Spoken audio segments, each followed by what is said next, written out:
A Little Princess by Frances Hodgson Burnett. Chapter 1. Sarah. Once on a dark winter's day, when the yellow fog hung so thick and heavy in the streets of London that the lamps were lighted and the shop windows blazed with gas as they do at night, an odd-looking little girl sat in a cab with her father and was driven rather slowly through the big thoroughfares. She sat with her feet tucked under her and leaned against her father, who held her in his arm, as she stared out of the window at the passing people, with a queer old-fashioned thoughtfulness in her big eyes. She was such a little girl that one did not expect to see such a look on her small face. It would have been an old look for a child of 12, and Sarah Crewe was only 7. The fact was, however, that she was always dreaming and thinking odd things, and could not herself remember any time when she had not been thinking things about grown-up people and the world they belonged to. She felt as if she had lived a long, long time. At this moment she was remembering the voyage she had just made from Bombay with her father, Captain Crewe. She was thinking of the big ship, of the Lascars passing silently to and fro on it, of the children playing about on the hot deck, and of some young officers' wives who used to try and make her talk to them and laugh at the things she said. Principally she was thinking of what a queer thing it was that at one time she was in India in the blazing sun, and then in the middle of the ocean, and then driving in a strange vehicle through strange streets where the day was as dark as the night. She found this so puzzling that she moved closer to her father. "Papa," she said in a low, mysterious little voice which was almost a whisper. "Papa?" "What is it, darling?" Captain Crewe answered, holding her closer and looking down into her face. "What is Sarah thinking of?" "Is this the place?" Sarah whispered, cuddling still closer to him. "Is it, Papa?" "Yes, little Sarah, it is. We have reached it at last." And though she was only 7 years old, she knew that he felt sad when he said it. It seemed to her many years since he had begun to prepare her mind for the place, as she always called it. Her mother had died when she was born, so she had never known or missed her. Her young, handsome, rich, petting father seemed to be the only relation she had in the world. They had always played together and been fond of each other. She only knew that he was rich because she had heard people say so when they thought she was not listening, and she had also heard them say that when she grew up she would be rich too. She did not know all that being rich meant. She had always lived in a beautiful bungalow, and had been used to seeing many servants who made salams to her and called her Missy Sahib and gave her her own way in everything. She had had toys and pets, and an ayah who worshipped her, and she had gradually learned that people who were rich had these things. That, however, was all she knew about it. During her short life only one thing had troubled her, and that thing was the place she was to be taken to some day. The climate of India was very bad for children, and as soon as possible they were sent away from it, generally to England and to school. She had seen other children go away, and had heard their fathers and mothers talk about the letters they received from them. She had known that she would be obliged to go also, and though sometimes her father's stories of the voyage and the new country had attracted her, she had been troubled by the thought that he could not stay with her. "Couldn't you go to that place with me, Papa?" she had asked when she was 5 years old. "Couldn't you go to school too? I would help you with your lessons." "But you will not have to stay for a very long time, little Sarah," he had always said. "You will go to a nice house, where there will be a lot of little girls, and you will play together, and I will send you plenty of books, and you will grow so fast that it will seem scarcely a year before you are big enough and clever enough to come back and take care of Papa." She had liked to think of that, to keep the house for her father, to ride with him and sit at the head of his table when he had dinner parties, to talk to him and read his books. That would be what she would like most in the world. And if one must go away to the place in England to attain it, she must make up her mind to go. She did not care very much for other little girls, but if she had plenty of books she could console herself. She liked books more than anything else, and was in fact always inventing stories of beautiful things and telling them to herself. Sometimes she had told them to her father, and he had liked them as much as she did. "Well, papa," she said softly, "if we are here I suppose we must be resigned." He laughed at her old-fashioned speech and kissed her. He was really not at all resigned himself, though he knew he must keep that a secret. His quaint little Sarah had been a great companion to him, and he felt he should be a lonely fellow when, on his return to India, he went into his bungalow, knowing he need not expect to see the small figure in its white frock come forward to meet him. So he held her very closely in his arms as the cab rolled into the big dull square in which stood the house which was their destination. It was a big, dull brick house, exactly like all the others in its row, but that on the front door there shone a brass plate on which was engraved in black letters, "Miss Minchin, Select Seminary for Young Ladies." "Here we are, Sarah," said Captain Crewe, making his voice sound as cheerful as possible. Then he lifted her out of the cab, and they mounted the steps and rang the bell. Sarah often thought afterward that the house was somehow exactly like Miss Minchin. It was respectable and well furnished, but everything in it was ugly, and the very armchairs seemed to have hard bones in them. In the hall everything was hard and polished. Even the red cheeks of the moon-face on the tall clock in the corner had a severe, varnished look. The drawing-room into which they were ushered were covered by a carpet with a square pattern upon it.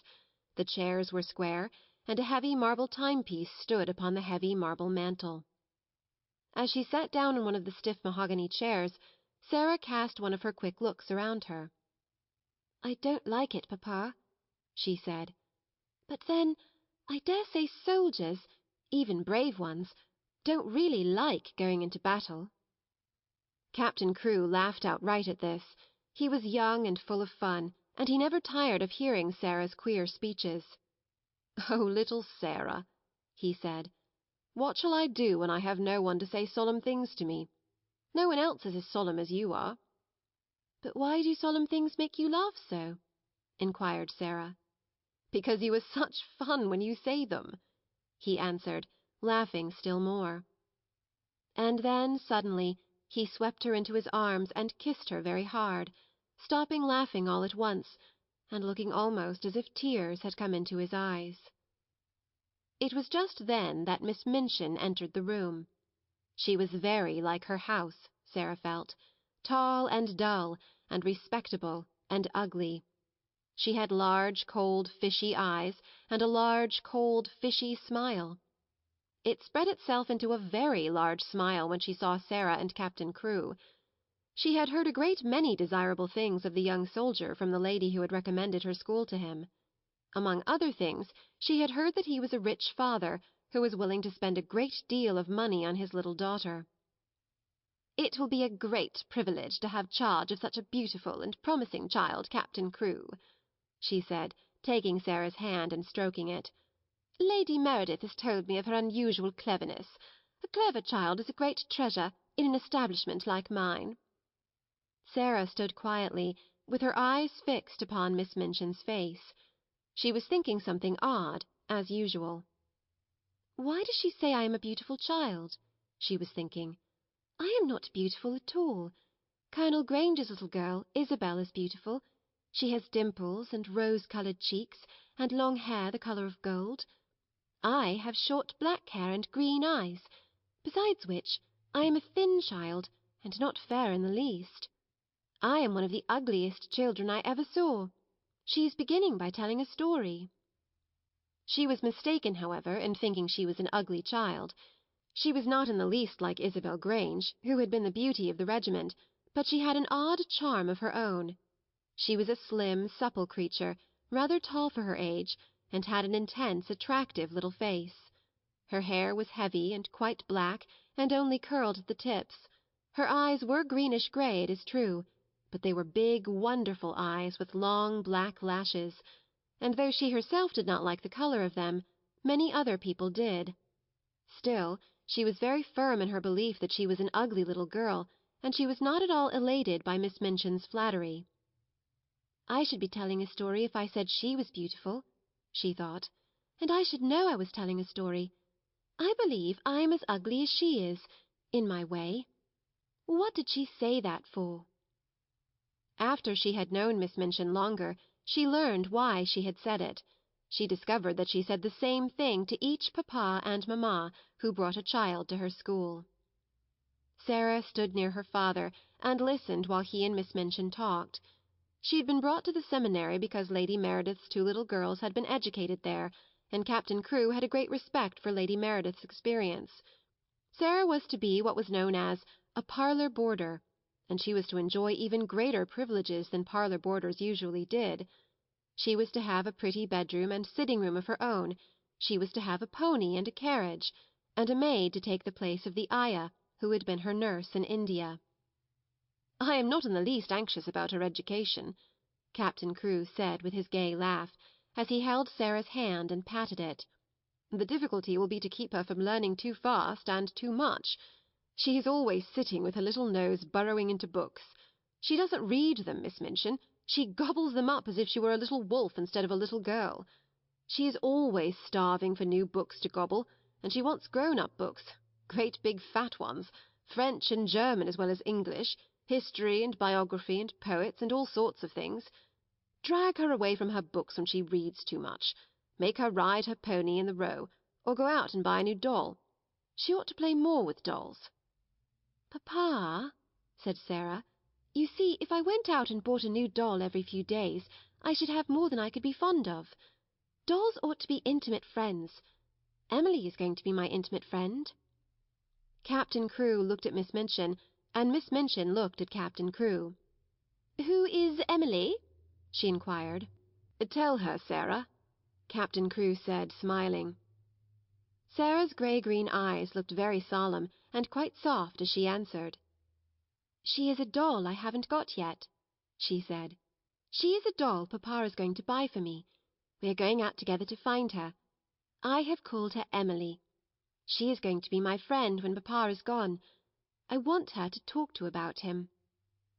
Miss Minchin's large fishy smile became very flattering indeed. "What an original child," she said. "What a darling little creature." "Yes," said Captain Crewe, drawing Sarah close. "She is a darling little creature. Take great care of her for me, Miss Minchin." Sarah stayed with her father at his hotel for several days. In fact, she remained with him until he sailed away again to India. They went out and visited many big shops together, and bought a great many things. They bought, indeed, a great many more things than Sarah needed, but Captain Crewe was a rash, innocent young man, and wanted his little girl to have everything she admired, and everything he admired himself. So between them they collected a wardrobe much too grand for a child of 7. There were velvet dresses trimmed with costly furs, and lace dresses, and embroidered ones, and hats with great soft ostrich feathers, and ermine coats and muffs, and boxes of tiny gloves and handkerchiefs and silk stockings in such abundant supplies that the polite young women behind the counters whispered to each other that the odd little girl with the big, solemn eyes must be at least some foreign princess, perhaps the little daughter of an Indian Rajah. And at last they found Emily, but they went to a number of toy shops and looked at a great many dolls before they discovered her. "I want her to look as if she wasn't a doll really," Sarah said. "I want her to look as if she listens when I talk to her. The trouble with dolls, Papa," and she put her head on one side and reflected as she said it, "the trouble with dolls is that they never seem to hear." So they looked at big ones and little ones, at dolls with black eyes and dolls with blue, at dolls with brown curls and dolls with golden braids, dolls dressed and dolls undressed. "You see," Sarah said, when they were examining one who had no clothes, "if when I find her she has no frocks, we can take her to a dressmaker and have her things made to fit. They will fit better if they are tried on." After a number of disappointments they decided to walk and look at the shop windows and let the cab follow them. They had passed 2 or 3 places without even going in, when, as they were approaching a shop, which was really not a very large one, Sarah suddenly started and clutched her father's arm. "Oh, Papa!" she cried. There is Emily." A flush had risen to her face, and there was an expression in her grey-green eyes as if she had just recognized someone she was intimate with and fond of. "She is actually there waiting for us," she said. "Let us go in to her." "Dear me," said Captain Crewe, "I feel as if we ought to have someone introduce us." "You must introduce me, and I will introduce you," said Sarah. "But I knew her the minute I saw her, so perhaps she knew me too." Perhaps she had known her. She had certainly a very intelligent expression in her eyes when Sarah took her in her arms. She was a large doll, but not too large to carry about easily. She had naturally curling golden brown hair, which hung like a mantle about her, and her eyes were a deep, clear grey blue, with soft thick eyelashes, which were real eyelashes, and not mere painted lines. "Of course," said Sarah, looking into her face as she held her on her knee. "Of course, papa, this is Emily." So Emily was bought, and actually taken to a children's outfitter's shop and measured for a wardrobe as grand as Sarah's own. She had lace frocks, too, and velvet and muslin ones, and hats and coats and beautiful lace-trimmed underclothes, and gloves and handkerchiefs and furs. "I should like her always to look as if she was a child with a good mother," said Sarah. "I'm her mother, though I am going to make a companion of her." Captain Crewe would really have enjoyed the shopping tremendously, but that a sad thought kept tugging at his heart. This all meant that he was going to be separated from his beloved, quaint little comrade.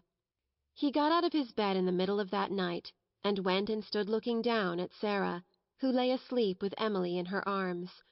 Her black hair was spread out on the pillow, and Emily's golden brown hair mingled with it. Both of them had lace-ruffled nightgowns, and both had long eyelashes which lay and curled up on their cheeks. Emily looked so like a real child that Captain Crewe felt glad she was there.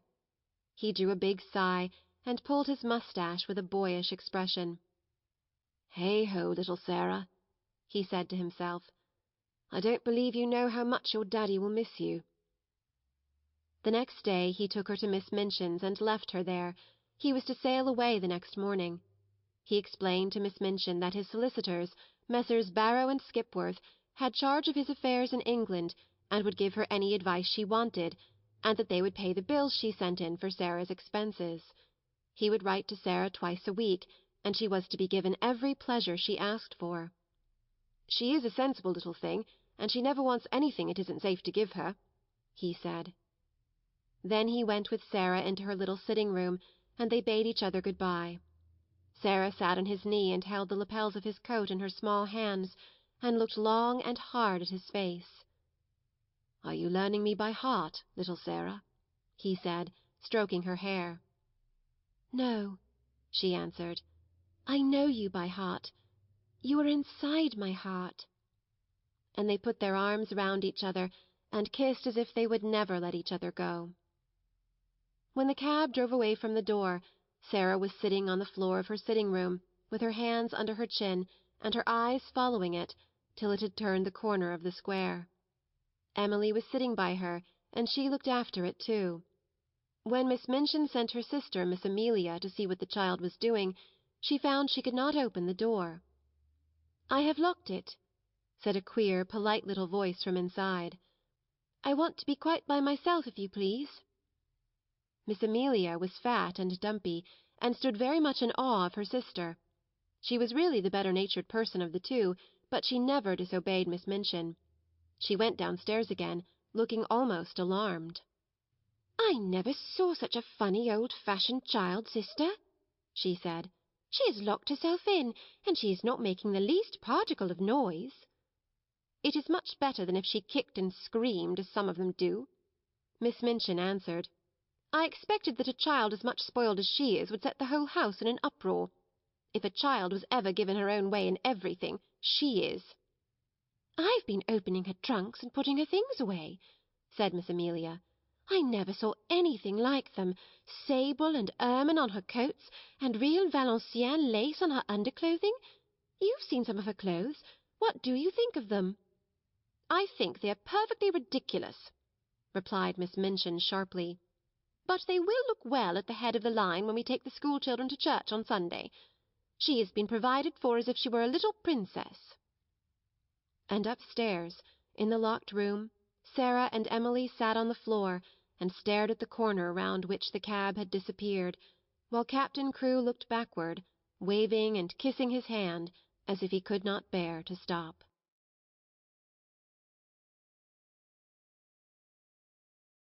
Chapter 2. A French Lesson. When Sarah entered the schoolroom the next morning, everybody looked at her with wide, interested eyes. By that time every pupil, from Lavinia Herbert, who was nearly 13 and felt quite grown up, to Lottie Lee, who was only just 4 and the baby of the school, had heard a great deal about her. They knew very certainly that she was Miss Minchin's show pupil, and was considered a credit to the establishment. One or two of them had even caught a glimpse of her French maid, Mariette, who had arrived the evening before. Lavinia had managed to pass Sarah's room when the door was open, and had seen Mariette opening a box which had arrived late from some shop. "It was full of petticoats with lace frills on them, frills and frills," she whispered to her friend Jessie as she bent over her geography. "I saw her shaking them out. I heard Miss Minchin say to Miss Amelia that her clothes were so grand that they were ridiculous for a child. My mamma says that children should be dressed simply. She has got one of those petticoats on now. I saw it when she sat down." "She has silk stockings on," whispered Jessie, bending over her geography also.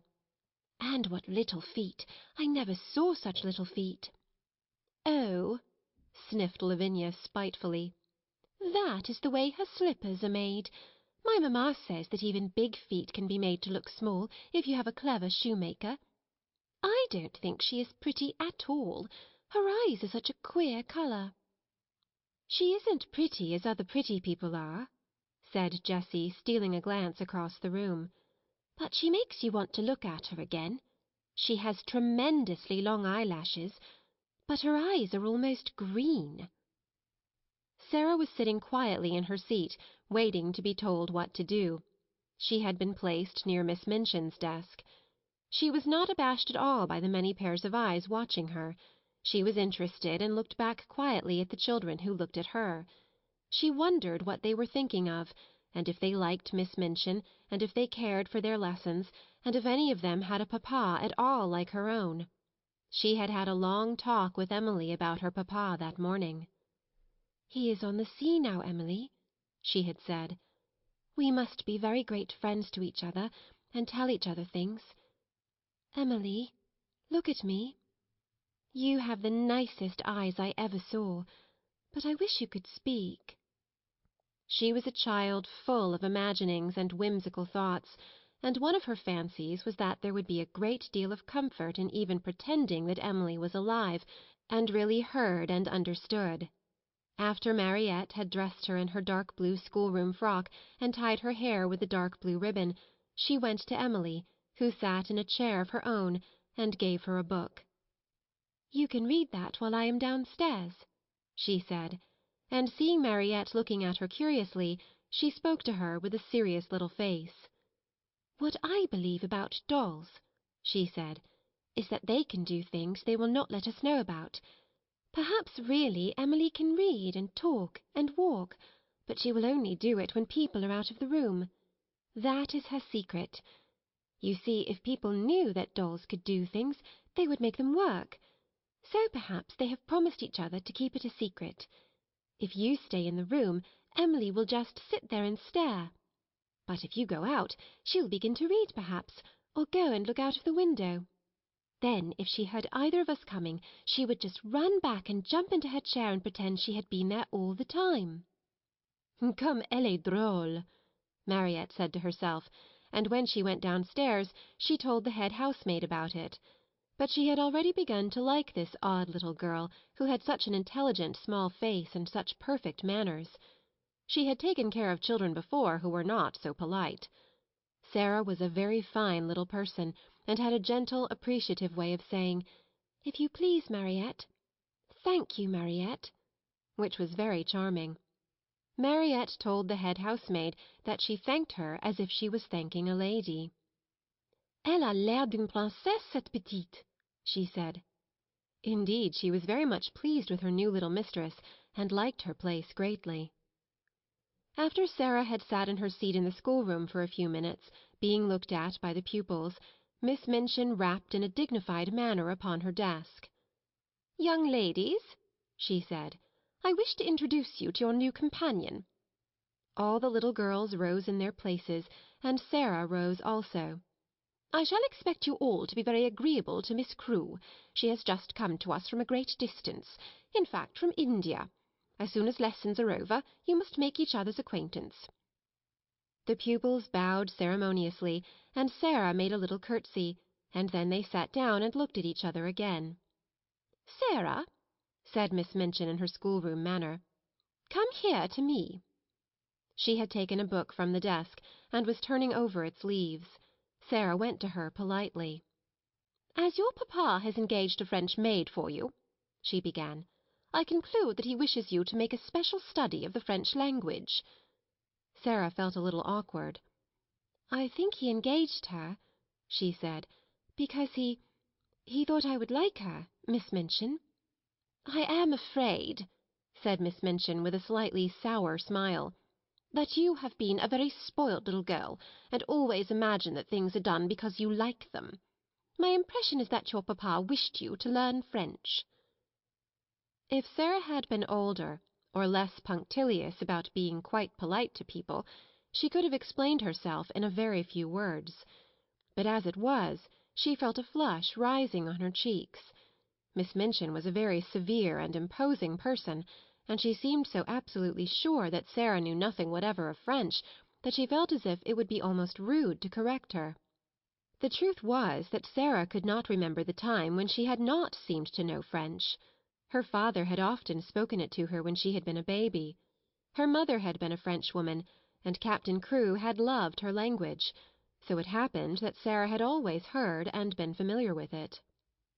I have never really learned French, but," she began, trying shyly to make herself clear.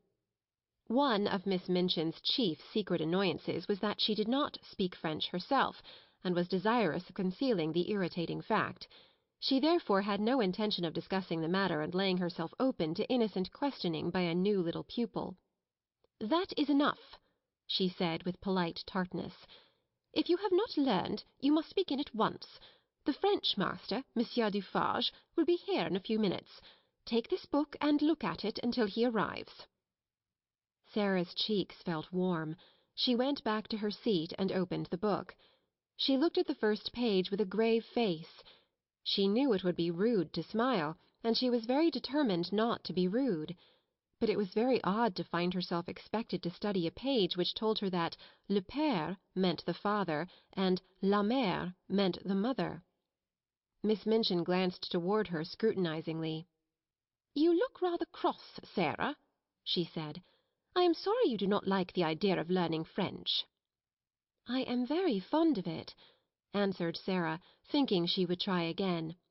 "But—" "You must not say but when you are told to do things," said Miss Minchin. "Look at your book again."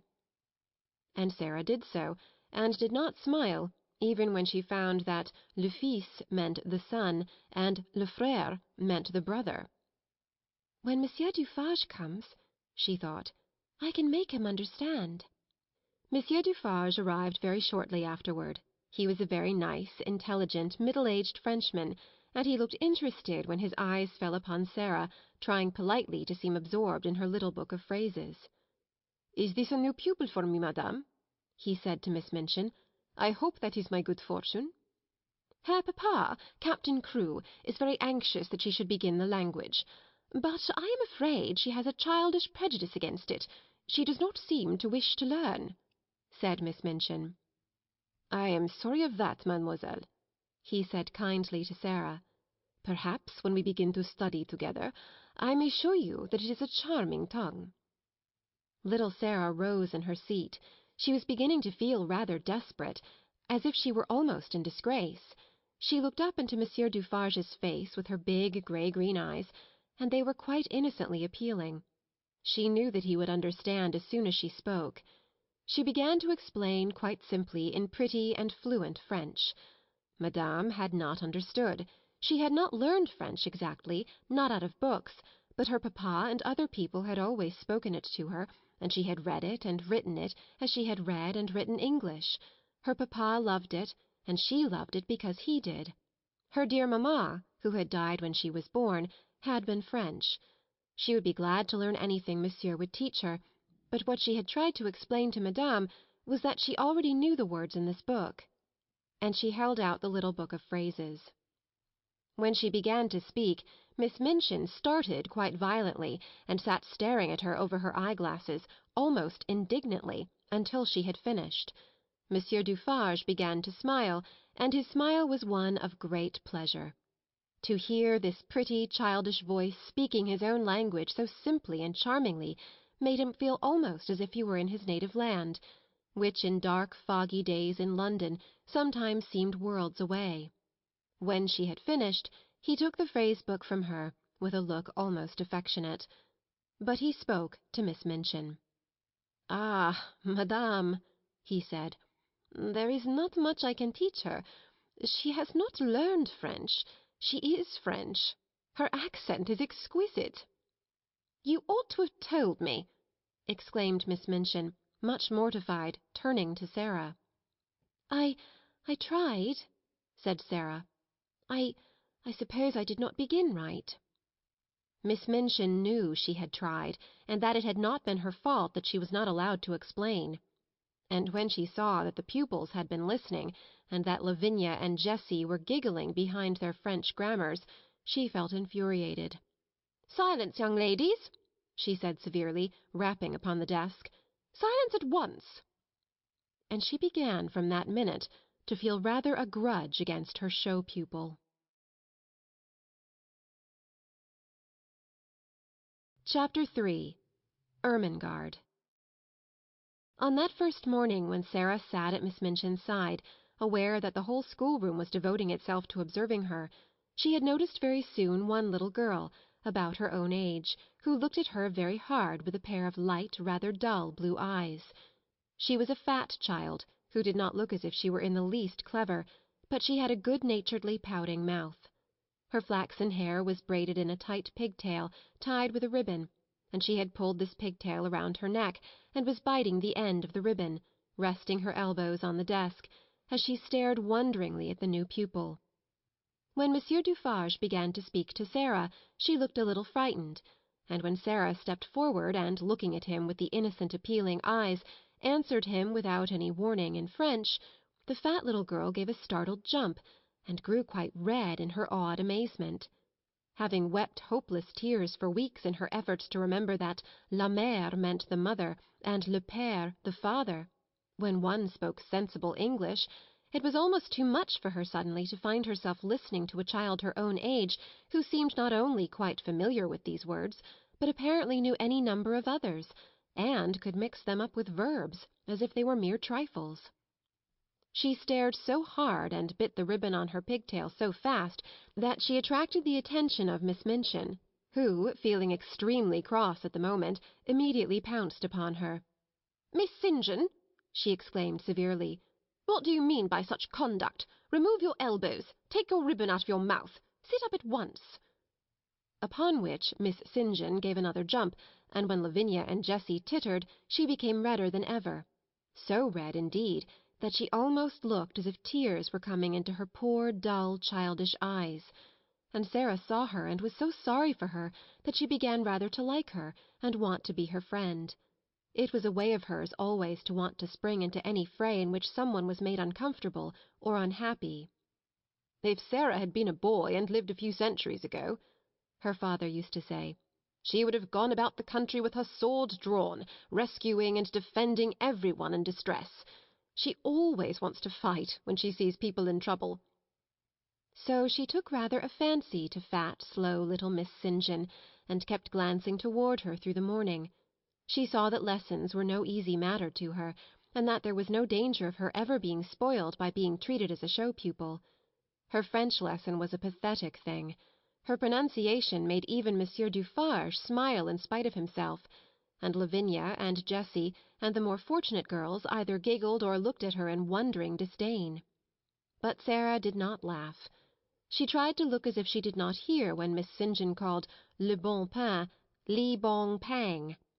She had a fine, hot little temper of her own, and it made her feel rather savage when she heard the titters and saw the poor, stupid, distressed child's face.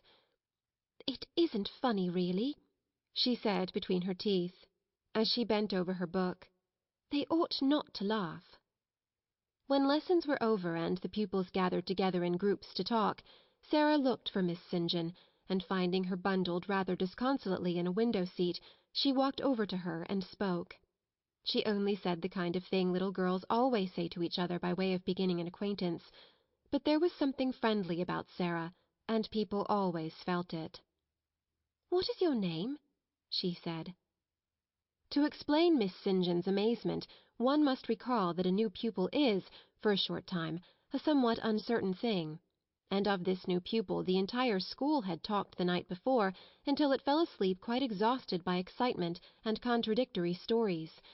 A new pupil with a carriage and a pony and a maid and a voyage from India to discuss was not an ordinary acquaintance. "My name's Ermengarde St. John," she said. "Mine is Sarah Crewe," said Sarah. "Yours is very pretty. It sounds like a story-book." "Do you like it?" fluttered Ermengarde. I like yours." Miss St. John's chief trouble in life was that she had a clever father. Sometimes this seemed to her a dreadful calamity. If you have a father who knows everything, who speaks 7 or 8 languages, and has thousands of volumes which he has apparently learned by heart, he frequently expects you to be familiar with the contents of your lesson books, at least, and it is not improbable that he will feel you ought to be able to remember a few incidents of history and to write a French exercise. Ermengarde was a severe trial to Mr. St. John. He could not understand how a child of his could be a notably and unmistakably dull creature who never shone in anything. "Good heavens!" he had said more than once as he stared at her. "There are times when I think she is as stupid as her Aunt Eliza." If her Aunt Eliza had been slow to learn and quick to forget a thing entirely when she had learned it, Ermengarde was strikingly like her. She was the monumental dunce of the school, and it could not be denied. "She must be made to learn," her father said to Miss Minchin. Consequently, Ermengarde spent the greater part of her life in disgrace or in tears. She learned things and forgot them, or, if she remembered them, she did not understand them. So it was natural that, having made Sarah's acquaintance, she should sit and stare at her with profound admiration. "You can speak French, can't you?" she said respectfully. Sarah got on to the window-seat, which was a big, deep one, and tucking up her feet, sat with her hands clasped round her knees. "I can speak it because I have heard it all my life," she answered. "You could speak it if you had always heard it." "Oh, no, I couldn't," said Ermengarde. "I never could speak it." "Why?" inquired Sarah, curiously. Ermengarde shook her head so that the pigtail wobbled. "You heard me just now," she said. "I'm always like that. I can't say the words. They're so queer." She paused a moment, and then added with a touch of awe in her voice, "You are clever, aren't you?" Sarah looked out of the window into the dingy square, where the sparrows were hopping and twittering on the wet iron railings and the sooty branches of the trees. She reflected a few moments. She had heard it said very often that she was clever, and she wondered if she was, and if she was, how it had happened. "I don't know," she said. "I can't tell." Then, seeing a mournful look on the round, chubby face, she gave a little laugh and changed the subject. "Would you like to see Emily?" she inquired. "Who is Emily?" Ermengarde asked, just as Miss Minchin had done. "Come up to my room and see," said Sarah, holding out her hand. They jumped down from the window-seat together and went upstairs. "Is it true?" Ermengarde whispered, as they went through the hall. "Is it true that you have a playroom all to yourself?" "Yes," Sarah answered. "Papa asked Miss Minchin to let me have one because, it was because when I play I make up stories and tell them to myself, and I don't like people to hear me. It spoils it if I think people listen." They had reached the passage leading to Sarah's room by this time, and Ermengarde stopped short, staring, and quite losing her breath. "You make up stories?" she gasped. "Can you do that, as well as speak French? Can you?" Sarah looked at her in simple surprise. "Why, anyone can make up things," she said. "Have you never tried?" She put her hand warningly on Ermengarde's. "Let us go very quietly to the door," she whispered, "and then I will open it suddenly. Perhaps we may catch her." She was half laughing, but there was a touch of mysterious hope in her eyes which fascinated Ermengarde, though she had not the remotest idea what it meant, or whom it was she wanted to catch, or why she wanted to catch her. Whatsoever she meant, Ermengarde was sure it was something delightfully exciting. So, quite thrilled with expectation, she followed her on tiptoe along the passage. They made not the least noise until they reached the door. Then Sarah suddenly turned the handle and threw it wide open. Its opening revealed the room quite neat and quiet, a fire gently burning in the grate, and a wonderful doll sitting in a chair by it, apparently reading a book. "Oh, she got back to her seat before we could see her," Sarah explained. "Of course they always do. They're as quick as lightning." Ermengarde looked from her to the doll and back again. "Can she walk?" she asked breathlessly. "Yes," answered Sarah. "At least I believe she can. At least, I pretend I believe she can. And that makes it seem as if it were true. Have you never pretended things?" "No," said Ermengarde. "Never. Tell me about it." She was so bewitched by this odd new companion that she actually stared at Sarah instead of at Emily, notwithstanding that Emily was the most attractive doll person she had ever seen. "Let us sit down," said Sarah, "and I will tell you. It's so easy that when you begin you can't stop. You just go on and on doing it always. And it's beautiful. Emily, you must listen. This is Ermengarde St. John, Emily. Ermengarde, this is Emily. Would you like to hold her?" "Oh, may I?" said Ermengarde. "May I really? She is beautiful." And Emily was put into her arms. Never in her dull, short life had Miss St. John dreamed of such an hour as the one she spent with the queer new pupil before they heard the lunch bell ring and were obliged to go downstairs. Sarah sat upon the hearthrug and told her strange things. She sat rather huddled up, and her green eyes shone and her cheeks flushed. She told stories of the voyage and stories of India. But what fascinated Ermengarde the most was her fancy about the dolls who walked and talked, and who could do anything they chose when the human beings were out of the room, but who must keep their powers a secret, and so flew back to their places like lightning when people returned to the room. "We couldn't do it," said Sarah seriously. "You see, it's a kind of magic." Once, when she was relating the story of the search for Emily, Ermengarde saw her face suddenly change. A cloud seemed to pass over it, and put out the light in her shining eyes. She drew her breath in so sharply that it made a funny, sad little sound, and then she shut her lips and held them tightly closed, as if she was determined either to do or not to do something. Ermengarde had an idea that if she had been like any other little girl, she might have suddenly burst out sobbing and crying. But she did not. "Have you a pain?" Ermengarde ventured.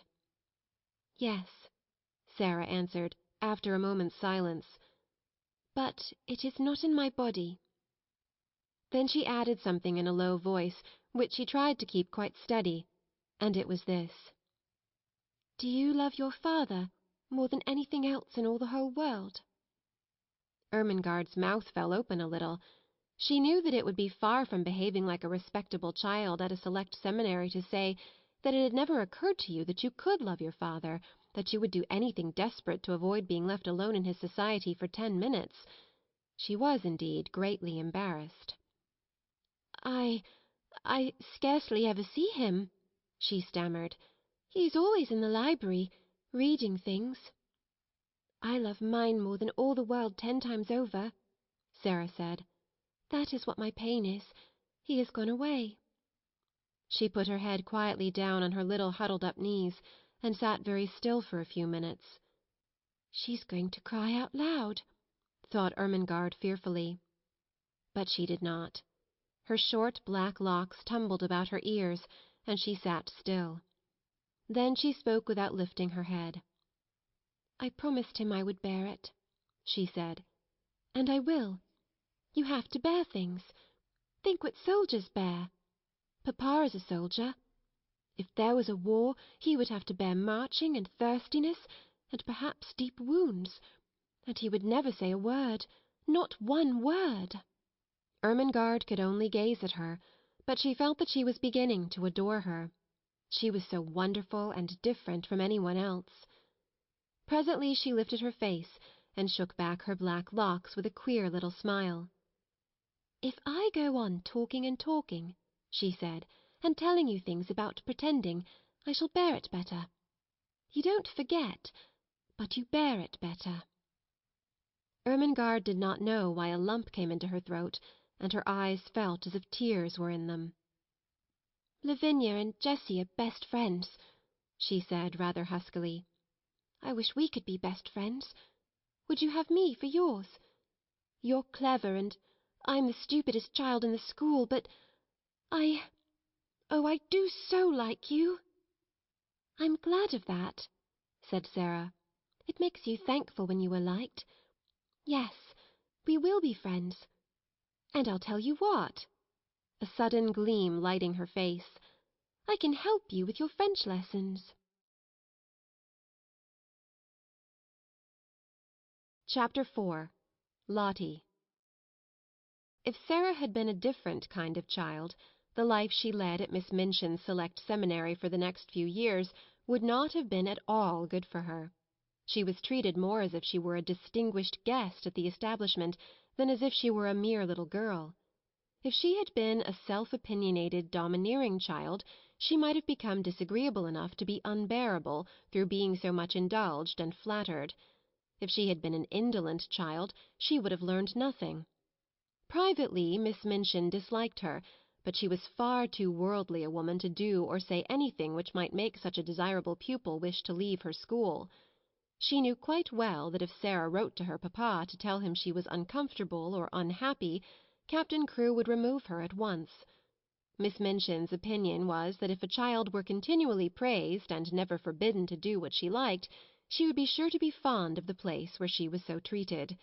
Accordingly, Sarah was praised for her quickness at her lessons, for her good manners, for her amiability to her fellow pupils, for her generosity if she gave sixpence to a beggar out of her full little purse. The simplest thing she did was treated as if it were a virtue, and if she had not had a disposition and a clever little brain, she might have been a very self-satisfied young person. But the clever little brain told her a great many sensible and true things about herself and her circumstances, and now and then she talked these things over to Ermengarde as time went on. "Things happen to people by accident," she used to say. "A lot of nice accidents have happened to me. It just happened that I always liked lessons and books, and could remember things when I learned them. It just happened that I was born with a father who was beautiful and nice and clever, and could give me everything I liked. Perhaps I have not really a good temper at all, but if you have everything you want and everyone is kind to you, how can you help but be good-tempered? I don't know," looking quite serious, "how I shall ever find out whether I am really a nice child or a horrid one. Perhaps I'm a hideous child, and no one will ever know, just because I never have any trials." "Lavinia has no trials," said Ermengarde stolidly, "and she is horrid enough." Sarah rubbed the end of her little nose reflectively as she thought the matter over. "Well," she said at last, perhaps that is because Lavinia is growing."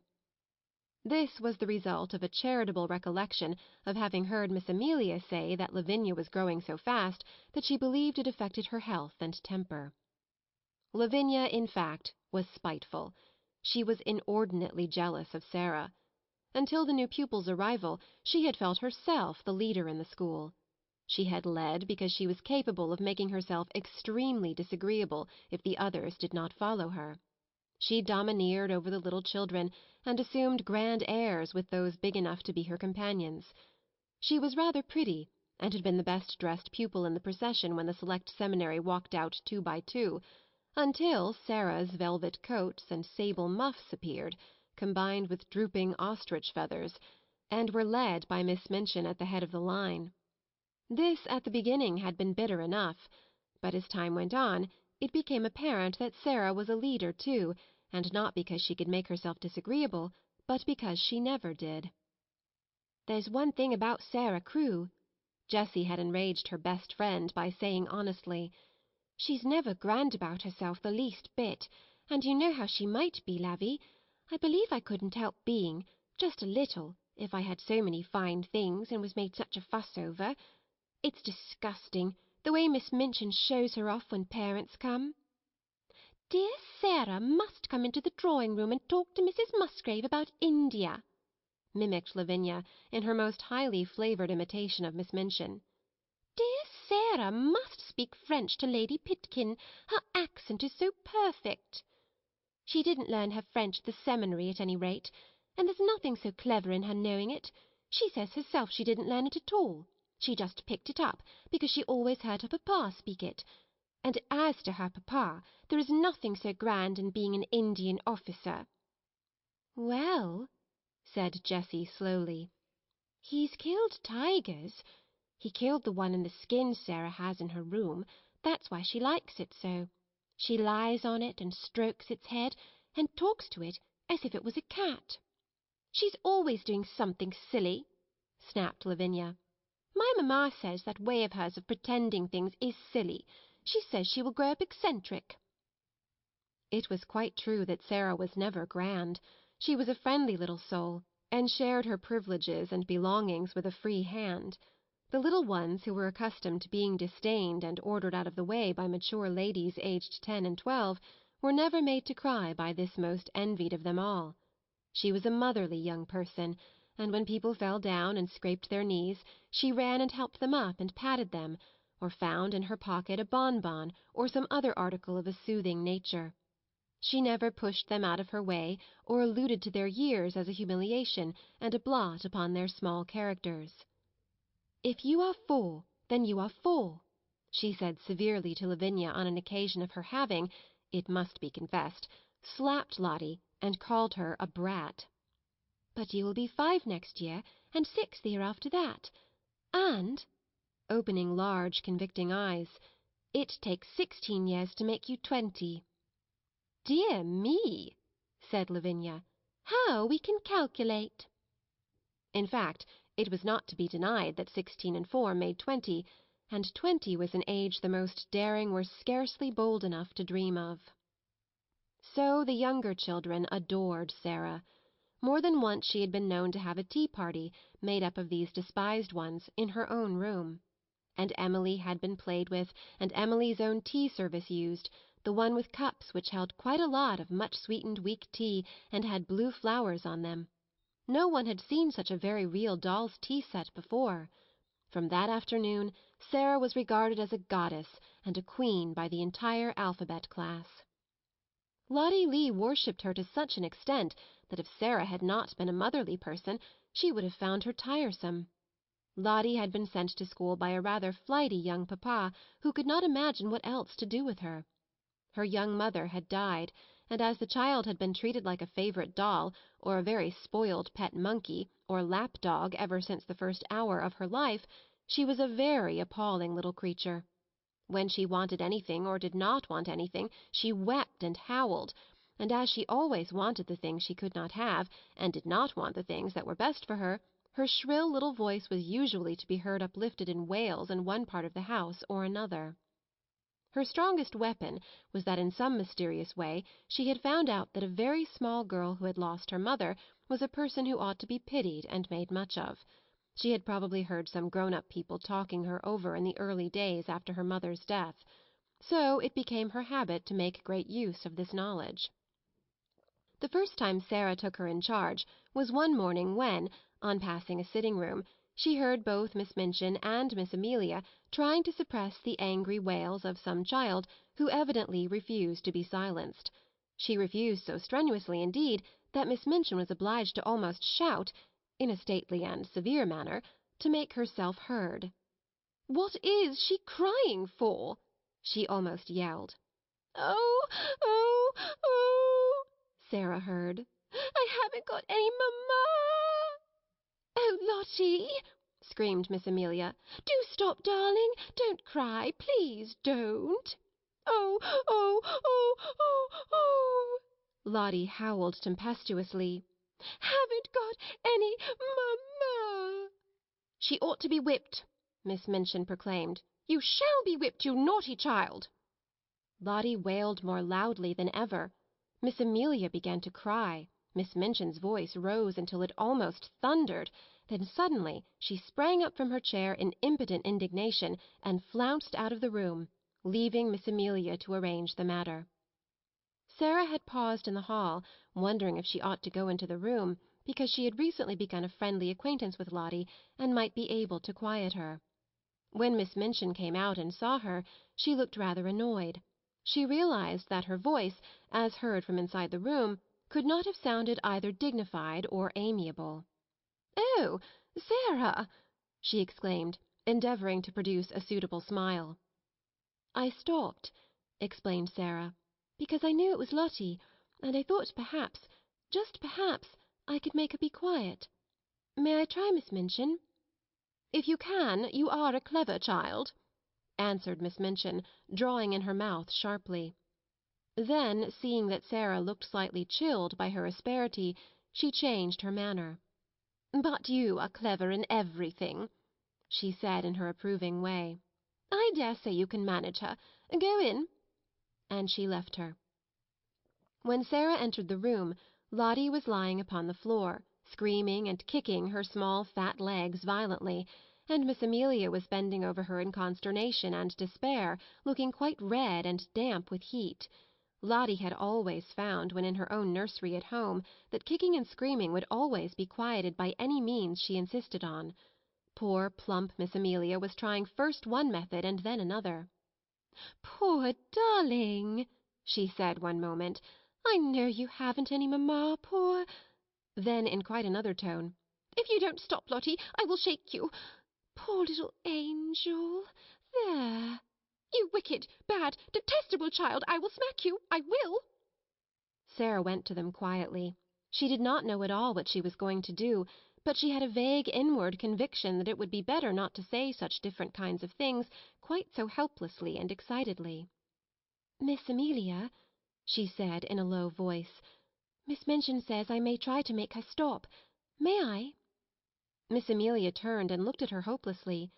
"Oh, do you think you can?" she gasped. "I don't know whether I can," answered Sarah, still in her half-whisper, "but I will try." Miss Amelia stumbled up from her knees with a heavy sigh, and Lottie's fat little legs kicked as hard as ever. "If you will steal out of the room," said Sarah, "I will stay with her." "Oh, Sarah!" almost whimpered Miss Amelia. "We never had such a dreadful child before. I don't believe we can keep her." But she crept out of the room, and was very much relieved to find an excuse for doing it. Sarah stood by the howling, furious child for a few moments, and looked down at her without saying anything. Then she sat down flat on the floor beside her, and waited. Except for Lottie's angry screams, the room was quite quiet. This was a new state of affairs for little Miss Lee, who was accustomed, when she screamed, to hear other people protest and implore and command and coax by turns. To lie and kick and shriek, and find the only person near you not seeming to mind in the least, attracted her attention. She opened her tight-shut streaming eyes to see who this person was. And it was only another little girl. But it was the one who owned Emily and all the nice things. and she was looking at her steadily and as if she were merely thinking. Having paused for a few seconds to find this out, Lottie thought she must begin again, but the quiet of the room and of Sarah's odd, interested face made her first howl rather half-hearted. "I haven't any ma," she announced, but her voice was not so strong. Sarah looked at her still more steadily, but with a sort of understanding in her eyes. "Neither have I," she said. This was so unexpected that it was astounding. Lottie actually dropped her legs, gave a wriggle, and lay and stared. A new idea will stop a crying child when nothing else will. Also, it was true that while Lottie disliked Miss Minchin, who was cross, and Miss Amelia, who was foolishly indulgent, she rather liked Sarah, little as she knew her. She did not want to give up her grievance, but her thoughts were distracted from it. So she wriggled again, and after a sulky sob said, "Where is she?" Sarah paused a moment. Because she had been told that her mamma was in heaven, she had thought a great deal about the matter, and her thoughts had not been quite like those of other people. "She went to heaven," she said, "but I'm sure she comes out sometimes to see me, though I don't see her. So does yours. Perhaps they can both see us now.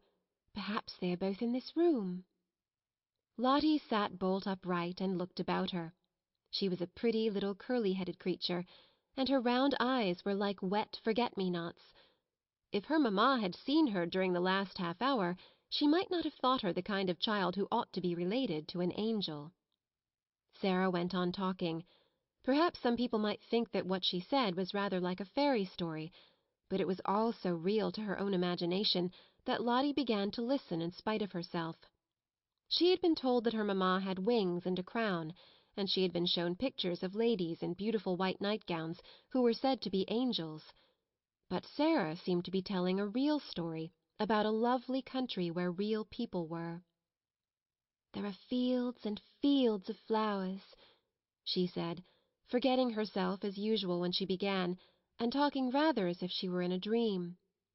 "Fields and fields of lilies, and when the soft wind blows over them, it wafts the scent of them into the air, and everybody always breathes it, because the soft wind is always blowing. And little children run about in the lily fields and gather armfuls of them, and laugh and make little wreaths.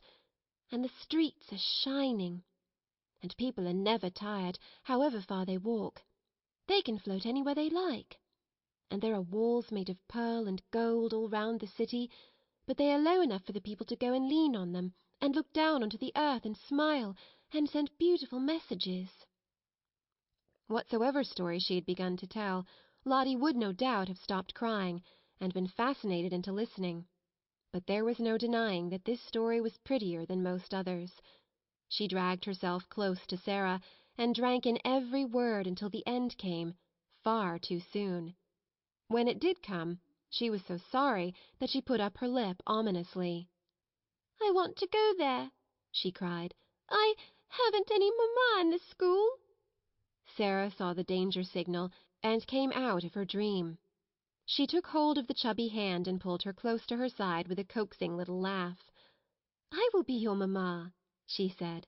"We will play that you are my little girl, and Emily shall be your sister." Lottie's dimples all began to show themselves. "Shall she?" she said. "Yes," answered Sarah, jumping to her feet. "Let us go and tell her, and then I will wash your face and brush your hair."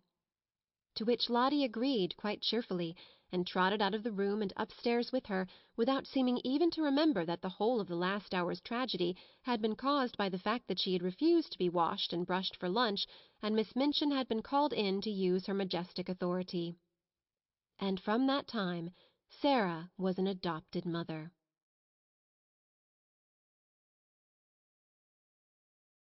Chapter 5.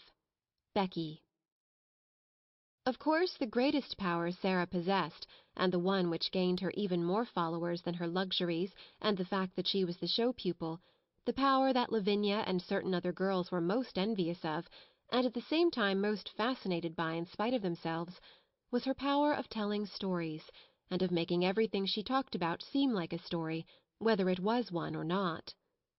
Anyone who has been at school with a teller of stories knows what the wonder means, how he or she is followed about and besought in a whisper to relate romances, how groups gather round and hang on the outskirts of the favoured party in the hope of being allowed to join in and listen. Sarah not only could tell stories, but she adored telling them.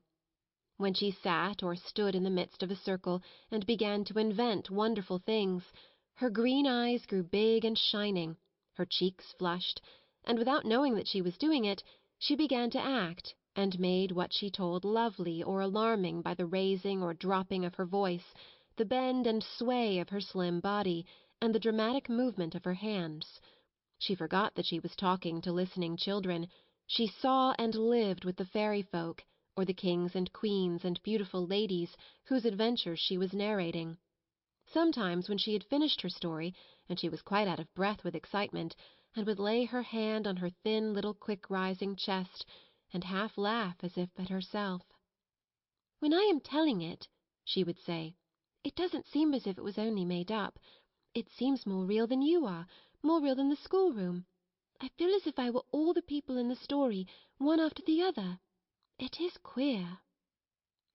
She had been at Miss Minchin's school about 2 years, when one foggy winter's afternoon, as she was getting out of her carriage, comfortably wrapped up in her warmest velvets and furs, and looking very much grander than she knew, she caught sight, as she crossed the pavement, of a dingy little figure standing on the area steps, and stretching its neck so that its wide-open eyes might peer at her through the railings.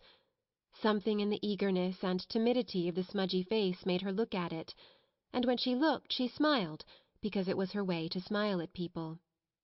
But the owner of the smudgy face and the wide-open eyes evidently was afraid that she ought not to have been caught looking at pupils of importance.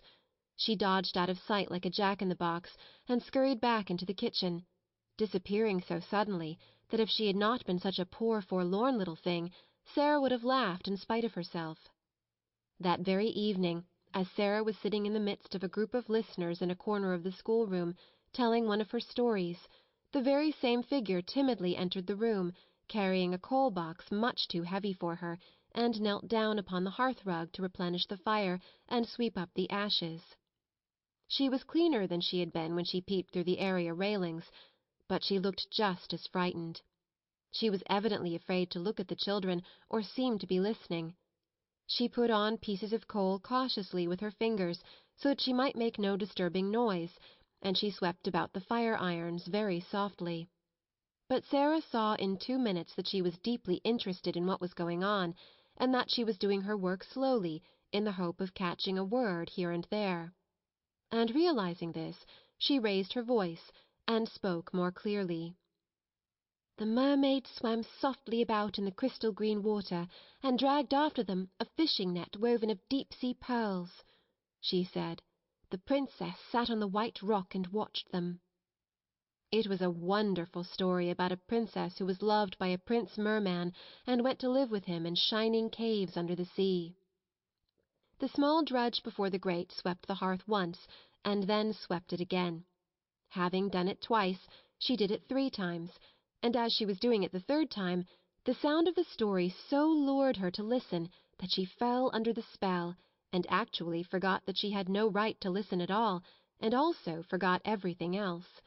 She sat down upon her heels as she knelt on the hearth-rug, and the brush hung idly in her fingers.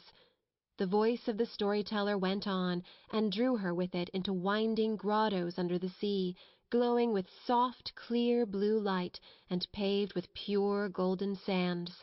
Strange sea-flowers and grasses waved about her, and far away faint singing and music echoed.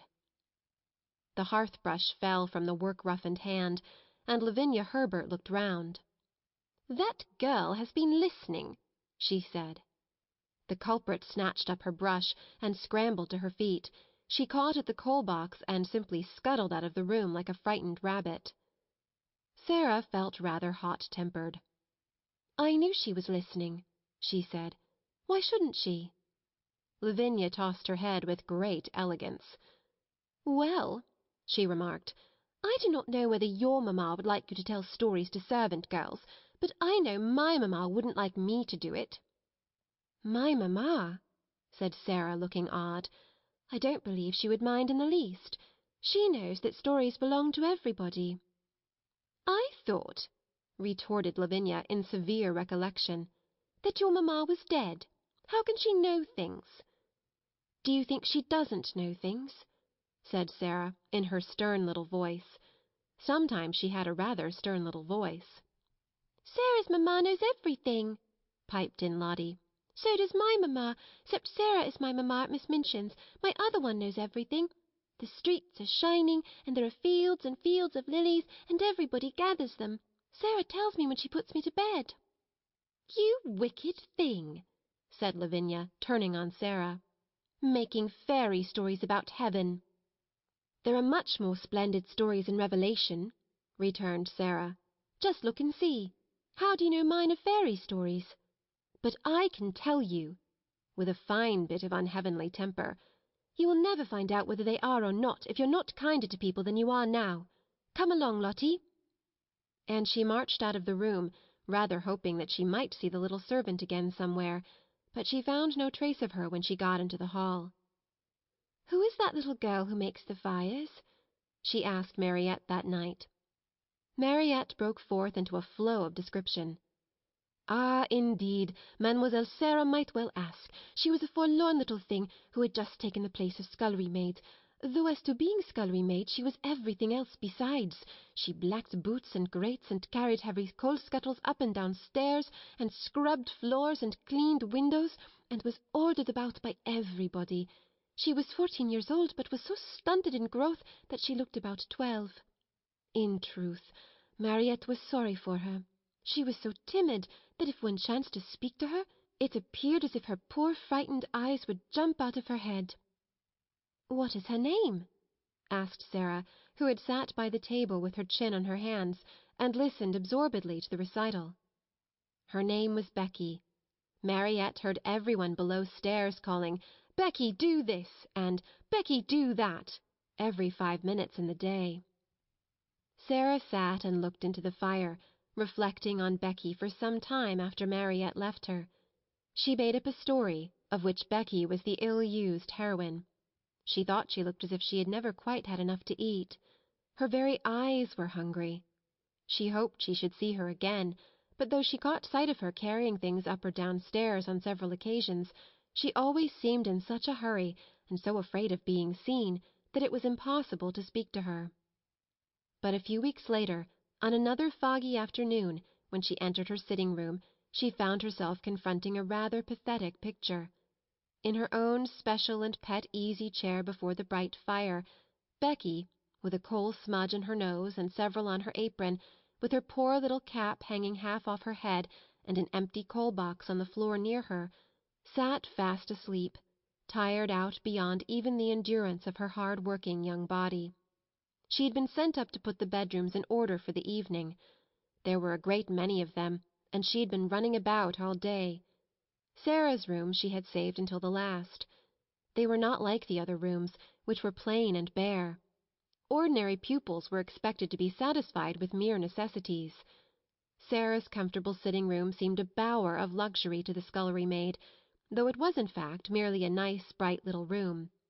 But there were pictures and books in it, and curious things from India. There was a sofa and a low, soft chair. Emily sat in a chair of her own, with the air of a presiding goddess, and there was always a glowing fire and a polished grate. Becky saved it until the end of her afternoon's work, because it rested her to go into it, and she always hoped to snatch a few minutes to sit down in the soft chair and look about her, and think about the wonderful good fortune of the child who owned such surroundings, and who went out on the cold days in beautiful hats and coats one tried to catch a glimpse of through the area railing. On this afternoon, when she had sat down, the sensation of relief to her short, aching legs had been so wonderful and delightful that it had seemed to soothe her whole body, and the glow of warmth and comfort from the fire had crept over her like a spell, until, as she looked at the red coals, a tired, slow smile stole over her smudged face, her head nodded forward without her being aware of it, her eyes drooped, and she fell fast asleep. She had really been only about 10 minutes in the room when Sarah entered, but she was in as deep a sleep as if she had been, like the Sleeping Beauty, slumbering for 100 years. But she did not look, poor Becky, like a Sleeping Beauty at all. She looked only like an ugly, stunted, worn-out little scullery drudge. Sarah seemed as much unlike her as if she were a creature from another world. On this particular afternoon she had been taking her dancing lesson, and the afternoon on which the dancing master appeared was rather a grand occasion at the seminary, though it occurred every week. The pupils were attired in their prettiest frocks, and as Sarah danced particularly well, she was very much brought forward, and Mariette was requested to make her as diaphanous and fine as possible. To-day a frock the colour of a rose had been put on her, and Mariette had bought some real buds and made her a wreath to wear on her black locks. She had been learning a new, delightful dance, in which she had been skimming and flying about the room like a large rose-coloured butterfly, and the enjoyment and exercise had brought a brilliant, happy glow into her face. When she entered the room, she floated in with a few of the butterfly steps, and there sat Becky, nodding her cap sideways off her head. "Oh," cried Sarah softly when she saw her, "that poor thing!" It did not occur to her to feel cross at finding her pet chair occupied by the small, dingy figure. To tell the truth, she was quite glad to find it there. When the ill-used heroine of her story wakened, she could talk to her. She crept toward her quietly, and stood looking at her. Becky gave a little snore. "I wish she'd waken herself," Sarah said. "I don't like to waken her. But Miss Minchin would be cross if she found out. I'll just wait a few minutes." She took a seat on the edge of the table, and sat swinging her slim rose-coloured legs, and wondering what it would be best to do. Miss Amelia might come in at any moment, and if she did, Becky would be sure to be scolded. "But she is so tired," she thought. "She is so tired." A piece of flaming coal ended her perplexity for her that very moment. It broke off from a large lump and fell onto the fender. Becky started, and opened her eyes with a frightened gasp. She did not know she had fallen asleep. She had only sat down for one moment and felt the beautiful glow, and here she found herself staring in wild alarm at the wonderful pupil who sat perched quite near her, like a rose-coloured fairy, with interested eyes. She sprang up and clutched at her cap. She felt it dangling over her ear, and tried wildly to put it straight. Oh, she had got herself into trouble now with a vengeance. To have impudently fallen asleep on such a young lady's chair! She would be turned out of doors without wages. She made a sound like a big, breathless sob. "Oh, miss! Oh, miss!" she stuttered. "I ask your pardon, miss. Oh, I do, miss." Sarah jumped down and came quite close to her. "Don't be frightened," she said, quite as if she had been speaking to a little girl like herself. "It doesn't matter the least bit." "I didn't go to do it, miss," protested Becky. "It was the warm fire, and me being so tired. It wasn't impertinence." Sarah broke into a friendly little laugh, and put her hand on her shoulder. "You were tired," she said. "You could not help it. You are not really awake yet." How poor Becky stared at her! In fact, she had never heard such a nice, friendly sound in anyone's voice before. She was used to being ordered about and scolded and having her ears boxed. And this one, in her rose-coloured dancing afternoon splendour, was looking at her as if she were not a culprit at all, as if she had a right to be tired, even to fall asleep. The touch of the soft, slim little paw on her shoulder was the most amazing thing she had ever known. Ain't you angry, miss?" she gasped. "Ain't you going to tell the missus?" "No," cried out Sarah. "Of course I'm not." The woeful fright in the coal-smutted face made her suddenly so sorry that she could scarcely bear it. One of her queer thoughts rushed into her mind. She put her hand against Becky's cheek. "Why," she said, "we are just the same. I am only a little girl like you. It's just an accident that I am not you, and you are not me." Becky did not understand in the least. Her mind could not grasp such amazing thoughts, and an accident meant to her a calamity in which someone was run over or fell off a ladder and was carried to the hospital. "A accident, miss?" she fluttered respectfully. "Is it?" "Yes," Sarah answered, and she looked at her dreamily for a moment. But the next she spoke in a different tone. She realized that Becky did not know what she meant. "Have you done your work?" she asked. "Dare you stay here a few minutes?" Becky lost her breath again. "Here, miss? Me?" Sarah ran to the door, opened it, and looked out and listened. "No one is anywhere about," she explained. "If your bedrooms are finished, perhaps you might stay a tiny while. I thought, perhaps, you might like a piece of cake." The next 10 minutes seemed to Becky like a sort of delirium. Sarah opened a cupboard and gave her a thick slice of cake. She seemed to rejoice when it was devoured in hungry bites. She talked and asked questions and laughed until Becky's fears actually began to calm themselves, and she once or twice gathered boldness enough to ask a question or so herself, daring as she felt it to be. "Is that," she ventured, looking longingly at the rose-coloured frock, and she asked it almost in a whisper, "is that there your best?" "It is one of my dancing frocks," answered Sarah. "I like it, don't you?" For a few seconds Becky was almost speechless with admiration. Then she said in an awed voice, "Once I seen a princess. I was standing in the street with the crowd outside Covent Garden, watching the swells go into the opera. And there was one everyone stared at most. They says to each other, 'That's the princess.' She was a growed-up young lady, but she was pink all over, gown and cloak and flowers and all. I called her to mind the minute I see you, sitting there on the table, miss. You looked like her." "I've often thought," said Sarah in her reflecting voice, "that I should like to be a princess. I wonder what it feels like. I believe I will begin pretending I am one."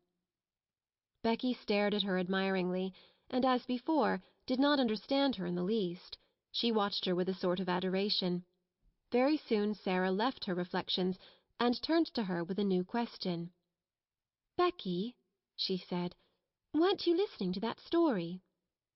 "Yes, miss," confessed Becky, a little alarmed again. "I know they hadn't taught her, but it was that beautiful I couldn't help it."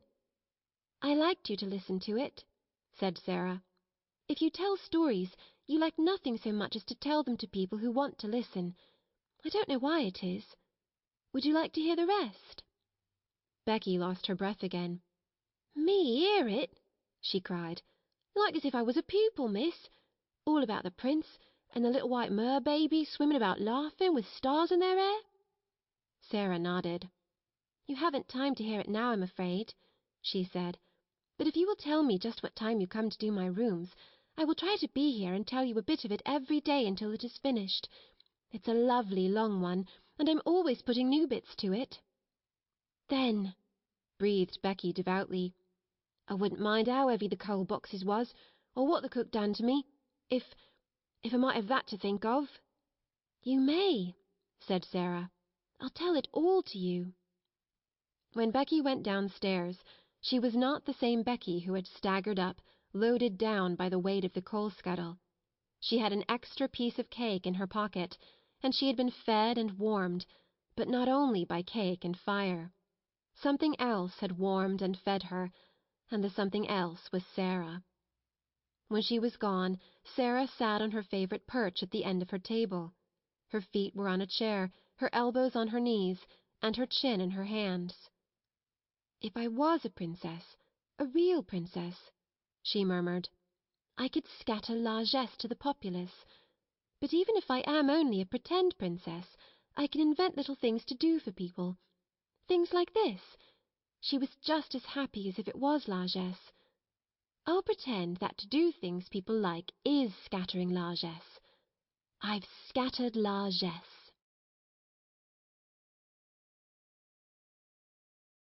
Chapter 6. The Diamond Mines. Not very long after this, a very exciting thing happened. Not only Sarah but the entire school found it exciting, and made it the chief subject of conversation for weeks after it occurred. In one of his letters, Captain Crewe told a most interesting story.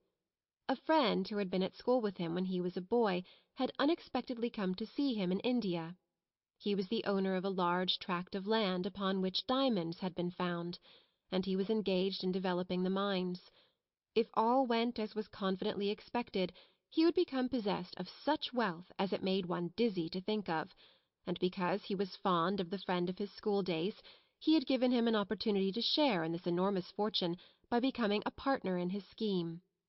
This, at least, was what Sarah gathered from his letters. It is true that any other business scheme, however magnificent, would have had but small attraction for her or for the schoolroom. But diamond mines sounded so like the Arabian Nights that no one could be indifferent.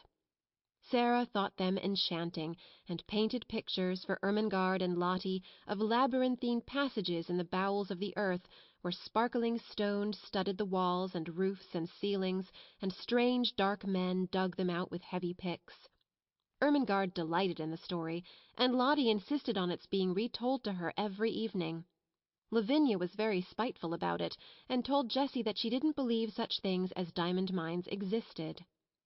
"My mamma has a diamond ring which cost £40, she said, "and it is not a big one either. If there were mines full of diamonds, people would be so rich it would be ridiculous." "Perhaps Sarah will be so rich that she will be ridiculous," giggled Jessie. "She's ridiculous without being rich," Lavinia sniffed. "I believe you hate her," said Jessie. "No, I don't," snapped Lavinia. "But I don't believe in mines full of diamonds." "Well, people have to get them from somewhere," said Jessie. "Lavinia," with a new giggle, "what do you think Gertrude says?" "I don't know, I'm sure, and I don't care if it's something more about that everlasting Sarah." "Well, it is. One of her pretends is that she is a princess. She plays it all the time, even in school. She says it makes her learn her lessons better. She wants Ermengarde to be one too, but Ermengarde says she is too fat." "She is too fat," said Lavinia, "and Sarah is too thin." Naturally, Jessie giggled again. "She says it has nothing to do with what you look like or what you have. It has only to do with what you think of and what you do." "I suppose she thinks she could be a princess if she was a beggar," said Lavinia. "Let us begin to call her Your Royal Highness." Lessons for the day were over, and they were sitting before the schoolroom fire, enjoying the time they liked best. It was the time when Miss Minchin and Miss Amelia were taking their tea in the sitting-room sacred to themselves. At this hour a great deal of talking was done, and a great many secrets changed hands, particularly if the younger pupils behaved themselves well and did not squabble or run about noisily, which, it must be confessed, they usually did.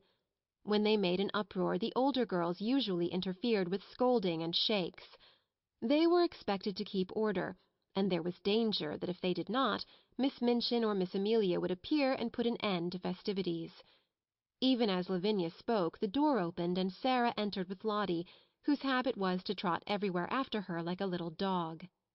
"There she is, with that horrid child!" exclaimed Lavinia in a whisper. "If she's so fond of her, why doesn't she keep her in her own room? She'll begin howling about something in 5 minutes." It happened that Lottie had been seized with a sudden desire to play in the schoolroom, and had begged her adopted parent to come with her. She joined a group of little ones who were playing in a corner. Sarah curled herself up in the window-seat, opened a book, and began to read. It was a book about the French Revolution, and she was soon lost in a harrowing picture of the prisoners in the Bastille, men who had spent so many years in dungeons that when they were dragged out by those who rescued them, their long grey hair and beards almost hid their faces, and they had forgotten that an outside world existed at all, and were like beings in a dream. She was so far away from the schoolroom that it was not agreeable to be dragged back suddenly by a howl from Lottie. Never did she find anything so difficult as to keep herself from losing her temper when she was suddenly disturbed while absorbed in a book. People who are fond of books know the feeling of irritation which sweeps over them at such a moment. The temptation to be unreasonable and snappish is one not easy to manage. "It makes me feel as if someone had hit me," Sarah had told Ermengarde once in confidence. "And as if I want to hit back. I have to remember things quickly to keep from saying something ill-tempered." She had to remember things quickly when she laid her book on the window-seat and jumped down from her comfortable corner. Lottie had been sliding across the schoolroom floor, and having first irritated Lavinia and Jessie by making a noise, had ended by falling down and hurting her fat knee. She was screaming and dancing up and down in the midst of a group of friends and enemies who were alternately coaxing and scolding her. "Stop it this minute, you cry-baby! Stop this minute!" Lavinia commanded. "I'm not a cry-baby! I'm not!" wailed Lottie. "Sarah! Sarah!" "If she doesn't stop, Miss Minchin will hear her," cried Jessie. "Lottie, darling, I'll give you a penny." "I don't want your penny," sobbed Lottie, and she looked down at the fat knee, and seeing a drop of blood on it, burst forth again. Sarah flew across the room, and kneeling down, put her arms round her. "Now, Lottie," she said. "Now, Lottie, you promised Sarah." "She said I was a cry-baby," wept Lottie. Sarah patted her, but spoke in the steady voice Lottie knew. "But if you cry, you will be one, Lottie pet. You promised." Lottie remembered that she had promised, but she preferred to lift up her voice. "I haven't any mamma," she proclaimed. "I haven't a bit of mamma." "Yes, you have," said Sarah cheerfully. "Have you forgotten? Don't you know that Sarah is your mamma? Don't you want Sarah for your mamma?" Lottie cuddled up to her with a consoled sniff. "Come and sit in the window-seat with me," Sarah went on, "and I'll whisper a story to you." "Will you?" whimpered Lottie. "Will you tell me about the diamond mines?" "The diamond mines!" broke out Lavinia. "Nasty little spoiled thing! I should like to slap her." Sarah got up quickly on her feet. It must be remembered that she had been very deeply absorbed in the book about the Bastille, and she had had to recall several things rapidly when she realized that she must go and take care of her adopted child. She was not an angel, and she was not fond of Lavinia. "Well," she said with some fire, "I should like to slap you, but I don't want to slap you," restraining herself. "At least, I both want to slap you and I should like to slap you, but I won't slap you. We are not little gutter children. We are both old enough to know better." Here was Lavinia's opportunity. "Ah, yes, your Royal Highness," she said. "We are princesses, I believe. At least one of us is. The school ought to be very fashionable now Miss Minchin has a princess for a pupil." Sarah started toward her. She looked as if she were going to box her ears. Perhaps she was. Her trick of pretending things was the joy of her life. She never spoke of it to girls she was not fond of. Her new pretend about being a princess was very near to her heart, and she was shy and sensitive about it. She had meant it to be rather a secret, and here was Lavinia deriding it before nearly all the school. She felt the blood rush up into her face and tingle in her ears. She only just saved herself. If you were a princess you did not fly into rages. Her hand dropped, and she stood quite still a moment. When she spoke it was in a quiet, steady voice. She held her head up, and everybody listened to her. "It's true," she said. "Sometimes I do pretend I am a princess. I pretend I am a princess so that I can try and behave like one." Lavinia could not think of exactly the right thing to say. Several times she had found that she could not think of a satisfactory reply when she was dealing with Sarah. The reason for this was that, somehow, the rest always seemed to be vaguely in sympathy with her opponent. She saw now that they were pricking up their ears interestedly. The truth was, they liked princesses, and they all hoped they might hear something more definite about this one, and drew nearer Sarah accordingly. Lavinia could only invent one remark, and it fell rather flat. "Dear me," she said, "I hope when you ascend the throne you won't forget us." "I won't," said Sarah, and she did not utter another word, but stood quite still and stared at her steadily as she saw her take Jessie's arm and turn away. After this, the girls who were jealous of her used to speak of her as Princess Sarah whenever they wished to be particularly disdainful, and those who were fond of her gave her the name among themselves as a term of affection. No one called her Princess instead of Sarah, but her adorers were much pleased with the picturesqueness and grandeur of the title, and Miss Minchin, hearing of it, mentioned it more than once to visiting parents, feeling that it rather suggested a sort of royal boarding school. To Becky it seemed the most appropriate thing in the world. The acquaintance begun on the foggy afternoon when she had jumped up terrified from her sleep in the comfortable chair, had ripened and grown, though it must be confessed that Miss Minchin and Miss Amelia knew very little about it. They were aware that Sarah was kind to the scullery maid, but they knew nothing of certain delightful moments snatched perilously when, the upstairs rooms being set in order with lightning rapidity, Sarah's sitting-room was reached, and the heavy coal-box set down with a sigh of joy. At such times stories were told by instalments. Things of a satisfying nature were either produced and eaten or hastily tucked into pockets to be disposed of at night, when Becky went upstairs to her attic to bed. "But I has to eat 'em careful, miss," she said once, "'cause if I leave crumbs the rats come out to get 'em." "Rats!" exclaimed Sarah in horror. "Are there rats there?" "Lots of 'em, miss," Becky answered in quite a matter-of-fact manner. "There mostly is rats and mice in attics. You get used to the noise they make scuttling about. I've got so I don't mind them, long as they don't run over my pillow." "Ugh!" said Sarah. "You gets used to anything after a bit," said Becky. "You have to, miss, if you're born a scullery maid. I'd rather have rats than cockroaches." "So would I," said Sarah. "I suppose you might make friends with a rat in time, but I don't believe I should like to make friends with a cockroach." Sometimes Becky did not dare to spend more than a few minutes in the bright, warm room, and when this was the case, perhaps only a few words could be exchanged, and a small purchase slipped into the old-fashioned pocket Becky carried under her dress-skirt, tied round her waist with a band of tape. The search for and discovery of satisfying things to eat, which could be packed into small compass, added a new interest to Sarah's existence. When she drove or walked out, she used to look into shop windows eagerly. The first time it occurred to her to bring home 2 or 3 little meat pies, she felt that she had hit upon a discovery. When she exhibited them, Becky's eyes quite sparkled. "Oh, miss," she murmured, "them'll be nice and fillin'. It's fillin'ness that's best. Sponge cake's a heavenly thing, but it melts away like, if you understand, miss. These'll just stay in your stomach."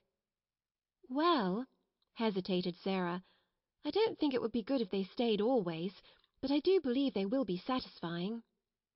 They were satisfying, and so were beef sandwiches, bought at a cook-shop, and so were rolls and bologna sausage. In time, Becky began to lose her hungry, tired feeling, and the coal-box did not seem so unbearably heavy. However heavy it was, and whatsoever the temper of the cook, and the hardness of the work heaped upon her shoulders, she had always the chance of the afternoon to look forward to, the chance that Miss Sarah would be able to be in her sitting-room. In fact, the mere seeing of Miss Sarah would have been enough without meat pies. If there was time only for a few words, they were always friendly, merry words that put heart into one, and if there was time for more, then there was an instalment of a story to be told, or some other thing one remembered afterward, and sometimes lay awake in one's bed in the attic to think over. Sarah, who was only doing what she unconsciously liked better than anything else, nature having made her for a giver, had not the least idea what she meant to poor Becky, and how wonderful a benefactor she seemed. If nature has made you for a giver, your hands are borne open, and so is your heart. And though there may be times when your hands are empty, your heart is always full, and you can give things out of that. Warm things, kind things, sweet things, help and comfort and laughter, and sometimes gay, kind laughter is the best help of all. Becky had scarcely known what laughter was through all her poor little hard-driven life. Sarah made her laugh, and laughed with her, and though neither of them quite knew it, the laughter was as filling as the meat pies. A few weeks before Sarah's 11th birthday, a letter came to her from her father, which did not seem to be written in such boyish high spirits as usual. He was not very well, and was evidently overweighted by the business connected with the diamond mines. "You see, little Sarah," he wrote, "your daddy is not a business man at all, and figures and documents bother him. He does not really understand them, and all this seems so enormous. Perhaps if I was not feverish I should not be awake, tossing about one half of the night and spend the other half in troublesome dreams.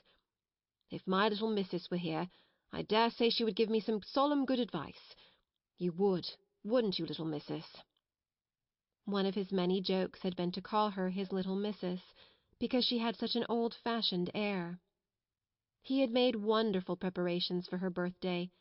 Among other things, a new doll had been ordered in Paris, and her wardrobe was to be indeed a marvel of splendid perfection. When she had replied to the letter asking her if the doll would be an acceptable present, Sarah had been very quaint. "I am getting very old," she wrote. "You see, I shall never live to have another doll given me. This will be my last doll. There is something solemn about it. If I could write poetry, I am sure a poem about a last doll would be very nice. But I cannot write poetry. I have tried, and it made me laugh.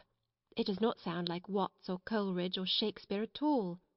No one could ever take Emily's place, but I should respect the last doll very much, and I am sure the school would love it. They all like dolls, though some of the big ones, the almost 15 ones, pretend they are too grown up." Captain Crewe had a splitting headache when he read this letter in his bungalow in India. The table before him was heaped with papers and letters which were alarming him and filling him with anxious dread, but he laughed as he had not laughed for weeks. "Oh," he said, "she's better fun every year she lives. God grant this business may right itself and leave me free to run home and see her. What wouldn't I give to have her little arms round my neck this minute? What wouldn't I give?" The birthday was to be celebrated by great festivities. The schoolroom was to be decorated, and there was to be a party. The boxes containing the presents were to be opened with great ceremony, and there was to be a glittering feast spread in Miss Minchin's sacred room. When the day arrived the whole house was in a whirl of excitement. How the morning passed nobody quite knew, because there seemed such preparations to be made. The schoolroom was being decked with garlands of holly, the desks had been moved away, and red covers had been put on the forms, which were arrayed around the room against the wall. When Sarah went into her sitting-room in the morning, she found on the table a small dumpy package tied up in a piece of brown paper. She knew it was a present, and she thought she could guess whom it came from. She opened it quite tenderly. It was a square pincushion made of not quite clean red flannel, and black pins had been stuck carefully into it to form the words, "Many happy returns." "Oh," cried Sarah, with a warm feeling in her heart, "what pains she has taken! I like it so. It makes me feel sorrowful." But the next moment she was mystified. On the underside of the pincushion was secured a card, bearing in neat letters the name Miss Amelia Minchin. Sarah turned it over and over. "Miss Amelia?" she said to herself. "How can it be?" And just at that very moment she heard the door being cautiously pushed open and saw Becky peeping round it. There was an affectionate happy grin on her face, and she shuffled forward and stood nervously pulling at her fingers. "Do you like it, Miss Sarah?" she said. "Do you?" "Like it?" cried Sarah. "You darling Becky, you made it all yourself." Becky gave a hysteric but joyful sniff, and her eyes looked quite moist with delight. "It ain't nothing but flannin, and the flannin ain't new, but I wanted to give you something that I made that of nice. I knew you could pretend it was satin with diamond pins in. I tried to when I was making it. The card, miss," rather doubtfully. "'Tweren't wrong of me to pick it up out of the dustbin, was it? Miss 'Melia had throwed it away. I hadn't no card of my own, and I knowed it wouldn't be proper present if it didn't pin a card on, so I pinned Miss 'Melia's." Sarah flew at her and hugged her. She could not have told herself or anyone else why there was a lump in her throat. "Oh, Becky!" she cried out, with a queer little laugh. "I love you, Becky. I do. I do." "Oh, miss!" breathed Becky. "Thank you, miss, kindly. It ain't good enough for that. The flannin wasn't new."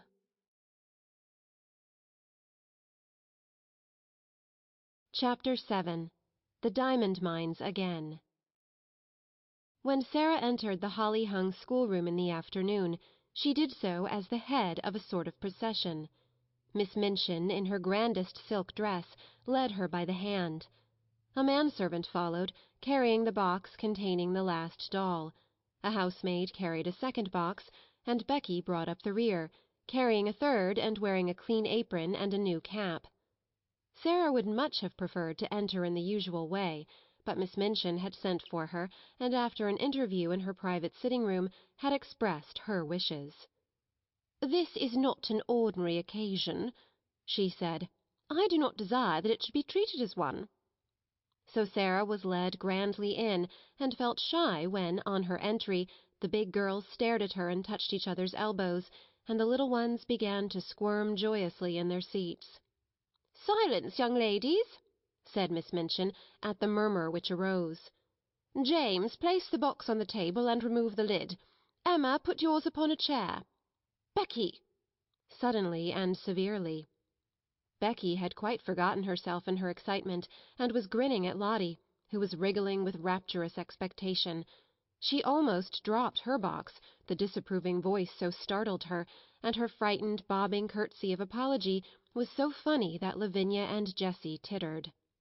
"It is not your place to look at the young ladies," said Miss Minchin. "You forget yourself. Put your box down." Becky obeyed with alarmed haste, and hastily backed toward the door. "You may leave us," Miss Minchin announced to the servants with a wave of her hand. Becky stepped aside respectfully to allow the superior servants to pass out first. She could not help casting a longing glance at the box on the table. Something made of blue satin was peeping from between the folds of tissue paper. "If you please, Miss Minchin," said Sarah suddenly, "mayn't Becky stay?" It was a bold thing to do. Miss Minchin was betrayed into something like a slight jump. Then she put her eyeglass up and gazed at her show pupil disturbedly. "Becky!" she exclaimed. "My dearest Sarah!" Sarah advanced a step toward her. "I want her because I know she will like to see the presents," she explained. "She is a little girl too, you know." Miss Minchin was scandalized. She glanced from one figure to the other. "My dear Sarah," she said, "Becky is the scullery maid. Scullery maids are not little girls." It really had not occurred to her to think of them in that light. Scullery maids were machines who carried coal scuttles and made fires. "But Becky is," said Sarah, "and I know she would enjoy herself. Please let her stay, because it is my birthday." Miss Minchin replied with much dignity, "As you ask it as a birthday favour, she may stay. Rebecca, thank Miss Sarah for her great kindness." Becky had been backing into the corner, twisting the hem of her apron in delighted suspense. She came forward, bobbing curtsies, but between Sarah's eyes and her own there passed a gleam of friendly understanding, while her words tumbled over each other. "Oh, if you please, miss, I'm that grateful, miss. I did want to see the doll, miss, that I did. Thank you, miss. And thank you, mum," turning and making an alarmed bob to Miss Minchin, "for letting me take the liberty." Miss Minchin waved her hand again. This time it was in the direction of the corner near the door. "Go and stand there," she commanded. "Not too near the young ladies." Becky went to her place, grinning. She did not care where she was sent, so that she might have the luck of being inside the room, instead of being downstairs in the scullery while these delights were going on. She did not even mind when Miss Minchin cleared her throat ominously and spoke again. "Now, young ladies, I have a few words to say to you," she announced. "She's going to make a speech," whispered one of the girls. "I wish it was over." Sarah felt rather uncomfortable. As this was her party, it was probable that the speech was about her. It is not agreeable to stand in a schoolroom and have a speech made about you. "You are aware, young ladies," the speech began, for it was a speech, "that dear Sarah is 11 years old today." "Dear Sarah," murmured Lavinia. "Several of you here have also been 11 years old, but Sarah's birthdays are rather different from other little girls' birthdays. When she is older, she will be an heiress to a large fortune, which it will be her duty to spend in a meritorious manner." "The diamond mines!" giggled Jessie in a whisper. Sarah did not hear her, but as she stood with her grey-green eyes fixed steadily on Miss Minchin, she felt herself growing rather hot. When Miss Minchin talked about money, she felt somehow that she always hated her, and of course it was disrespectful to hate grown-up people. "When her dear papa, Captain Crewe, brought her from India and gave her into my care," the speech proceeded, "he said to me in a jesting way, 'I am afraid she will be very rich, Miss Minchin.' My reply was, 'Her education at my seminary, Captain Crewe, shall be such as will adorn the largest fortune.' Sarah has become my most accomplished pupil. Her French and her dancing are a credit to the seminary. Her manners, which have caused you to call her Princess Sarah, are perfect. Her amiability she exhibits by giving you this afternoon's party. I hope you appreciate her generosity. I wish you to express your appreciation of it all by saying aloud all together, 'Thank you, Sarah.'" The entire schoolroom rose to its feet as it had done the morning Sarah remembered so well. "Thank you, Sarah," it said, and it must be confessed that Lottie jumped up and down. Sarah looked rather shy for a moment. She made a curtsy, and it was a very nice one. "Thank you," she said, "for coming to my party." "Very pretty indeed, Sarah," approved Miss Minchin. "That is what a real princess does when the populace applauds her. Lavinia," scathingly, "the sound you just made was extremely like a snort. If you are jealous of your fellow pupil, I beg you will express your feelings in some more ladylike manner. Now, I will leave you to enjoy yourselves." The instant she had swept out of the room, the spell her presence always had upon them was broken. The door had scarcely closed before every seat was empty. The little girls jumped or tumbled out of theirs, the older ones wasted no time in deserting theirs. There was a rush toward the boxes. Sarah had bent over one of them with a delighted face. "These are books, I know," she said. The little children broke into a rueful murmur, and Ermengarde looked aghast. "Does your papa send you books for a birthday present?" she exclaimed. "Why, he's as bad as mine. Don't open them, Sarah." "I like them," Sarah laughed, but she turned to the biggest box. When she took out the last doll, it was so magnificent that the children uttered delighted groans of joy, and actually drew back to gaze at it in breathless rapture. "She is almost as big as Lottie," someone gasped. Lottie clapped her hands and danced about, giggling. "She's dressed for the theatre," said Lavinia. "Her cloak is lined with ermine." "Oh!" cried Ermengarde, darting forward. "She has an opera glass in her hand, a blue and gold one." "Here is her trunk," said Sarah. "Let us open it and look at her things." She sat down upon the floor and turned the key. The children crowded clamoring around her as she lifted tray after tray and revealed their contents. Never had the schoolroom been in such an uproar. There were lace collars and silk stockings and handkerchiefs. There was a jewel case containing a necklace and a tiara which looked quite as if they were made of real diamonds. There was a long sealskin and muff. There were ball dresses and walking dresses and visiting dresses. There were hats and tea gowns and fans. Even Lavinia and Jessie forgot that they were too elderly to care for dolls, and uttered exclamations of delight, and caught up things to look at them. "Suppose," Sarah said as she stood by the table, putting a large black velvet hat on the impassively smiling owner of all these splendours, "suppose she understands human talk and feels proud of being admired." "You are always supposing things," said Lavinia, and her air was very superior. "I know I am," answered Sarah undisturbedly. "I like it.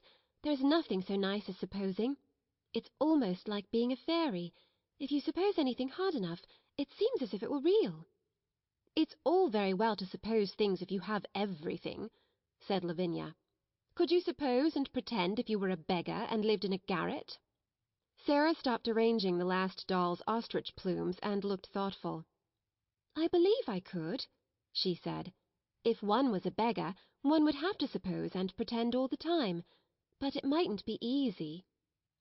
She often thought afterward how strange it was that just as she had finished saying this, just at that very moment, Miss Amelia came into the room. "Sarah," she said, "your papa's solicitor, Mr. Barrow, has called to see Miss Minchin, and as she must talk to him alone, and the refreshments are laid in her parlour, you had all better come and have your feast now, so that my sister can have her interview here in the schoolroom." Refreshments were not likely to be disdained at any hour, and many pairs of eyes gleamed. Miss Amelia arranged the procession into decorum, and then, with Sarah at her side heading it, she led it away, leaving the last doll sitting upon a chair with the glories of her wardrobe scattered about her, dresses and coats hung upon chair-backs, piles of lace-frilled petticoats lying upon their seats. Becky, who was not expected to partake of refreshments, had the indiscretion to linger a moment to look at these beauties. It really was an indiscretion. "Go back to your work, Becky," Miss Amelia had said, but she had stopped to pick up reverently first a muff and then a coat, and while she stood looking at them adoringly, she heard Miss Minchin upon the threshold, and being smitten with terror at the thought of being accused of taking liberties, she rashly darted under the table, which hid her by its tablecloth. Miss Minchin came into the room, accompanied by a sharp-featured, dry little gentleman, who looked rather disturbed. Miss Minchin herself also looked rather disturbed, it must be admitted, and she gazed at the dry little gentleman with an irritated and puzzled expression. She sat down with stiff dignity, and waved him to a chair. "Pray be seated, Mr. Barrow," she said. Mr. Barrow did not sit down at once. His attention seemed attracted by the last doll and the things which surrounded her. He settled his eyeglasses and looked at them in nervous disapproval. The last doll herself did not seem to mind this in the least. She merely sat upright, and returned his gaze indifferently. £100, Mr. Barrow remarked succinctly. "All expensive material, and made at a Parisian modiste's. He spent money lavishly enough, that young man." Miss Minchin felt offended. This seemed to be a disparagement of her best patron, and was a liberty. Even solicitors had no right to take liberties. "I beg your pardon, Mr. Barrow," she said stiffly. "I do not understand." "Birthday presents," said Mr. Barrow, in the same critical manner. "To a child 11 years old. Mad extravagance, I call it." Miss Minchin drew herself up still more rigidly. "Captain Crewe is a man of fortune," she said. "The diamond mines alone." Mr. Barrow wheeled round upon her. "Diamond mines?" he broke out. "There are none, never were." Miss Minchin actually got up from her chair. "What?" she cried. "What do you mean?" "At any rate," answered Mr. Barrow, quite snappishly, "it would have been much better if there never had been any." "Any diamond mines?" ejaculated Miss Minchin, catching at the back of a chair and feeling as if a splendid dream was fading away from her. "Diamond mines spell ruin oftener than they spell wealth," said Mr. Barrow. "When a man is in the hands of a very dear friend, and is not a business man himself, he had better steer clear of the dear friend's diamond mines, or gold mines, or any other kind of mines dear friends want his money put into. The late Captain Crewe—" Here Miss Minchin stopped him with a gasp. "The late Captain Crewe?" she cried out. "The late? You don't come to tell me that Captain Crewe is—" "He's dead, ma'am," Mr. Barrow answered with jerky brusqueness. "Died of jungle fever and business troubles combined. The jungle fever might not have killed him if he had not been driven mad by the business troubles, and the business troubles might not have put an end to him if the jungle fever had not assisted. Captain Crewe is dead." Miss Minchin dropped into her chair again. The words he had spoken filled her with alarm. "What were his business troubles?" she said. "What were they?" "Diamond mines," answered Mr. Barrow, "and dear friends, and ruin." Miss Minchin lost her breath. "Ruin?" she gasped out. "Lost every penny. That young man had too much money. The dear friend was mad on the subject of the diamond mine. He put all his own money into it, and all Captain Crewe's. Then the dear friend ran away. Captain Crewe was already stricken with fever when the news came. The shock was too much for him. He died delirious, raving about his little girl, and didn't leave a penny." Now Miss Minchin understood, and never had she received such a blow in her life. Her show pupil, her show patron, swept away from the select seminary at one blow. She felt as if she had been outraged and robbed, and that Captain Crewe and Sarah and Mr. Barrow were equally to blame. "Do you mean to tell me," she cried out, "that he left nothing, that Sarah will have no fortune, that the child is a beggar, that she has left on my hands a little pauper instead of an heiress?" Mr. Barrow was a shrewd businessman, and felt it as well to make his own freedom from responsibility quite clear without any delay. "She is certainly left a beggar," he replied, "and she is certainly left on your hands, ma'am, as she hasn't a relation in the world that we know of." Miss Minchin started forward. She looked as if she was going to open the door and rush out of the room to stop the festivities going on joyfully, and rather noisily, that moment over the refreshments. "It is monstrous," she said. "She's in my sitting-room at this moment, dressed in silk gauze and lace petticoats, giving a party at my expense." "She's giving it at your expense, madam, if she's giving it," said Mr. Barrow calmly. "Barrow and Skipworth are not responsible for anything. There never was a cleaner sweep made of a man's fortune. Captain Crewe died without paying our last bill, and it was a big one." Miss Minchin turned back from the door in increased indignation. This was worse than anyone could have dreamed of its being. "That is what has happened to me," she cried. "I was always so sure of his payments that I went to all sorts of ridiculous expenses for the child. I paid the bills for that ridiculous doll and her ridiculous fantastic wardrobe. The child was to have anything she wanted. She has a carriage and a pony and a maid, and I've paid for all of them since the last cheque came." Mr. Barrow evidently did not intend to remain to listen to the story of Miss Minchin's grievances after he had made the position of his firm clear and related the mere dry facts. He did not feel any particular sympathy for irate keepers of boarding schools. "You had better not pay for anything more, ma'am," he remarked, "unless you want to make presents to the young lady. No one will remember you. She hasn't a brass farthing to call her own." "But what am I to do?" demanded Miss Minchin, as if she felt it entirely his duty to make the matter right.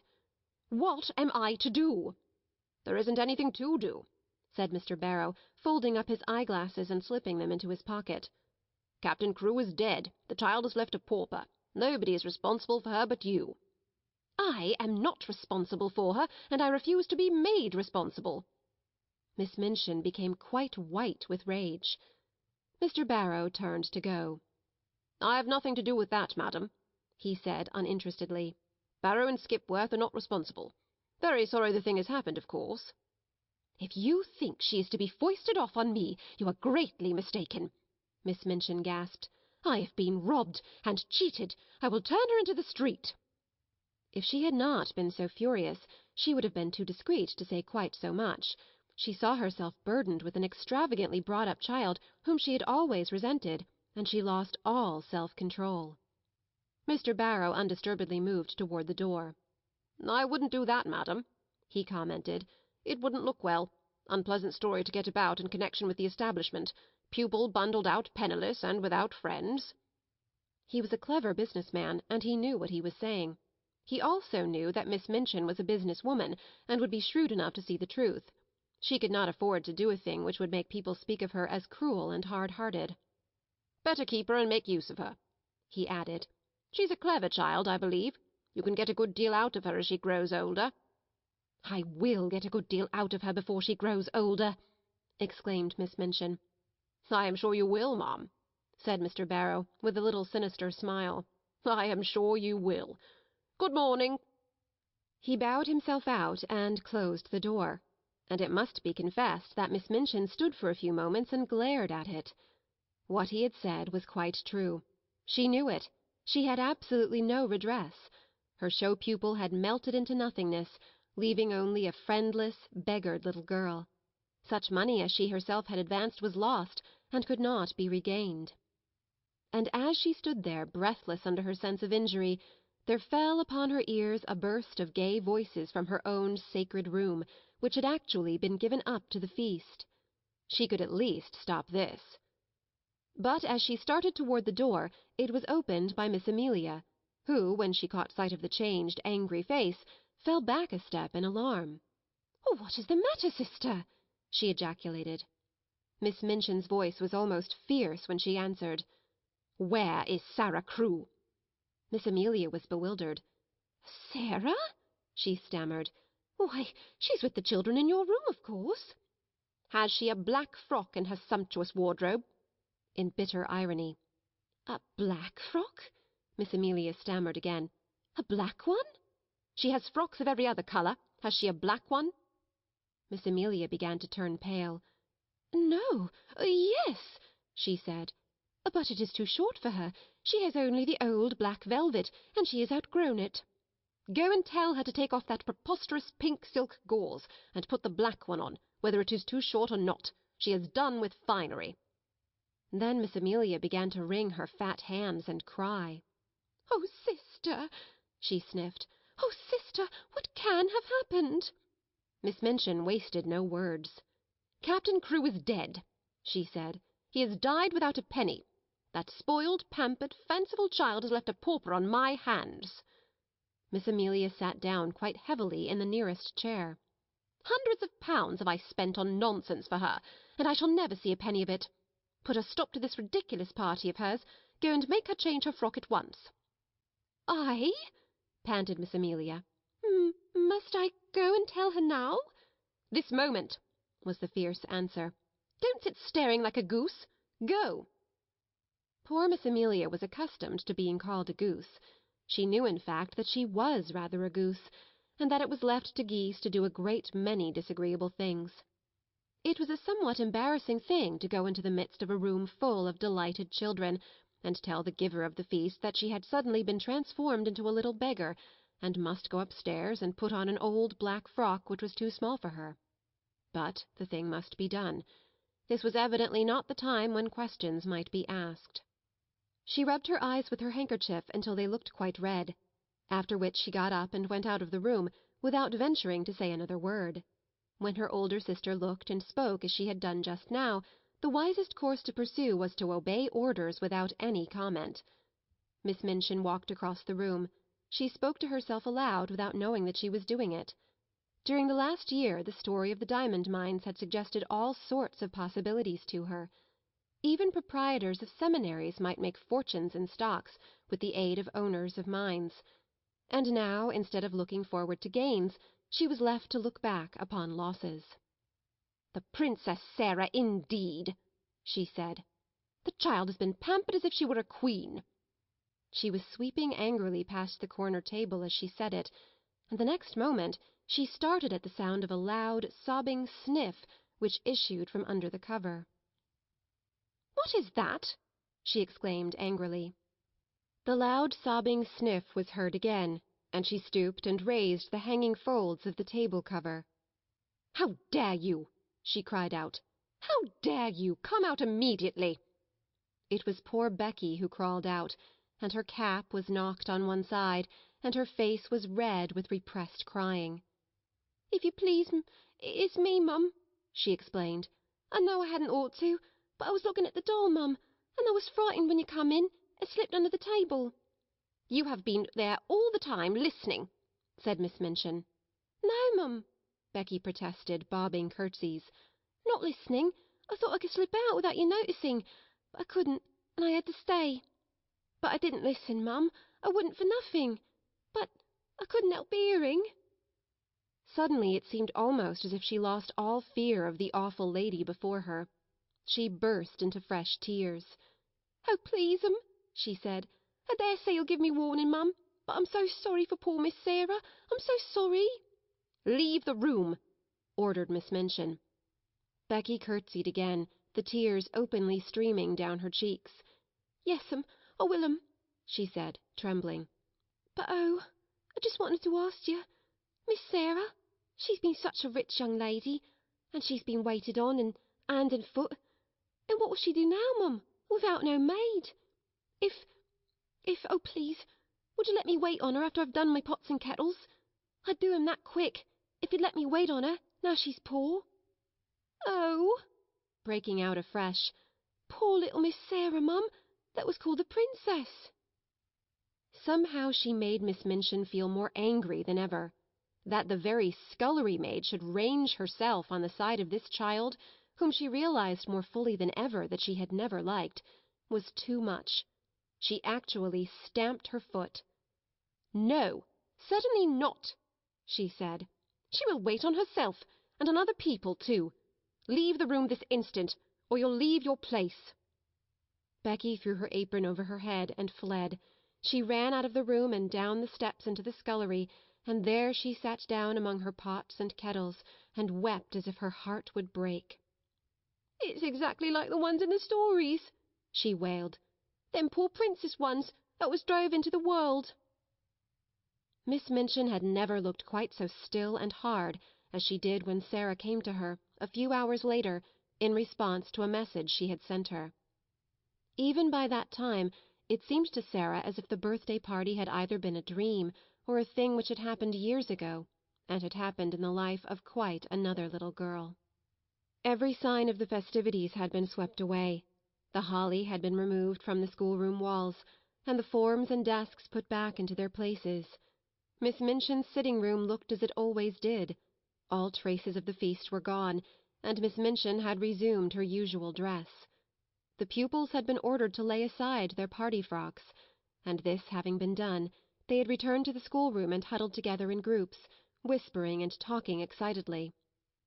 "Tell Sarah to come to my room," Miss Minchin had said to her sister, "and explain to her clearly that I will have no crying or unpleasant scenes."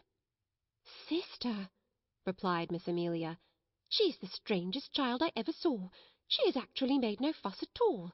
You remember she made none when Captain Carew went back to India. When I told her what had happened, she just stood quite still and looked at me without making a sound. Her eyes seemed to get bigger and bigger, and she went quite pale. When I had finished, she still stood staring for a few seconds, and then her chin began to shake, and she turned round and ran out of the room and upstairs. Several of the other children began to cry, but she did not seem to hear them, or to be alive to anything but just what I was saying. It made me feel quite queer not to be answered, and when you tell anything sudden and strange, you expect people will say something, whatever it is." Nobody but Sarah herself ever knew what happened in her room after she had run upstairs and locked her door. In fact, she herself scarcely remembered anything but that she walked up and down, saying over and over again to herself, in a voice which did not seem her own, "My papa is dead. My papa is dead." Once she stopped before Emily, who sat watching her from her chair, and cried out wildly, "Emily, do you hear? Do you hear? Papa is dead. He is dead in India, thousands of miles away."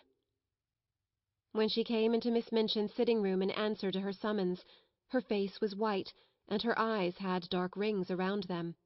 Her mouth was set, as if she did not wish it to reveal what she had suffered, and was suffering. She did not look in the least like the rose-coloured butterfly child who had flown about from one of her treasures to the other in the decorated schoolroom. She looked instead a strange, desolate, almost grotesque little figure. She had put on, without Mariette's help, the cast-aside black velvet frock. It was too short and tight, and her slender legs looked long and thin, showing themselves from beneath the brief skirt. As she had not found a piece of black ribbon, her short, thick black hair tumbled loosely about her face and contrasted strongly with its pallor. She held Emily tightly in one arm, and Emily was swathed in a piece of black material. "Put down your doll," said Miss Minchin. "What do you mean by bringing her here?" "No," Sarah answered. "I will not put her down. She is all I have. My papa gave her to me." She had always made Miss Minchin feel secretly uncomfortable, and she did so now. She did not speak with rudeness so much as with a cold steadiness with which Miss Minchin felt it difficult to cope, perhaps because she knew she was doing a heartless and inhuman thing. "You will have no time for dolls in future," she said. "You will have to work and improve yourself and make yourself useful." Sarah kept her big, strange eyes fixed on her, and said not a word.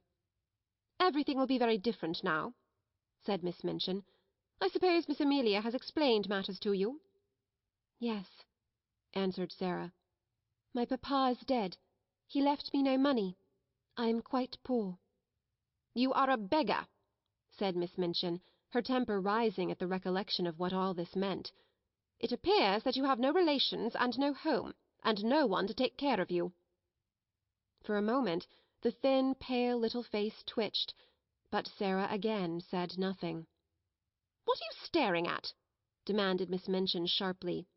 "Are you so stupid that you cannot understand? I tell you that you are quite alone in the world, and have no one to do anything for you, unless I choose to keep you here out of charity." "I understand," answered Sarah in a low tone, and there was a sound as if she had gulped down something which rose in her throat. "I understand." "That doll!" cried Miss Minchin, pointing to the splendid birthday gift seated near. "That ridiculous doll, with all her nonsensical, extravagant things! I actually paid the bill for her." Sarah turned her head toward the chair. "The last doll," she said. "The last doll." And her little mournful voice had an odd sound. "The last doll, indeed," said Miss Minchin. "And she is mine, not yours. Everything you own is mine." "Please take it away from me, then," said Sarah. "I do not want it." If she had cried and sobbed and seemed frightened, Miss Minchin might almost have had more patience with her. She was a woman who liked to domineer and feel her power, and as she looked at Sarah's pale little steadfast face and heard her proud little voice, she quite felt as if her might was being set at naught. "Don't put on grand airs," she said. "The time for that sort of thing is past. You are not a princess any longer. Your carriage and your pony will be sent away. Your maid will be dismissed. You will wear your oldest and plainest clothes. Your extravagant ones are no longer suited to your station. You are like Becky. You must work for your living." To her surprise, a faint gleam of light came into the child's eyes, a shade of relief. "Can I work?" she said. "If I can work it will not matter so much. What can I do?" "You can do anything you are told," was the answer. "You are a sharp child and pick up things readily. If you make yourself useful, I may let you stay here. You speak French well, and you can help with the younger children." "May I?" exclaimed Sarah. "Oh, please let me. I know I can teach them. I like them and they like me." "Don't talk nonsense about people liking you," said Miss Minchin. "You will have to do more than teach the little ones. You will run errands and help in the kitchen as well as in the schoolroom. If you don't please me, you will be sent away. Remember that. Now go." Sarah stood still just a moment, looking at her. In her young soul she was thinking deep and strange things. Then she turned to leave the room. "Stop!" said Miss Minchin. "Don't you intend to thank me?" Sarah paused, and all the deep strange thoughts surged up in her breast. "What for?" she said. "For my kindness to you," replied Miss Minchin. "For my kindness in giving you a home." Sarah made 2 or 3 steps toward her. Her thin little chest heaved up and down, and she spoke in a strange, unchildishly fierce way. "You are not kind," she said. "You are not kind, and it is not a home."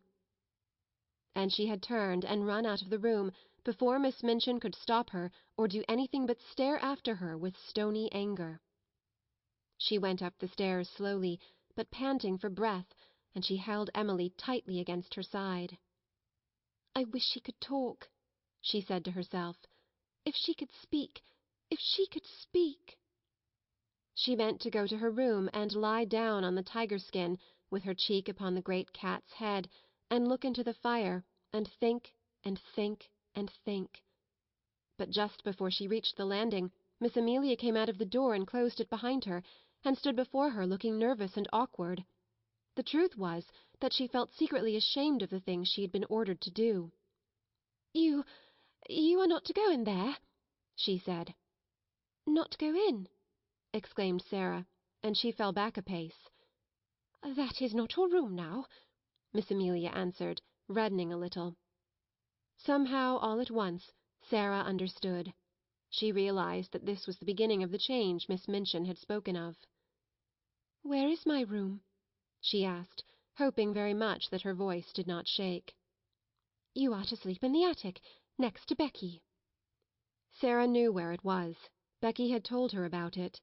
She turned and mounted up 2 flights of stairs. The last one was narrow, and covered with shabby strips of old carpet. She felt as if she were walking away and leaving far behind her the world in which that other child, who no longer seemed herself, had lived. This child, in her short, tight old frock, climbing the stairs to the attic, was quite a different creature. When she reached the attic door and opened it, her heart gave a dreary little thump. Then she shut the door and stood against it, and looked about her. Yes, this was another world. The room had a slanting roof and was whitewashed. The whitewash was dingy and had fallen off in places. There was a rusty grate, an old iron bedstead, and a hard bed covered with a faded coverlet. Some pieces of furniture too much worn to be used downstairs had been sent up. Under the skylight in the roof, which showed nothing but an oblong piece of dull grey sky, there stood an old battered red footstool. Sarah went to it and sat down. She seldom cried. She did not cry now. She laid Emily across her knees, and put her face down upon her, and her arms around her, and sat there, her little black head resting on the black draperies, not saying one word, not making one sound. And as she sat in this silence, there came a low tap at the door, such a low, humble one that she did not at first hear it, and indeed was not roused until the door was timidly pushed open, and a poor, tear-smeared face appeared peeping round it.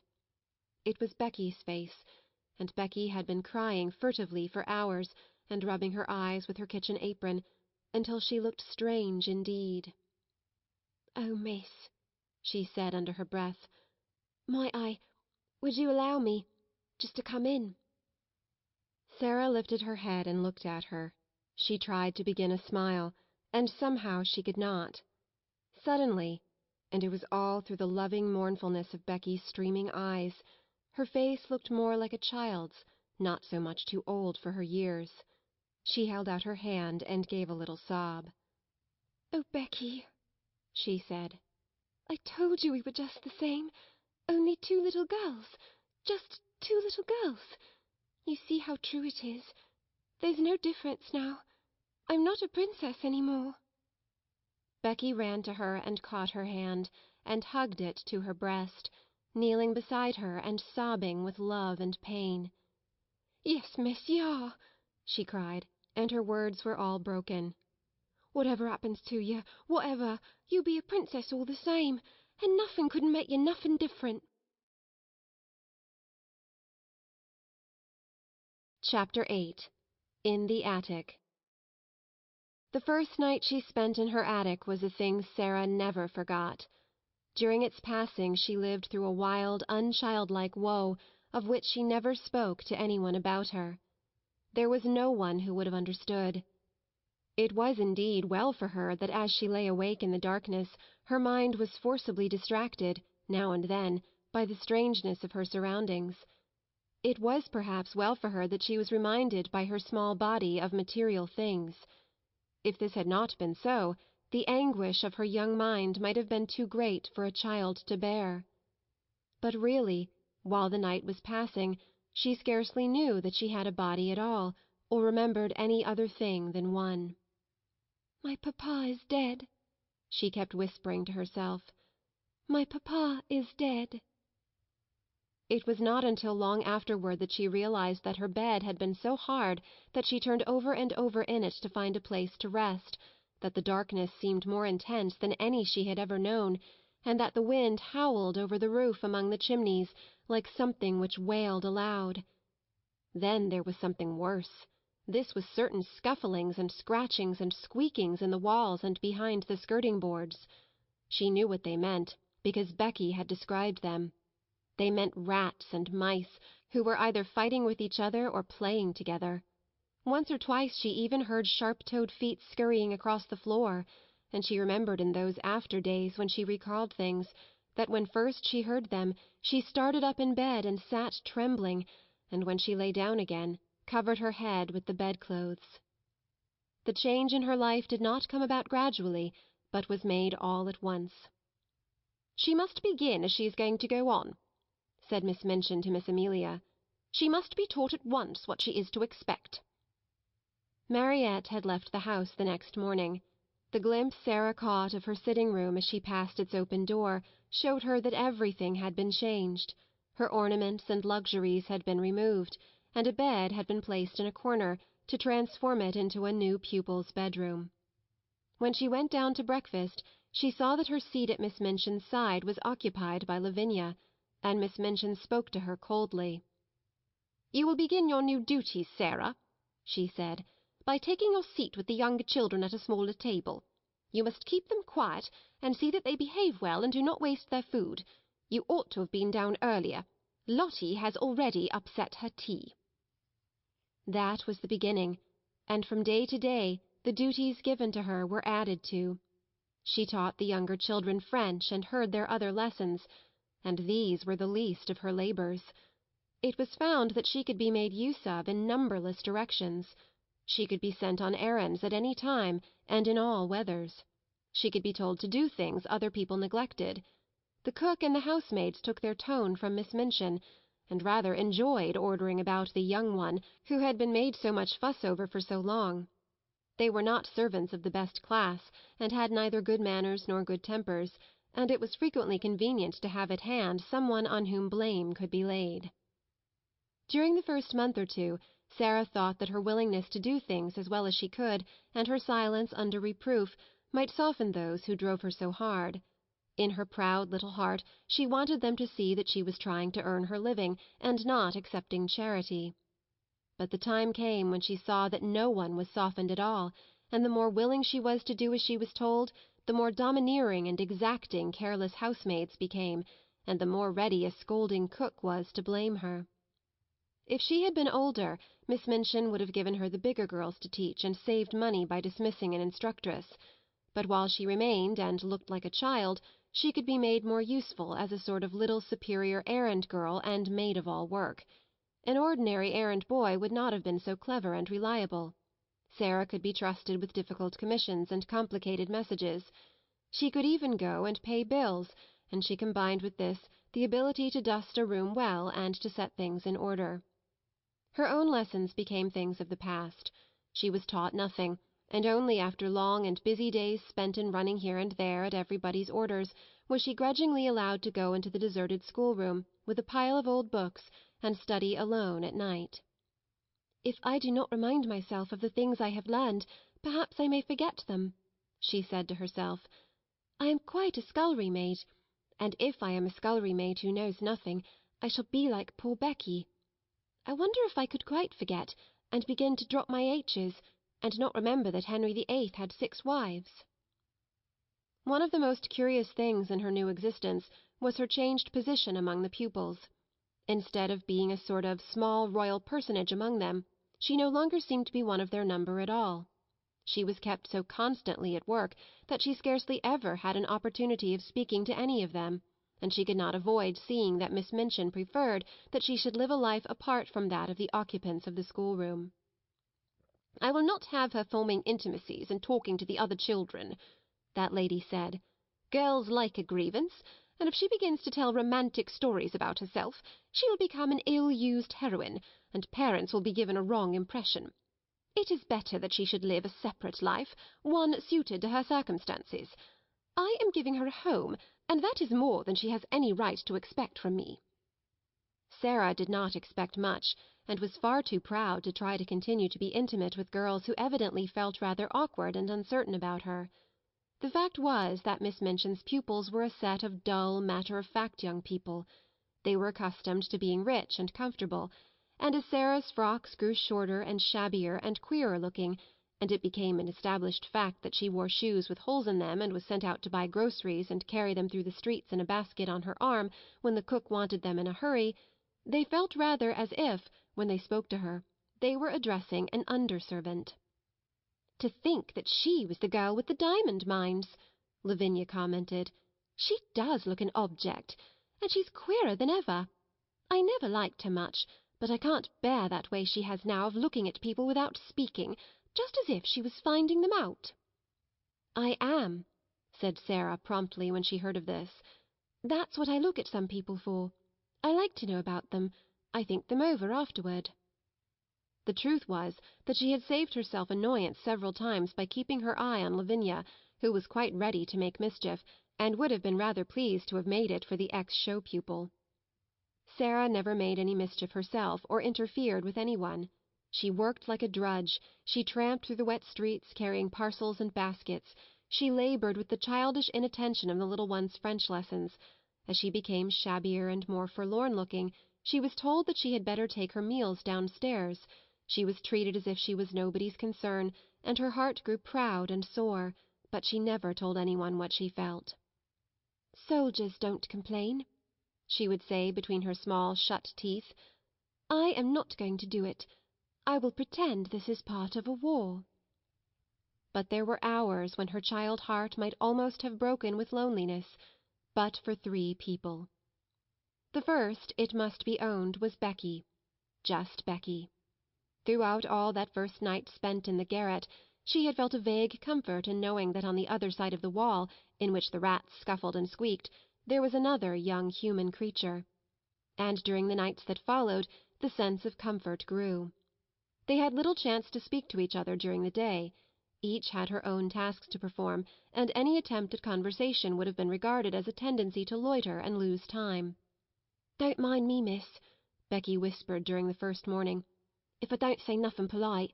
Some 'ud be down on us if I did. I means please and thank you and beg pardon, but I dasn't take time to say it." But before daybreak she used to slip into Sarah's attic and button her dress, and give her such help as she required before she went downstairs to light the kitchen fire. And when night came, Sarah always heard the humble knock at her door, which meant that her handmaid was ready to help her again if she was needed. During the first weeks of her grief, Sarah felt as if she were too stupefied to talk, so it happened that some time passed before they saw each other much or exchanged visits.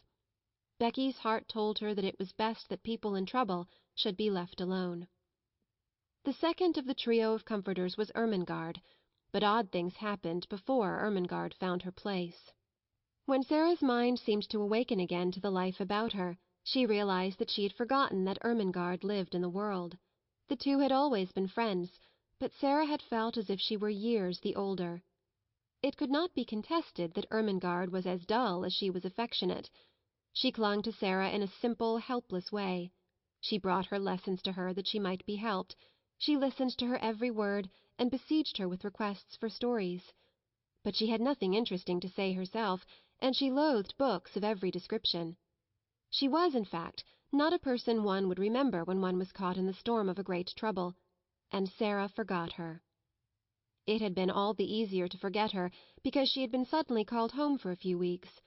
When she came back she did not see Sarah for a day or two, and when she met her for the first time she encountered her coming down a corridor with her arms full of garments which were to be taken downstairs to be mended. Sarah herself had already been taught to mend them. She looked pale and unlike herself, and she was attired in the queer outgrown frock whose shortness showed so much thin black leg. Ermengarde was too slow a girl to be equal to such a situation. She could not think of anything to say. She knew what had happened, but somehow she had never imagined Sarah could look like this, so odd and poor and almost like a servant. It made her quite miserable, and she could do nothing but break into a short hysterical laugh and exclaim, aimlessly and as if without any meaning, "Oh, Sarah, is that you?" "Yes," answered Sarah, and suddenly a strange thought passed through her mind and made her face flush. She held the pile of garments in her arms, and her chin rested upon the top of it to keep it steady. Something in the look of her straight-gazing eyes made Ermengarde lose her wits still more. She felt as if Sarah had changed into a new kind of girl, and she had never known her before. Perhaps it was because she had suddenly grown poor, and had to mend things and work like Becky. "Oh," she stammered, how are you?" "I don't know," Sarah replied. "How are you?" I'm quite well," said Ermengarde, overwhelmed with shyness. Then, spasmodically, she thought of something to say which seemed more intimate. Are you very unhappy?" she said in a rush. Then Sarah was guilty of an injustice. Just at that moment her torn heart swelled within her, and she felt that if any one was as stupid as that, One had better get away from her. "What do you think?" she said. "Do you think I am very happy?" And she marched past her without another word. In course of time she realized that if her wretchedness had not made her forget things, she would have known that poor dull Ermengarde was not to be blamed for her unready, awkward ways. She was always awkward, and the more she felt, the more stupid she was given to being. But the sudden thought which had flashed upon her had made her oversensitive. "She is like the others," she had thought. "She does not really want to talk to me. She knows no one does." So for several weeks a barrier stood between them. When they met by chance, Sarah looked the other way, and Ermengarde felt too stiff and embarrassed to speak. Sometimes they nodded to each other in passing, but there were times when they did not even exchange a greeting. "If she would rather not talk to me," Sarah thought, "I will keep out of her way. Miss Minchin makes that easy enough." Miss Minchin made it so easy that at last they scarcely saw each other at all. At that time it was noticed that Ermengarde was more stupid than ever, and that she looked listless and unhappy. She used to sit in the window-seat huddled in a heap, and stare out of the window without speaking. Once Jessie, who was passing, stopped to look at her curiously. "What are you crying for, Ermengarde?" she asked. "I'm not crying," answered Ermengarde in a muffled, unsteady voice. "You are," said Jessie. "A great big tear just rolled down the bridge of your nose and dropped off at the end of it, and there goes another." "Well," said Ermengarde, "I'm miserable, and no one need interfere." And she turned her plump back and took out her handkerchief and boldly hid her face in it. That night, when Sarah went to her attic, she was later than usual. She had been kept at work until after the hour at which the pupils went to bed, and after that she had gone to her lessons in the lonely schoolroom. When she reached the top of the stairs, she was surprised to see a glimmer of light coming from under the attic door. "Nobody goes there but myself," she thought quickly. "But someone has lighted a candle." Someone had indeed lighted a candle, and it was not burning in the kitchen candlestick she was expected to use, but in one of those belonging to the pupils' bedrooms. The someone was sitting upon the battered footstool, and was dressed in her nightgown and wrapped up in a red shawl. It was Ermengarde. "Ermengarde!" cried Sarah. She was so startled that she was almost frightened. "You will get into trouble." Ermengarde stumbled up from her footstool. She shuffled across the attic in her bedroom slippers, which were too large for her. Her eyes and nose were pink with crying. "I know I shall, if I'm found out," she said. "But I don't care. I don't care a bit. Oh, Sarah, please tell me. What is the matter? Why don't you like me any more?" Something in her voice made the familiar lump rise in Sarah's throat. It was so affectionate and simple, so like the old Ermengarde who had asked her to be best friends. It sounded as if she had not meant what she had seemed to mean during these past weeks. "I do like you," Sarah answered. "I thought you see everything is different now. I thought you were different." Ermengarde opened her wet eyes wide. "Why, it was you who were different!" she cried. "You didn't want to talk to me. I didn't know what to do. It was you who were different after I came back." Sarah thought a moment. She saw she had made a mistake. "I am different," she explained, "though not in the way you think. Miss Minchin does not want me to talk to the girls. Most of them don't want to talk to me. I thought, perhaps, you didn't. So I tried to keep out of your way." "Oh, Sarah!" Ermengarde almost wailed in her reproachful dismay. And then, after one more look, they rushed into each other's arms. It must be confessed that Sarah's small black head lay for some minutes on the shoulder covered by the red shawl. When Ermengarde had seemed to desert her, she had felt horribly lonely. Afterward they sat down upon the floor together, Sarah clasping her knees with her arms, and Ermengarde rolled up in her shawl. Ermengarde looked at the odd, big-eyed little face adoringly. "I couldn't bear it any more," she said. "I dare say you could live without me, Sarah, but I couldn't live without you. I was nearly dead. So tonight when I was crying under the bedclothes, I thought all at once of creeping up here and just begging you to let us be friends again." "You are nicer than I am," said Sarah. "I was too proud to try and make friends. You see, Now that trials have come, they have shown that I am not a nice child. I was afraid they would. Perhaps," wrinkling her forehead wisely, "that is what they were sent for." "I don't see any good in them," said Ermengarde stoutly. "Neither do I, to speak the truth," admitted Sarah frankly. "But I suppose there might be good in things, even if we don't see it. There might," doubtfully, "be good in Miss Minchin." Ermengarde looked round the attic with a rather fearsome curiosity. "Sarah," she said, "do you think you can bear living here?" Sarah looked round also. "If I pretend it's quite different I can," she answered. "Or if I pretend it is a place in a story." She spoke slowly. Her imagination was beginning to work for her. It had not worked for her at all since her troubles had come upon her. She had felt as if it had been stunned. "Other people have lived in worse places. Think of the Count of Monte Cristo in the dungeons of the Château d'If, and think of the people in the Bastille." "The Bastille," half whispered Ermengarde, watching her and beginning to be fascinated. She remembered stories of the French Revolution, which Sarah had been able to fix in her mind by her dramatic relation of them. No one but Sarah could have done it. A well-known glow came into Sarah's eyes. "Yes," she said, hugging her knees, "that will be a good place to pretend about. I am a prisoner in the Bastille. I have been here for years and years, and years, and everybody has forgotten about me. Miss Minchin is the jailer, and Becky," a sudden light adding itself to the glow in her eyes, "Becky is the prisoner in the next cell." She turned to Ermengarde, looking quite like the old Sarah. "I shall pretend that," she said, "and it will be a great comfort." Ermengarde was at once enraptured and awed. "And will you tell me all about it?" she said. "May I creep up here at night whenever it is safe and hear the things you have made up in the day? It will seem as if we were more best friends than ever." "Yes," answered Sarah, nodding. "Adversity tries people, and mine has tried you, and proved how nice you are."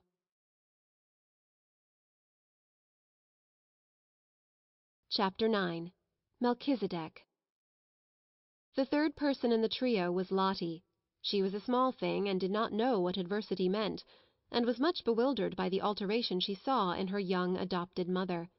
She had heard it rumoured that strange things had happened to Sarah, but she could not understand why she looked different, why she wore an old black frock and came into the schoolroom only to teach instead of to sit in her place of honour and learn lessons herself.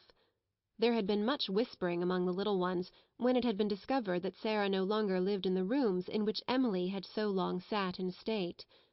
Lottie's chief difficulty was that Sarah said so little when one asked her questions. At 7, mysteries must be made very clear if one is to understand them. "Are you very poor now, Sarah?" she had asked confidentially the first morning her friend took charge of the small French class. "Are you as poor as a beggar?" She thrust a fat hand into the slim one and opened round, tearful eyes. "I don't want you to be as poor as a beggar." She looked as if she was going to cry, and Sarah hurriedly consoled her. "Beggars have nowhere to live," she said courageously. "I have a place to live in." "Where do you live?" persisted Lottie. "The new girl sleeps in your room, and it isn't pretty any more." "I live in another room," said Sarah. "Is it a nice one?" inquired Lottie. "I want to go and see it." "You must not talk," said Sarah. "Miss Minchin is looking at us. She will be angry with me for letting you whisper." She had found out already that she was to be held accountable for everything which was objected to. If the children were not attentive, if they talked, if they were restless, it was she who would be reproved. But Lottie was a determined little person. If Sarah would not tell her where she lived, she would find out in some other way. She talked to her small companions, and hung about the elder girls and listened when they were gossiping, and acting upon certain information they had unconsciously let drop, she started late one afternoon on a voyage of discovery, climbing stairs she had never known the existence of, until she reached the attic floor. There she found 2 doors near each other, and opening one, she saw her beloved Sarah standing upon an old table and looking out of a window. Sarah!" she cried aghast. "Mamma, Sarah!" She was aghast because the attic was so bare and ugly and seemed so far away from all the world. Her short legs had seemed to have been mounting hundreds of stairs. Sarah turned round at the sound of her voice. It was her turn to be aghast. What would happen now? If Lottie began to cry and any one chanced to hear, they were both lost. She jumped down from her table and ran to the child. "Don't cry and make a noise," she implored. "I shall be scolded if you do, and I have been scolded all day. It's not such a bad room, Lottie." "Isn't it?" gasped Lottie, and as she looked round it she bit her lip. She was a spoiled child yet, but she was fond enough of her adopted parent to make an effort to control herself for her sake. Then somehow it was quite possible that any place in which Sarah lived might turn out to be nice. "Why isn't it, Sarah?" she almost whispered. Sarah hugged her close and tried to laugh. There was a sort of comfort in the warmth of the plump, childish body. She had had a hard day, and had been staring out of the windows with hot eyes. "You can see all sorts of things you can't see downstairs," she said. "What sort of things?" demanded Lottie, with that curiosity Sarah could always awaken, even in bigger girls. "Chimneys, quite close to us, with smoke curling up in wreaths and clouds and going up into the sky, and sparrows hopping about and talking to each other just as if they were people, and other attic windows where heads may pop out any minute and you can wonder who they belong to. And it all feels as high up as if it was another world." "Oh, let me see it!" cried Lottie. "Lift me up." Sarah lifted her up, and they stood on the old table together and leaned on the edge of the flat window in the roof, and looked out. Any one who has not done this does not know what a different world they saw. The slates spread out on either side of them, and slanted down into the rain gutter pipes. The sparrows, being at home there, twittered and hopped about quite without fear. Two of them perched on the chimney top nearest and quarrelled with each other fiercely, until one pecked the other and drove him away. The garret window next to theirs was shut, because the house next door was empty. "I wish some one lived there," Sarah said. "It is so close that if there was a little girl in the attic we could talk to each other through the windows, and climb over to see each other, if we were not afraid of falling." The sky seemed so much nearer than when one saw it from the street that Lottie was enchanted. From the attic window among the chimney-pots the things which were happening in the world below seemed almost unreal. One scarcely believed in the existence of Miss Minchin and Miss Amelia and the schoolroom, and the roll of wheels in the square seemed a sound belonging to another existence. "Oh, Sarah!" cried Lottie, cuddling in her guarding arm. "I like this attic. I like it. It is nicer than downstairs." "Look at that sparrow," whispered Sarah. "I wish I had some crumbs to throw to him." "I have some," came in a little shriek from Lottie. "I have part of a bun in my pocket. I bought it with my penny yesterday, and I saved a bit." When they threw out a few crumbs, the sparrow jumped and flew away to an adjacent chimney-top. He was evidently not accustomed to intimates in attics, and unexpected crumbs startled him. But when Lottie remained quite still and Sarah chirped softly, almost as if she were a sparrow herself, he saw that the thing which had alarmed him represented hospitality after all. He put his head on one side, and from his perch on the chimney looked down at the crumbs with twinkling eyes. Lottie could scarcely keep still. "Will he come? Will he come?" she whispered. "His eyes look as if he would," Sarah whispered back. "He is thinking and thinking whether he will dare. Yes, he will. Yes, he is coming." He flew down and hopped toward the crumbs, but stopped a few inches away from them, putting his head on one side again, as if reflecting on the chances that Sarah and Lottie might turn out to be big cats and jump on him. At last his heart told him that they were really nicer than they looked, and he hopped nearer and nearer, darted at the biggest crumb with a lightning peck, seized it, and carried it away to the other side of his chimney. "Now he knows," said Sarah, "and he will come back for the others." He did come back, and even brought a friend, and the friend went away and brought a relative, and among them they made a hearty meal over which they twittered and chattered and exclaimed, stopping every now and then to put their heads on one side and examine Lottie and Sarah. Lottie was so delighted that she quite forgot her first shocked impression of the attic. In fact, when she was lifted down from the table and returned to earthly things, as it were, Sarah was able to point out to her many beauties in the room which she herself would not have suspected the existence of. "It is so little and so high above everything," she said, "that it is almost like a nest in a tree. The slanting ceiling is so funny. See, you can scarcely stand up at this end of the room, and when the morning begins to come, I can lie in bed and look right up into the sky through that flat window in the roof. It is like a square patch of light. If the sun is going to shine, little pink clouds float about, and I feel as if I could touch them. And if it rains, the drops patter and patter as if they were saying something nice. Then, if there are stars, you can lie and try to count how many go in the patch. It takes such a lot. And just look at that tiny rusty grate in the corner. If it was polished and there was a fire in it, just think how nice it would be. You see, it's really a beautiful little room." She was walking round the small place, holding Lottie's hand and making gestures which described all the beauties she was making herself see. She quite made Lottie see them too. Lottie could always believe in the things Sarah made pictures of. "You see," she said, "there could be a thick, soft blue Indian rug on the floor, and in that corner there could be a soft little sofa with cushions to curl up on, and just over it could be a shelf full of books so that one could reach them easily, and there could be a fur rug before the fire, and hangings on the wall to cover up the whitewash, and pictures.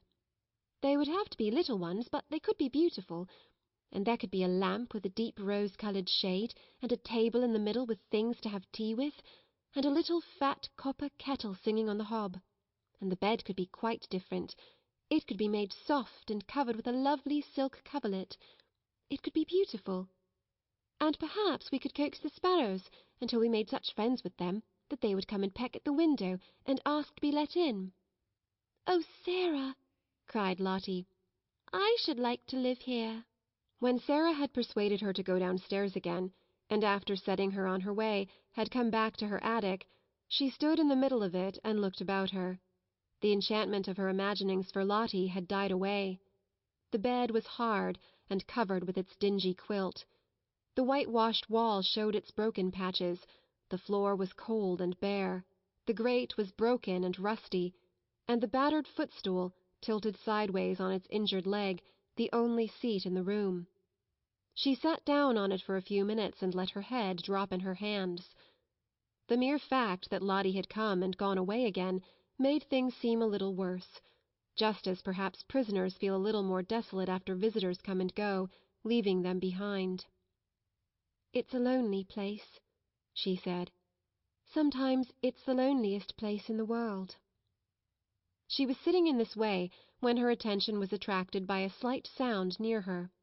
She lifted her head to see where it came from, and if she had been a nervous child she would have left her seat on the battered footstool in a great hurry. A large rat was sitting up on his hind quarters and sniffing the air in an interested manner. Some of Lottie's crumbs had dropped upon the floor, and their scent had drawn him out of his hole. He looked so queer and so like a grey-whiskered dwarf or gnome that Sarah was rather fascinated. He looked at her with his bright eyes, as if he were asking a question.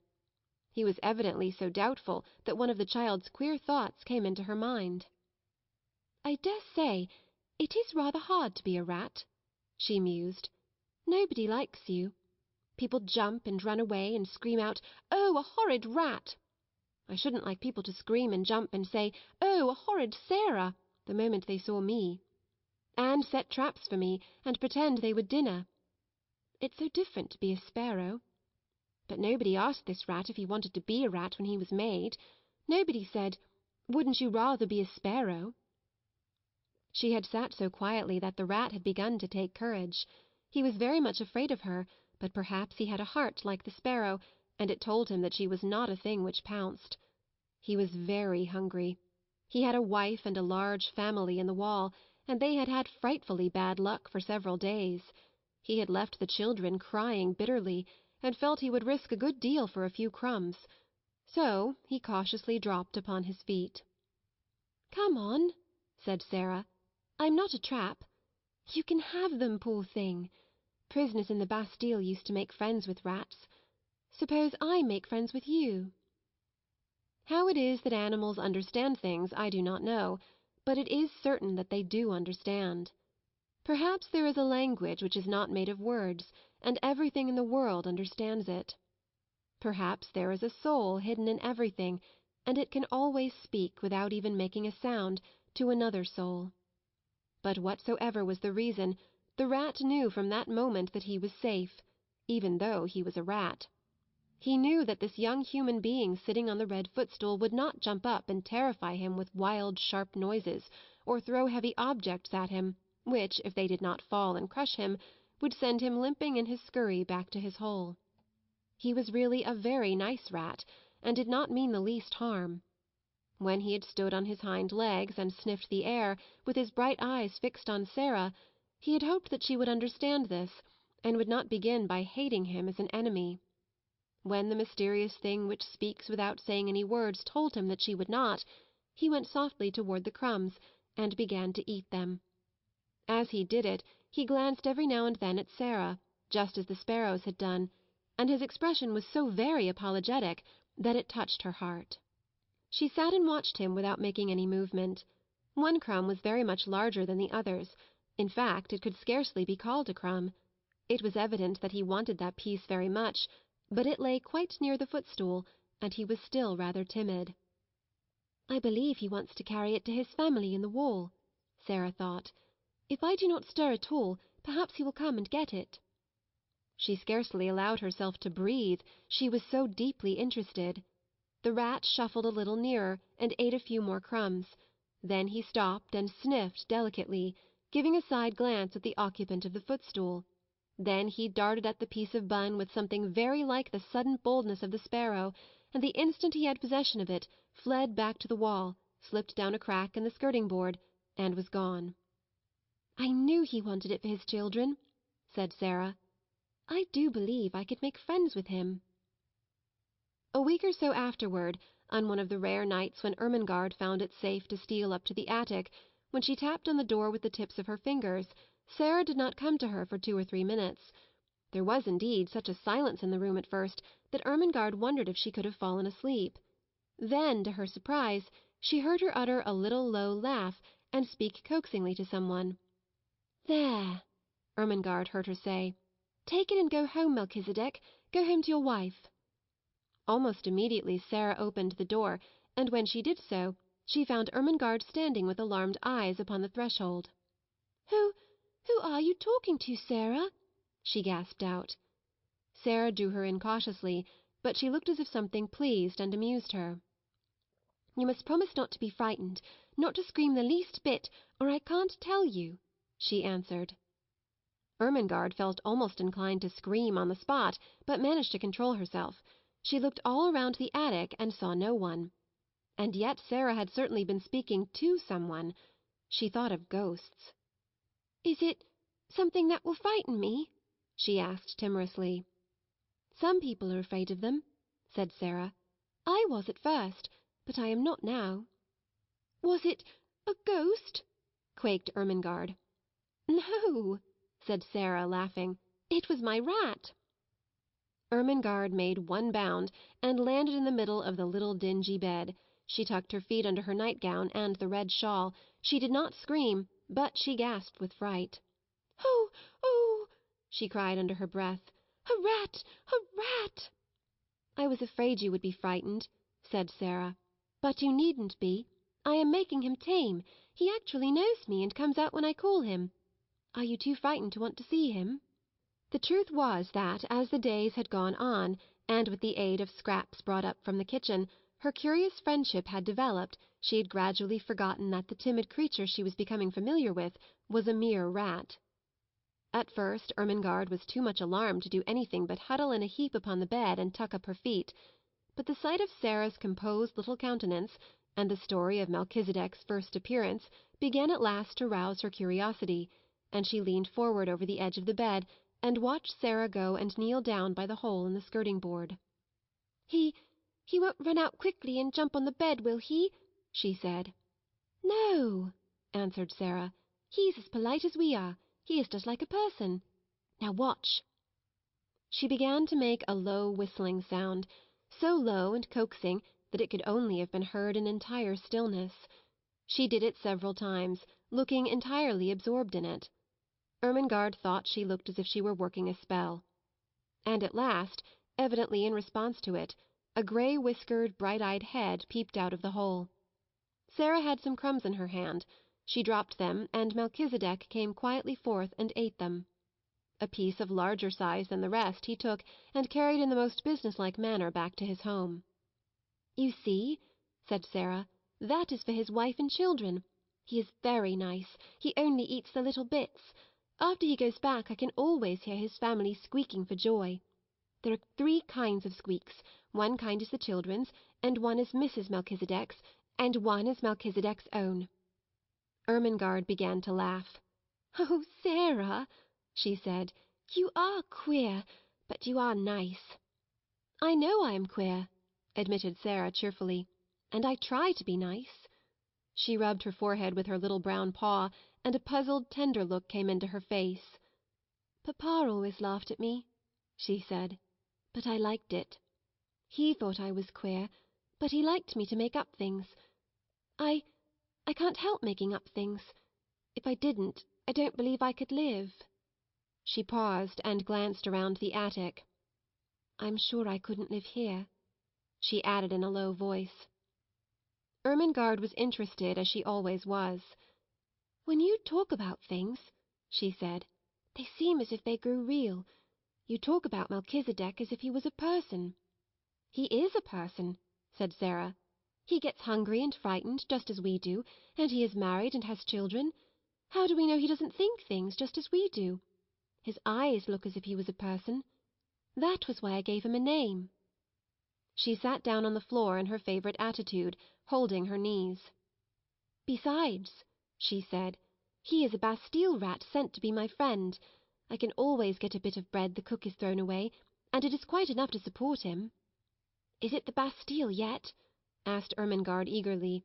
"Do you always pretend it is the Bastille?" "Nearly always," answered Sarah.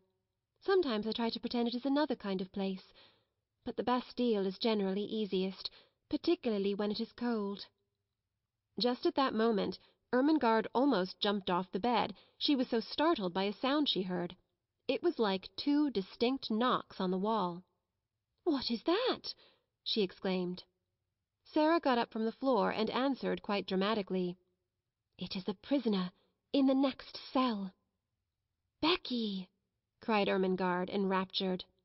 "Yes," said Sarah. "Listen, the 2 knocks meant, 'Prisoner, are you there?'"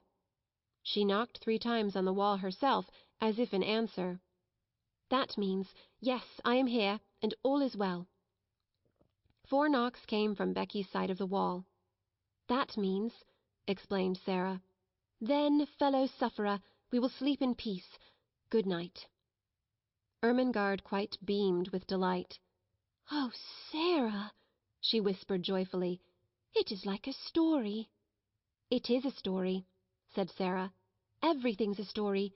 You are a story. I am a story. Miss Minchin is a story." And she sat down again, and talked until Ermengarde forgot that she was a sort of escaped prisoner herself, and had to be reminded by Sarah that she could not remain in the Bastille all night, but must steal noiselessly downstairs again, and creep back into her deserted bed.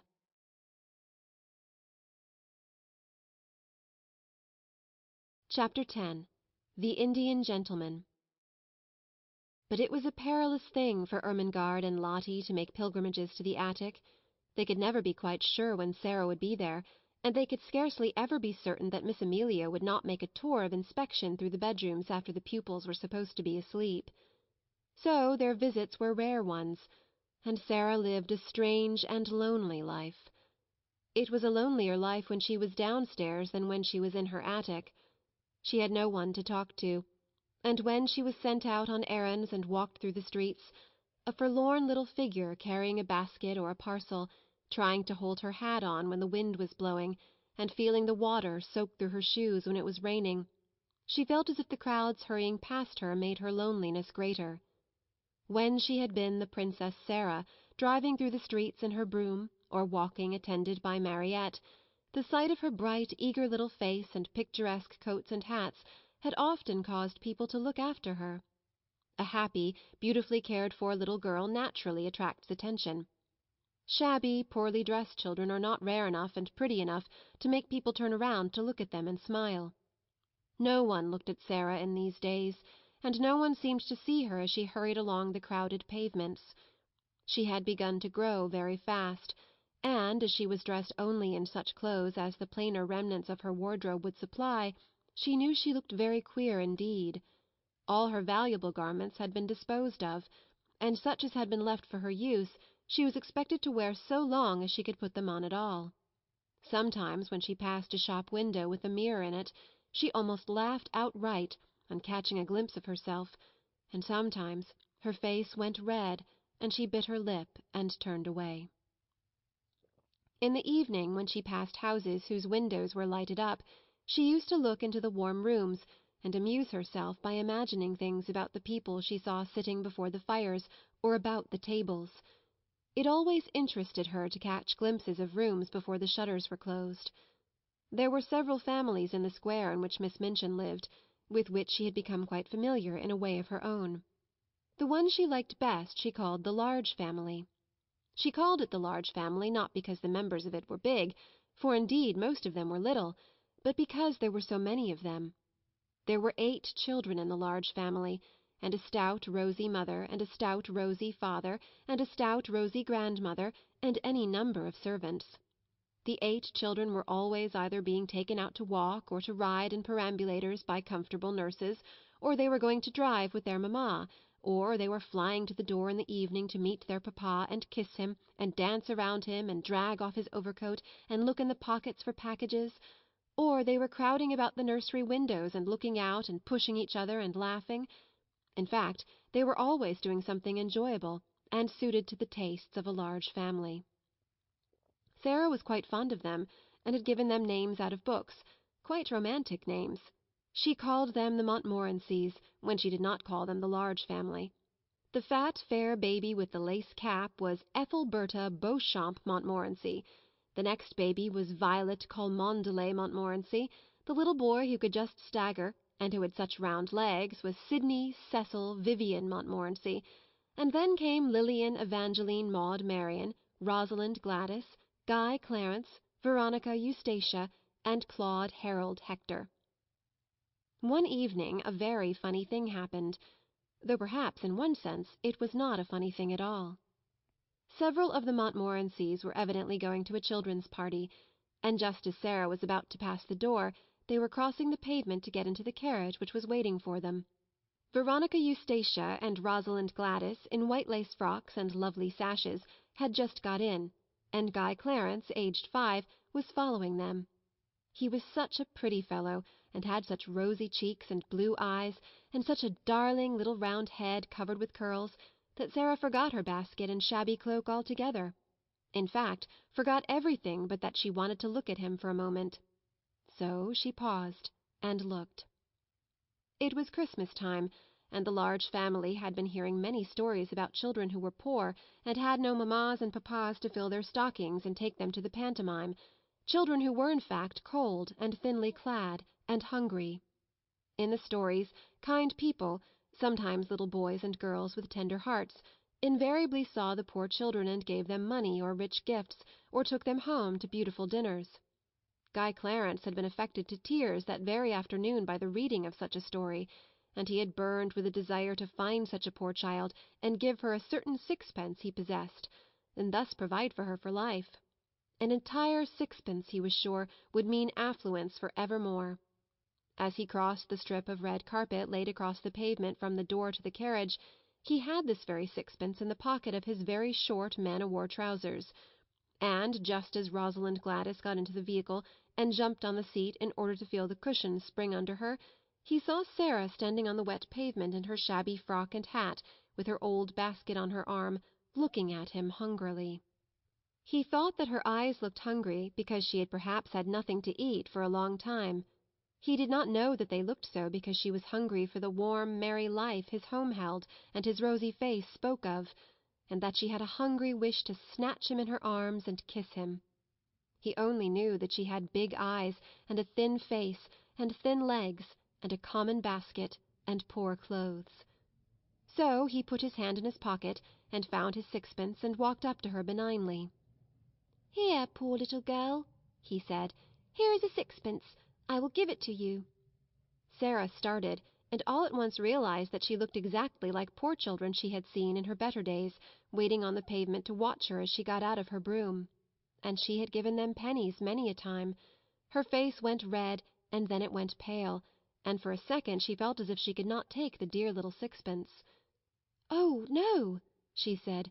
"Oh, no, thank you. I mustn't take it, indeed." Her voice was so unlike an ordinary street child's voice, and her manner was so like the manner of a well-bred little person, that Veronica Eustacia, whose real name was Janet, and Rosalind Gladys, who was really called Nora, leaned forward to listen.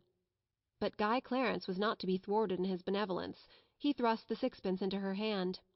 "Yes, you must take it, poor little girl," he insisted stoutly. "You can buy things to eat with it. It is a whole sixpence." There was something so honest and kind in his face, and he looked so likely to be heartbrokenly disappointed if she did not take it, that Sarah knew she must not refuse him. To be as proud as that would be a cruel thing. So she actually put her pride in her pocket, though it must be admitted her cheeks burned. "Thank you," she said. "You are a kind, kind little darling thing." And as he scrambled joyfully into the carriage, she went away, trying to smile, though she caught her breath quickly, and her eyes were shining through a mist. She had known that she looked odd and shabby, but until now she had not known that she might be taken for a beggar. As the large family's carriage drove away, the children inside it were talking with interested excitement. "Oh, Donald!" This was Guy Clarence's name. Janet exclaimed alarmedly. "Why did you offer that little girl your sixpence? I am sure she is not a beggar." "She didn't speak like a beggar," cried Nora, "and her face didn't really look like a beggar's face." "Besides, she didn't beg," said Janet. "I was so afraid she might be angry with you. You know it makes people angry to be taken for beggars when they are not beggars." "She wasn't angry," said Donald, a trifle dismayed but still firm. "She laughed a little, and she said I was a kind, kind little darling thing. And I was," stoutly. "It was my whole sixpence." Janet and Nora exchanged glances. "A beggar girl would never have said that," decided Janet. "She would have said, 'Thank you kindly, little gentleman, thank you, sir,' and perhaps she would have bobbed a curtsy." Sarah knew nothing about the fact, but from that time the large family was as profoundly interested in her as she was in it. Faces used to appear at the nursery windows when she passed, and many discussions concerning her were held round the fire. "She is a kind of servant at the seminary," Janet said. "I don't believe she belongs to anybody. I believe she is an orphan. But she is not a beggar, however shabby she looks." And afterward she was called by all of them the little girl who was not a beggar, which was of course rather a long name, and sounded very funny sometimes when the youngest one said it in a hurry. Sarah managed to bore a hole in the sixpence and hung it on an old bit of narrow ribbon around her neck. Her affection for the large family increased, as, indeed, her affection for everything she could love increased. She grew fonder and fonder of Becky, and she used to look forward to the 2 mornings a week when she went into the schoolroom to give the little ones their French lesson. Her small pupils loved her, and strove with each other for the privilege of standing close to her and insinuating their small hands into hers. It fed her hungry heart to feel them nestling up to her. She made such friends with the sparrows that when she stood upon the table, put her head and shoulders out of the attic window, and chirped, she heard almost immediately a flutter of wings and answering twitters, and a little flock of dingy town birds appeared and alighted on the slates to talk to her and make much of the crumbs she scattered. With Melchizedek she had become so intimate that he actually brought Mrs. Melchizedek with him sometimes, and now and then 1 or 2 of his children. She used to talk to him, and somehow he looked quite as if he understood. There had grown in her mind rather a strange feeling about Emily, who always sat and looked on at everything. It arose in one of her moments of great desolateness. She would have liked to believe or pretend to believe that Emily understood and sympathized with her. She did not like to own to herself that her only companion could feel and hear nothing. She used to put her in a chair sometimes, and sit opposite to her on the old red footstool, and stare and pretend about her until her own eyes would grow large with something which was almost like fear, particularly at night when everything was so still, when the only sound in the attic was the occasional sudden scurry and squeak of Melchizedek's family in the wall. One of her pretends was that Emily was a kind of good witch who could protect her. Sometimes, after she had stared at her almost until she was wrought up to the highest pitch of fancifulness, she would ask her questions, and find herself almost feeling as if she would presently answer. But she never did. "As to answering, though," said Sarah, trying to console herself, "I don't answer very often. I never answer when I can help it. When people are insulting you, there is nothing so good for them as not to say a word, just to look at them and think. Miss Minchin turns pale with rage when I do it, Miss Amelia looks frightened, and so do the girls. When you will not fly into a passion, people know you are stronger than they are, because you are strong enough to hold in your rage, and they are not, and they say stupid things they wish they hadn't said afterward. There's nothing so strong as rage, except what makes you hold it in. That's stronger. It's a good thing not to answer your enemies. I scarcely ever do. Perhaps Emily is more like me than I am like myself. Perhaps she would rather not answer her friends even. She keeps it all in her heart." But though she tried to satisfy herself with these arguments, she did not find it easy. When, after a long, hard day, in which she had been sent here and there, sometimes on long errands through wind and cold and rain, she came in wet and hungry, and was sent out again, because nobody chose to remember that she was only a child, and that her slim legs might be tired, and her small body might be chilled, when she had been given only harsh words and cold slighting looks for thanks, when the cook had been vulgar and insolent, when Miss Minchin had been in her worst mood, and when she had seen the girls sneering among themselves at her shabbiness, then she was not always able to comfort her sore, proud, desolate heart with fancies, when Emily merely sat upright in her old chair and stared. One of these nights, when she came up to the attic cold and hungry, with the tempest raging in her young breast, Emily's stare seemed so vacant, her sawdust legs and arms so inexpressive, that Sarah lost all control over herself. There was nobody but Emily, no one in the world. And there she sat. "I shall die presently," she said at first. Emily simply stared. "I can't bear this," said the poor child, trembling. "I know I shall die. I'm cold, I'm wet, I'm starving to death. I've walked 1,000 miles to-day, and they have done nothing but scold me from morning till night. And because I could not find that last thing the cook sent me for, they would not give me any supper. Some men laughed at me because my old shoes made me slip down in the mud. I'm covered with mud now, and they laughed. Do you hear?"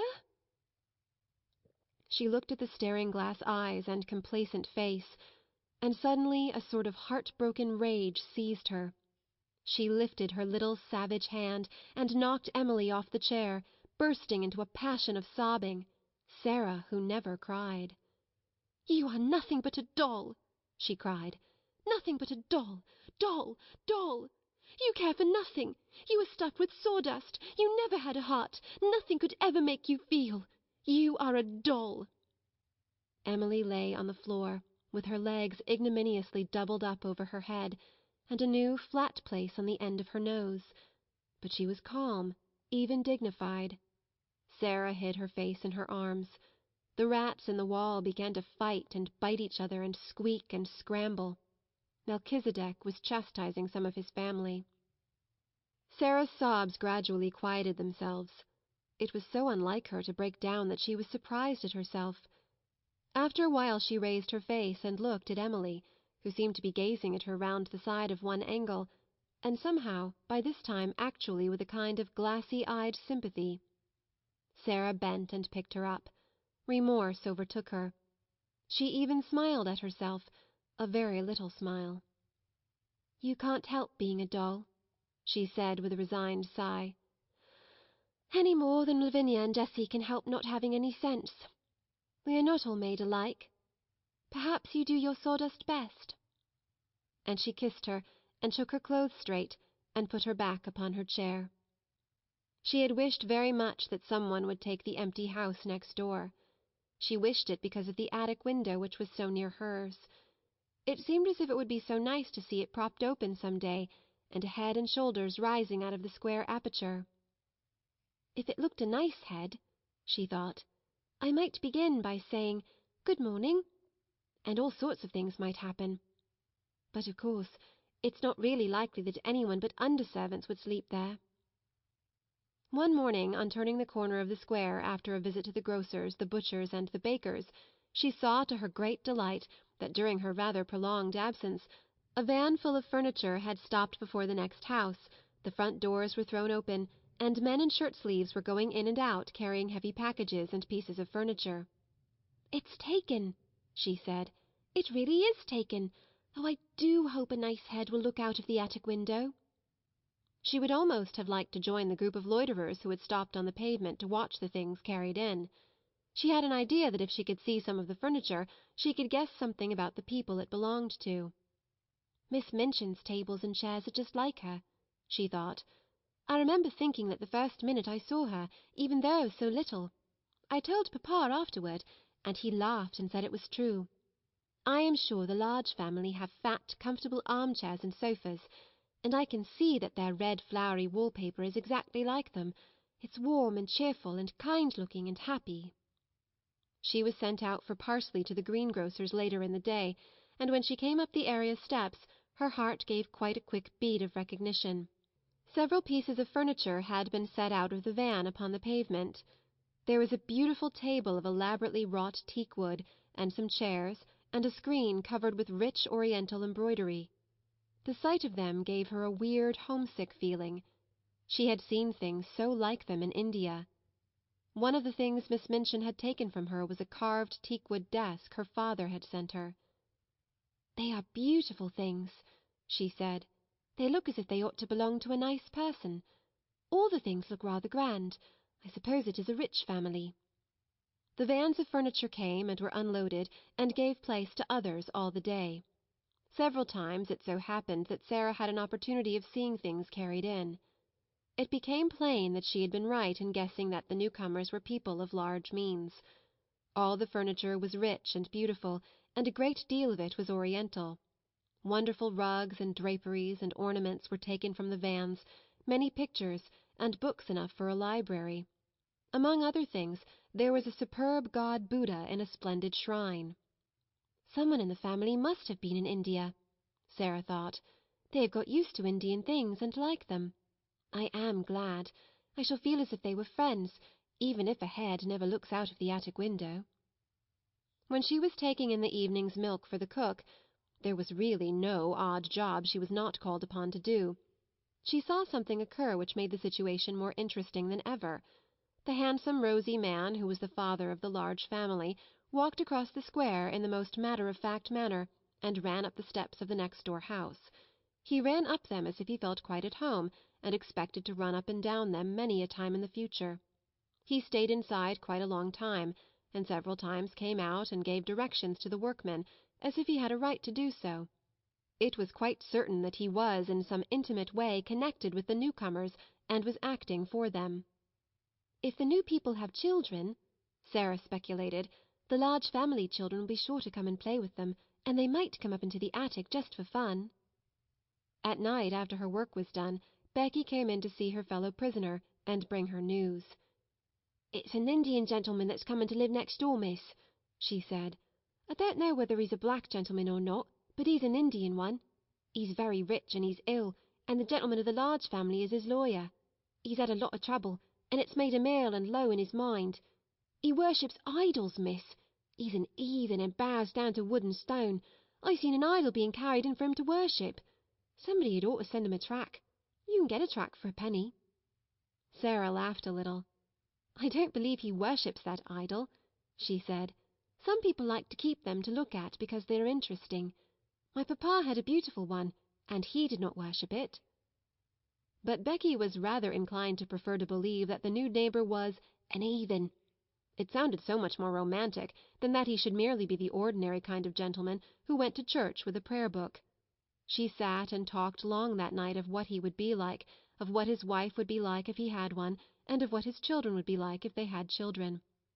Sarah saw that privately she could not help hoping very much that they would all be black and would wear turbans, and above all that, like their parent, they would all be heathens. "I never lived next door to no heathens, miss," she said. "I should like to see what sort of ways they'd have." It was several weeks before her curiosity was satisfied, and then it was revealed that the new occupant had neither wife nor children. He was a solitary man with no family at all, and it was evident that he was shattered in health and unhappy in mind. A carriage drove up one day and stopped before the house. When the footman dismounted from the box and opened the door, the gentleman who was the father of the large family got out first. After him there descended a nurse in uniform. Then came down the steps two men-servants. They came to assist their master, who, when he was helped out of the carriage, proved to be a man with a haggard, distressed face, and a skeleton body wrapped in furs. He was carried up the steps, and the head of the large family went in with him, looking very anxious. Shortly afterward a doctor's carriage arrived, and the doctor went in, plainly to take care of him. "There is such a yellow gentleman next door, Sarah," Lottie whispered at the French class afterward. "Do you think he is a Chinee? The geography says the Chinee men are yellow." "No, he is not Chinese," Sarah whispered back. "He is very ill. Go on with your exercise, Lottie. Non, monsieur, je n'ai pas le canif de mon oncle." That was the beginning of the story of the Indian gentleman. Chapter 11. Ram Das.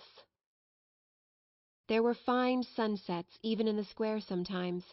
One could only see parts of them, however, between the chimneys and over the roofs. From the kitchen windows one could not see them at all, and could only guess that they were going on because the bricks looked warm and the air rosy or yellow for a while, or perhaps one saw a blazing glow strike a particular pane of glass somewhere. There was, however, one place from which one could see all the splendour of them, the piles of red or gold clouds in the west, or the purple ones edged with dazzling brightness, or the little fleecy floating ones tinged with rose colour and looking like flights of pink doves scurrying across the blue in a great hurry if there was a wind. The place where one could see all this, and seem at the same time to breathe a purer air, was, of course, the attic window. When the square suddenly seemed to begin to glow in an enchanted way, and look wonderful in spite of its sooty trees and railings, Sarah knew something was going on in the sky, and when it was at all possible to leave the kitchen without being missed or called back, she invariably stole away and crept up the flights of stairs, and climbing on the old table, got her head and body as far out of the window as possible. When she had accomplished this, she always drew a long breath and looked all round her. It used to seem as if she had all the sky and the world to herself. No one else ever looked out of the other attics. Generally the skylights were closed, but even if they were propped open to admit air, no one seemed to come near them. And there Sarah would stand, sometimes turning her face upward to the blue, which seemed so friendly and near, just like a lovely vaulted ceiling, sometimes watching the west and all the wonderful things that happened there, the clouds melting or drifting or waiting softly to be changed pink or crimson or snow-white or purple or pale dove-grey. Sometimes they made islands or great mountains enclosing lakes of deep turquoise blue or liquid amber or chrysoprase green. Sometimes dark headlands jutted into strange lost seas. Sometimes slender strips of wonderful lands joined other wonderful lands together. There were places where it seemed that one could run or climb or stand and wait to see what was next coming, until perhaps, as it melted, one could float away. At least it seemed so to Sarah, and nothing had ever been quite so beautiful to her as the things she saw as she stood on the table, her body half out of the skylight, the sparrows twittering with sunset softness on the slates. The sparrows always seemed to her to twitter with a sort of subdued softness just when these marvels were going on. There was such a sunset as this a few days after the Indian gentleman was brought to his new home, and, as it fortunately happened that the afternoon's work was done in the kitchen and nobody had ordered her to go anywhere or perform any task, Sarah found it easier than usual to slip away and go upstairs. She mounted her table and stood looking out. It was a wonderful moment. There were floods of molten gold covering the west, as if a glorious tide was sweeping over the world. A deep, rich yellow light filled the air. The birds flying across the tops of the houses showed quite black against it. "It's a splendid one," said Sarah softly to herself. "It makes me feel almost afraid, as if something strange was just going to happen. The splendid ones always make me feel like that." She suddenly turned her head because she heard a sound a few yards away from her. It was an odd sound, like a queer little squeaky chattering. It came from the window of the next attic. Someone had come to look at the sunset as she had.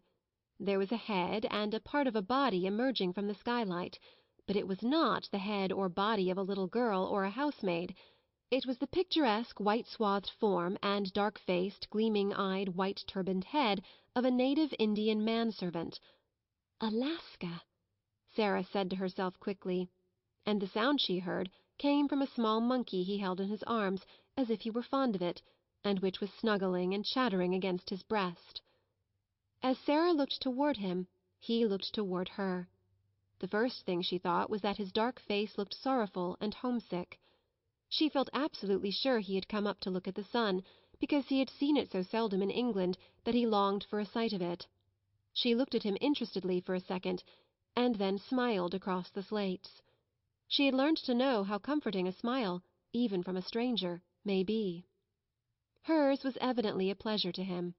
His whole expression altered, and he showed such gleaming white teeth as he smiled back that it was as if a light had been illuminated in his dusky face. The friendly look in Sarah's eyes was always very effective when people felt tired or dull. It was perhaps in making his salute to her that he loosened his hold on the monkey.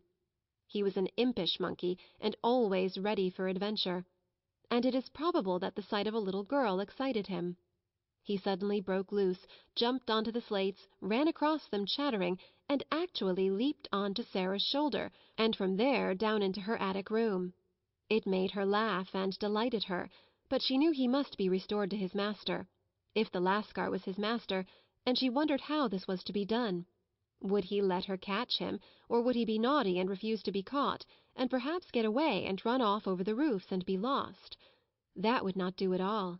Perhaps he belonged to the Indian gentleman, and the poor man was fond of him.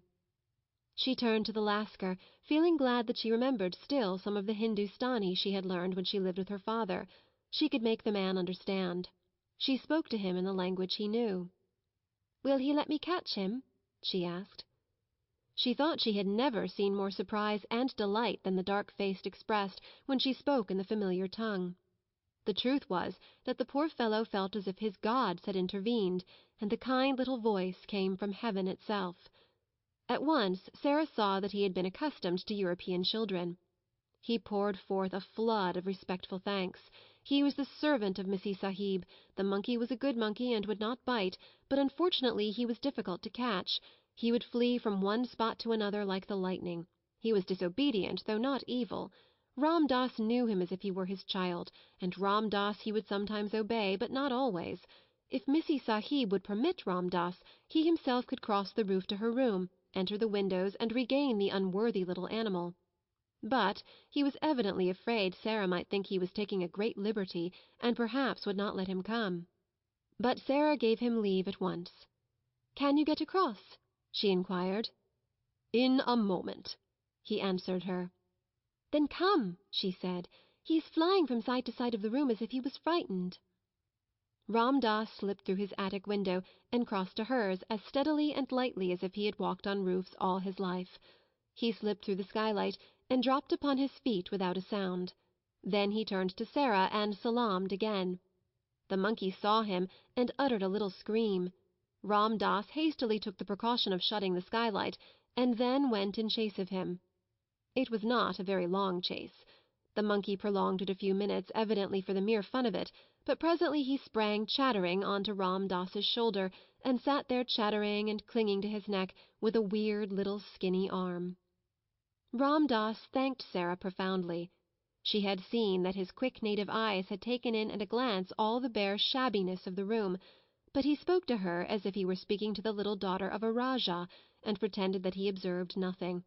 He did not presume to remain more than a few moments after he had caught the monkey, and those moments were given to further deep and grateful obeisance to her in return for her indulgence. This little evil one, he said, stroking the monkey, was in truth not so evil as he seemed, and his master, who was ill, was sometimes amused by him. He would have been made sad if his favourite had run away and been lost. Then he salaamed once more, and got through the skylight and across the slates again, with as much agility as the monkey himself had displayed. When he had gone, Sarah stood in the middle of her attic, and thought of many things his face and manner had brought back to her. The sight of his native costume, and the profound reverence of his manner, stirred all her past memories. It seemed a strange thing to remember that she, the drudge whom the cook had said insulting things to an hour ago, had only a few years ago been surrounded by people who all treated her as Ram Dass had treated her, who salaamed when she went by, whose foreheads almost touched the ground when she spoke to them, who were her servants and her slaves. It was like a sort of dream.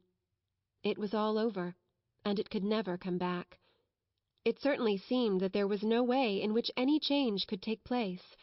She knew what Miss Minchin intended that her future should be. So long as she was too young to be used as a regular teacher, she would be used as an errand girl and servant, and yet expected to remember what she had learned, and in some mysterious way to learn more. The greater number of her evenings she was supposed to spend at study, and at various indefinite intervals she was examined, and knew she would have been severely admonished if she had not advanced as was expected of her. The truth, indeed, was that Miss Minchin knew that she was too anxious to learn to require teachers. Give her books, and she would devour them and end by knowing them by heart. She might be trusted to be equal to teaching a good deal in the course of a few years. This was what would happen. When she was older, she would be expected to drudge in the schoolroom, as she drudged now in various parts of the house. They would be obliged to give her more respectable clothes, but they would be sure to be plain and ugly, and to make her look somehow like a servant. That was all there seemed to be to look forward to, and Sarah stood quite still for several minutes, and thought it over. Then a thought came back to her, which made the colour rise in her cheek, and a spark light itself in her eyes. She straightened her thin little body, and lifted her head. "Whatever comes," she said, "cannot alter one thing. If I am a princess in rags and tatters, I can be a princess inside. It would be easy to be a princess if I were dressed in cloth of gold, but it is a great deal more of a triumph to be one all the time when no one knows it. There was Marie Antoinette when she was in prison and her throne was gone, and she had only a black gown on, and her hair was white, and they insulted her and called her Widow Capet. She was a great deal more like a queen than they when she was so gay and everything was so grand. I like her best then. Those howling mobs of people did not frighten her. She was stronger than they were, even when they cut her head off." This was not a new thought, but quite an old one by this time.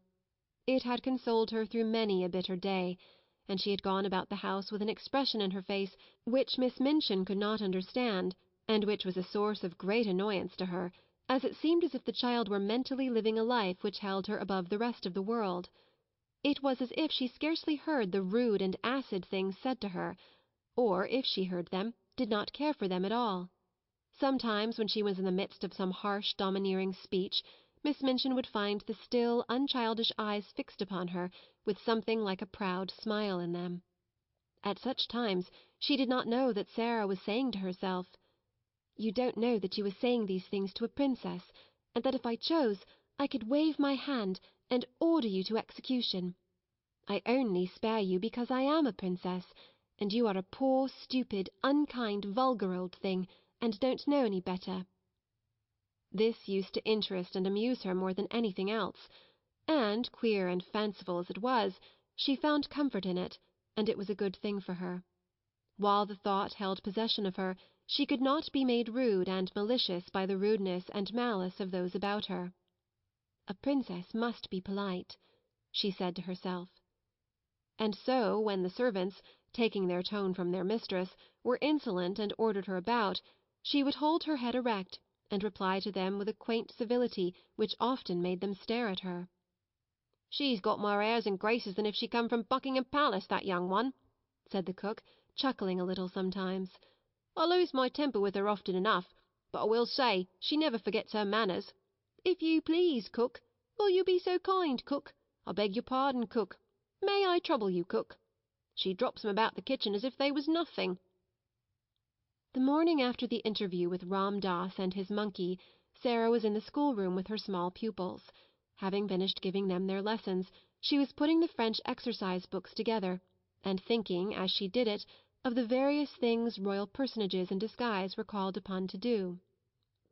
Alfred the Great, for instance, burning the cakes and getting his ears boxed by the wife of the neatherd.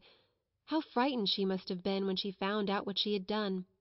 If Miss Minchin should find out that she, Sarah, whose toes were almost sticking out of her boots, was a princess, a real one.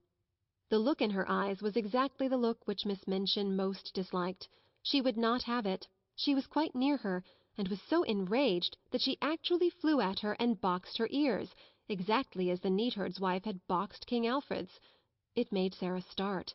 She wakened from her dream at the shock, and, catching her breath, stood still a second. Then, not knowing she was going to do it, she broke into a little laugh. "What are you laughing at, you bold, impudent child?" Miss Minchin exclaimed. It took Sarah a few seconds to control herself sufficiently to remember that she was a princess. Her cheeks were red and smarting from the blows she had received. "I was thinking," she answered. "Beg my pardon immediately," said Miss Minchin. Sarah hesitated a second before she replied. "I will beg your pardon for laughing if it was rude," she said then, "but I won't beg your pardon for thinking." "What were you thinking?" demanded Miss Minchin. "How dare you think? What were you thinking?" Jessie tittered, and she and Lavinia nudged each other in unison. All the girls looked up from their books to listen. Really, it always interested them a little when Miss Minchin attacked Sarah. Sarah always said something queer, and never seemed the least bit frightened. She was not in the least frightened now, though her boxed ears were scarlet and her eyes were as bright as stars. "I was thinking," she answered grandly and politely, "that you did not know what you were doing." "That I did not know what I was doing?" Miss Minchin fairly gasped. "Yes," said Sarah. "And I was thinking what would happen if I were a princess and you boxed my ears, what I should do to you. And I was thinking that if I were one you would never dare to do it, whatever I said or did. And I was thinking how surprised and frightened you would be if you suddenly found out." She had the imagined future so clearly before her eyes that she spoke in a manner which had an effect even upon Miss Minchin. It almost seemed for the moment to her narrow, unimaginative mind that there must be some real power hidden behind this candid daring. "What?" she exclaimed. "Found out what?" "That I really was a princess," said Sarah, "and could do anything I liked." Every pair of eyes in the room widened to its full limit. Lavinia leaned forward on her seat to look. "Go to your room!" cried Miss Minchin breathlessly. "This instant! Leave the schoolroom! Attend to your lessons, young ladies!" Sarah made a little bow. "Excuse me for laughing if it was impolite," she said, and walked out of the room, leaving Miss Minchin struggling with her rage, and the girls whispering over their books. "Did you see her? Did you see how queer she looked?" Jessie broke out. "I shouldn't be at all surprised if she did turn out to be something. Suppose she should?"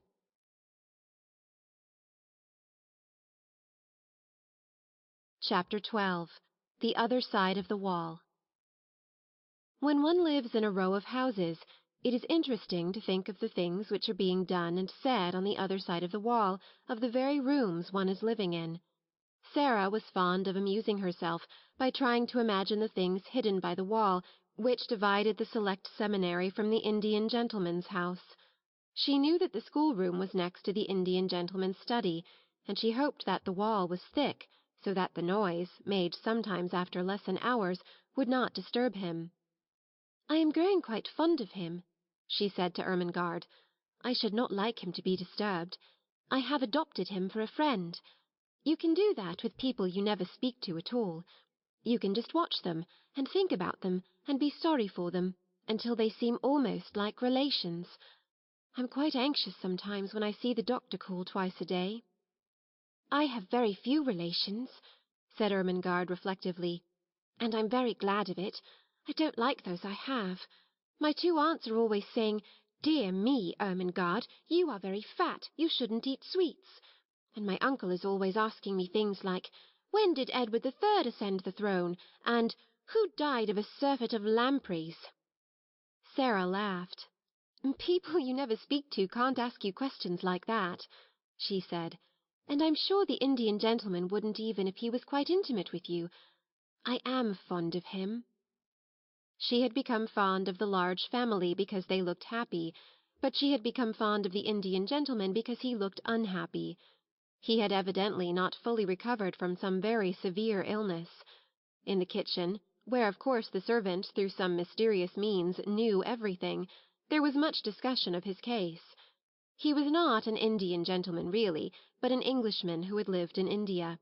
He had met with great misfortunes, which had for a time so imperilled his whole fortune that he had thought himself ruined and disgraced for ever. The shock had been so great that he had almost died of brain fever, and ever since he had been shattered in health, though his fortunes had changed and all his possessions had been restored to him. His trouble and peril had been connected with mines. "And mines with diamonds in 'em," said the cook. "No savings of mine never goes into no mines, particular diamond ones," with a side glance at Sarah. "We all know something of them." "He felt as my papa felt," Sarah thought. "He was ill as my papa was, but he did not die." So her heart was more drawn to him than before. When she was sent out at night, she used sometimes to feel quite glad, because there was always a chance that the curtains of the house next door might not yet be closed, and she could look into the warm room and see her adopted friend. When no one was about she used sometimes to stop, and holding to the iron railings, wish him good night, as if he could hear her. "Perhaps you can feel if you can't hear," was her fancy. "Perhaps kind thoughts reach people somehow, even through windows and doors and walls. Perhaps you feel a little warm and comforted, and don't know why, when I am standing here in the cold and hoping you will get well and happy again. I am so sorry for you," she would whisper in an intense little voice. "I wish you had a little missus who could pet you as I used to pet papa when he had a headache. I should like to be your little missus myself, poor dear. Good night. Good night.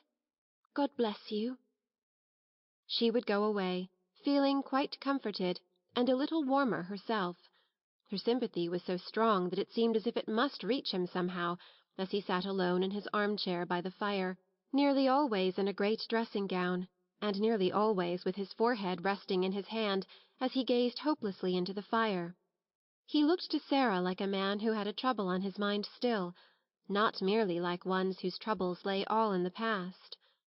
"He always seems as if he were thinking of something that hurts him now," she said to herself. "But he has got his money back, and he will get over his brain fever in time, so he ought not to look like that. I wonder if there is something else." If there was something else, something even servants did not hear of, she could not help believing that the father of the Large family knew it, the gentleman she called Mr. Montmorency. Mr. Montmorency went to see him often, and Mrs. Montmorency and all the little Montmorencys went too, though less often. He seemed particularly fond of the two elder little girls, the Janet and Nora, who had been so alarmed when their small brother Donald had given Sarah his sixpence. He had, in fact, a very tender place in his heart for all children, and particularly for little girls. Janet and Nora were as fond of him as he was of them, and looked forward with the greatest pleasure to the afternoons when they were allowed to cross the square and make their well-behaved little visits to him. They were extremely decorous little visits, because he was an invalid. "He is a poor thing," said Janet, "and he says we cheer him up. We try to cheer him up very quietly." Janet was the head of the family, and kept the rest of it in order. It was she who decided when it was discreet to ask the Indian gentleman to tell stories about India, and it was she who saw when he was tired and it was time to steal quietly away and tell Ram Das to go to him. They were very fond of Ram Das. He could have told any number of stories if he had been able to speak anything but Hindustani. The Indian gentleman's real name was Mr. Carrisford, and Janet told Mr. Carrisford about the encounter with the little girl who was not a beggar. He was very much interested, and all the more so when he heard from Ram Das of the adventure of the monkey on the roof. Ram Das made for him a very clear picture of the attic and its desolateness, of the bare floor and broken plaster, the rusty, empty grate, and the hard, narrow bed. "Carmichael," he said to the father of the large family, after he had heard this description, "I wonder how many of the attics in this square are like that one, and how many wretched little servant girls sleep on such beds, while I toss on my down pillows, loaded and harassed by wealth, that is, most of it, not mine." "My dear fellow," Mr. Carmichael answered cheerily, "the sooner you cease tormenting yourself the better it will be for you. If you possessed all the wealth of all the Indies, you could not set right all the discomforts in the world, and if you began to refurnish all the attics in this square, there would still remain all the attics in all the other squares and streets to put in order. And there you are." Mr. Carrisford sat and bit his nails as he looked into the glowing bed of coals in the grate. "Do you suppose," he said slowly after a pause, "do you think it is possible that the other child, the child I never cease thinking of, I believe, could possibly be reduced to any such condition as the poor little soul next door?" Mr. Carmichael looked at him uneasily.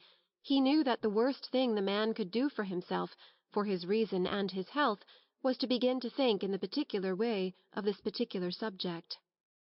"If the child at Madame Pascal's school in Paris was the one you were in search of," he answered soothingly, "she would seem to be in the hands of people who can afford to take care of her.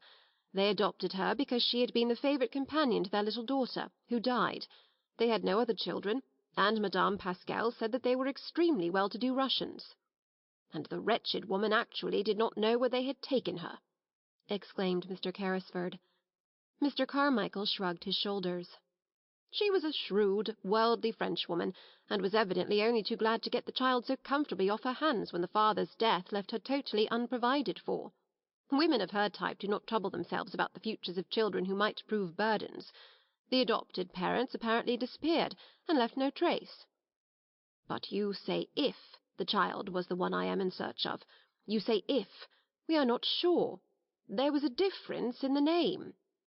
Madame Pascal pronounced it as if it were Carew instead of Crewe, but that might merely be a matter of pronunciation. The circumstances were curiously similar. An English officer in India had placed his motherless little girl at the school. He had died suddenly after losing his fortune." Mr. Carmichael paused a moment, as if a new thought had occurred to him. "Are you sure the child was left at a school in Paris? Are you sure it was Paris?" "My dear fellow," broke forth Carrisford with restless bitterness, "I am sure of nothing. I never saw either the child or her mother. Ralph Crewe and I loved each other as boys, but we had not met since our school days, until we met in India. I was absorbed in the magnificent promise of the mines. He became absorbed too. The whole thing was so huge and glittering that we half lost our heads. When we met we scarcely spoke of anything else. I only knew that the child had been sent to school somewhere. I do not even remember now how I knew it." He was beginning to be excited. He always became excited when his still weakened brain was stirred by memories of the catastrophes of the past. Mr. Carmichael watched him anxiously. It was necessary to ask some questions, but they must be put quietly and with caution. "But you had reason to think the school was in Paris?" "Yes," was the answer, "because her mother was a Frenchwoman, and I had heard that she wished her child to be educated in Paris. It seemed only likely that she would be there."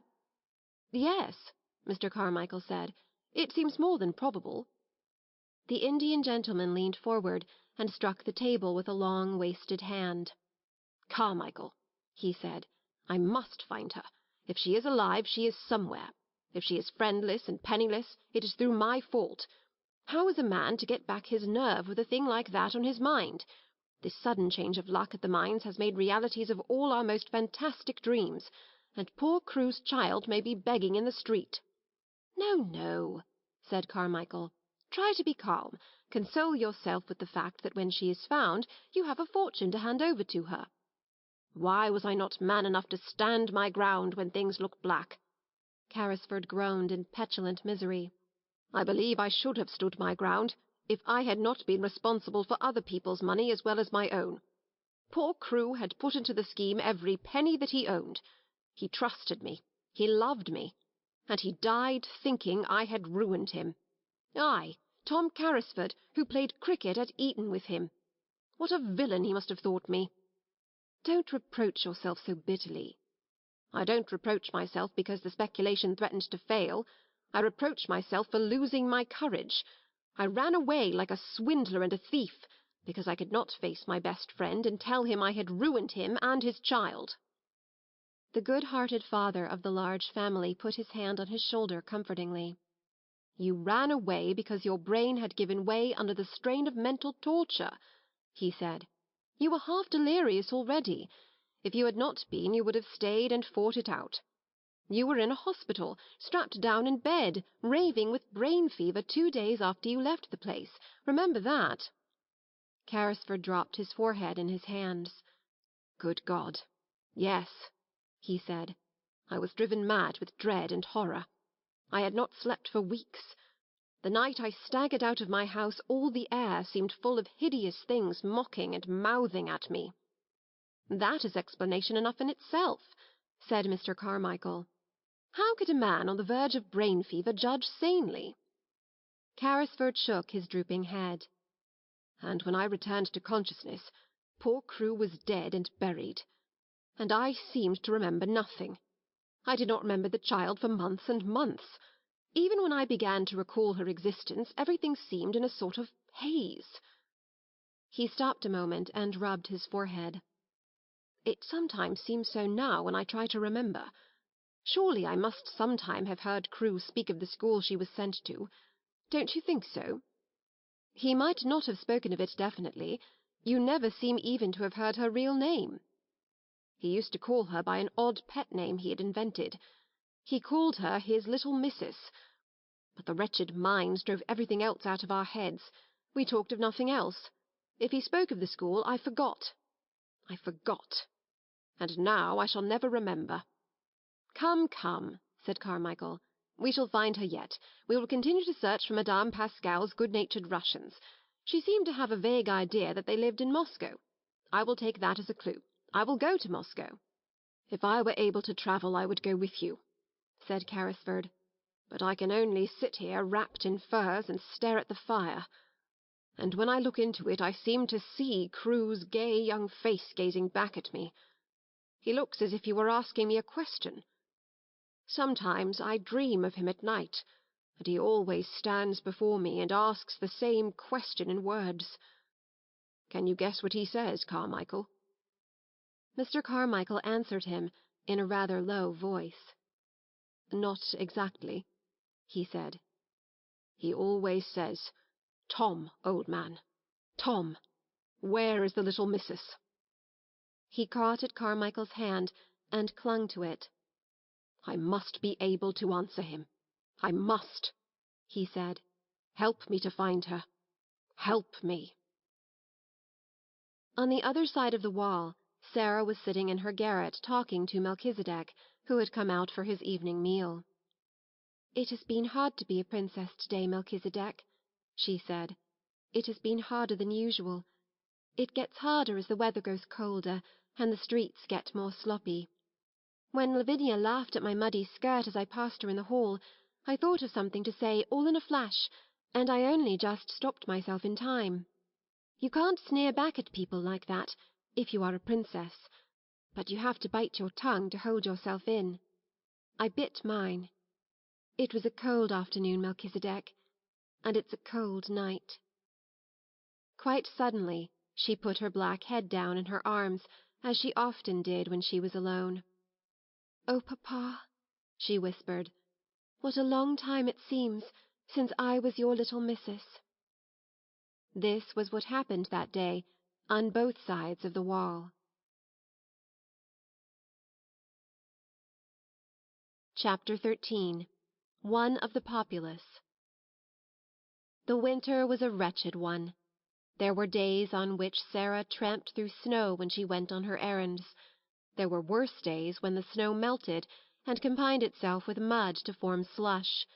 There were others when the fog was so thick that the lamps in the street were lighted all day, and London looked as it had looked the afternoon, several years ago, when the cab had driven through the thoroughfares with Sarah tucked up on its seat, leaning against her father's shoulder. On such days the windows of the house of the large family always looked delightfully cosy and alluring, and the study in which the Indian gentleman sat glowed with warmth and rich colour. But the attic was dismal beyond words. There were no longer sunsets or sunrises to look at, and scarcely ever any stars, it seemed to Sarah. The clouds hung low over the skylight, and were either grey or mud colour, or dropping heavy rain. At 4 o'clock in the afternoon, even when there was no special fog, the daylight was at an end. If it was necessary to go to her attic for anything, Sarah was obliged to light a candle. The women in the kitchen were depressed, and that made them more ill-tempered than ever. Becky was driven like a little slave. "'Twa'n't for you, miss," she said hoarsely to Sarah one night when she had crept into the attic. "'Twa'n't for you, and the Bastille, and being the prisoner in the next cell. I should die. That there does seem real now, doesn't it? The missus is more like the head jailer every day she lives. I can just see them big keys you say she carries.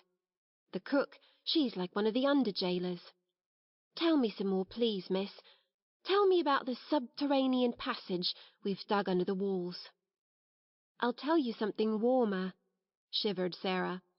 "Get your coverlet and wrap it round you, and I'll get mine, and we will huddle close together on the bed, and I'll tell you about the tropical forest where the Indian gentleman's monkey used to live.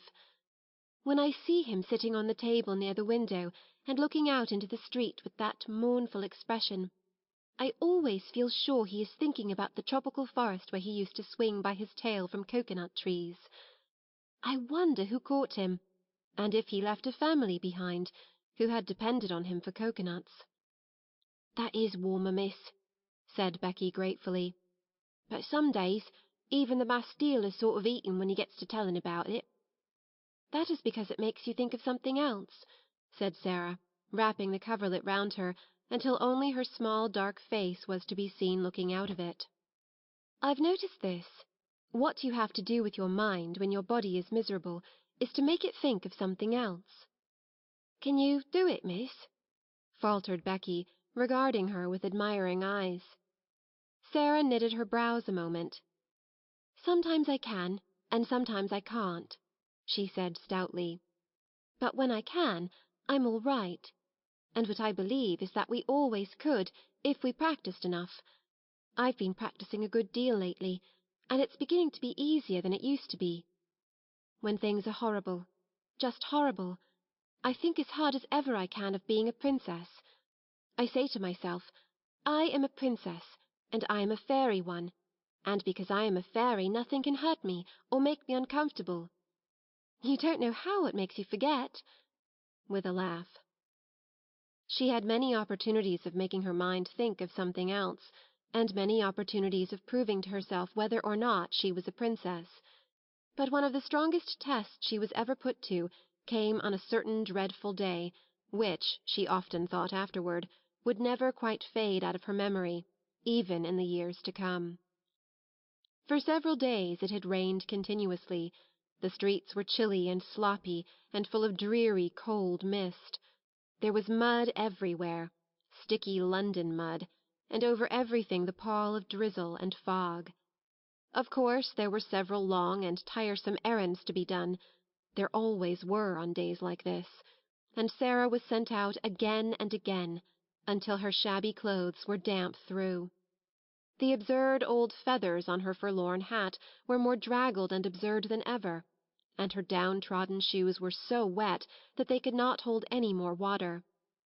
Added to this, she had been deprived of her dinner, because Miss Minchin had chosen to punish her.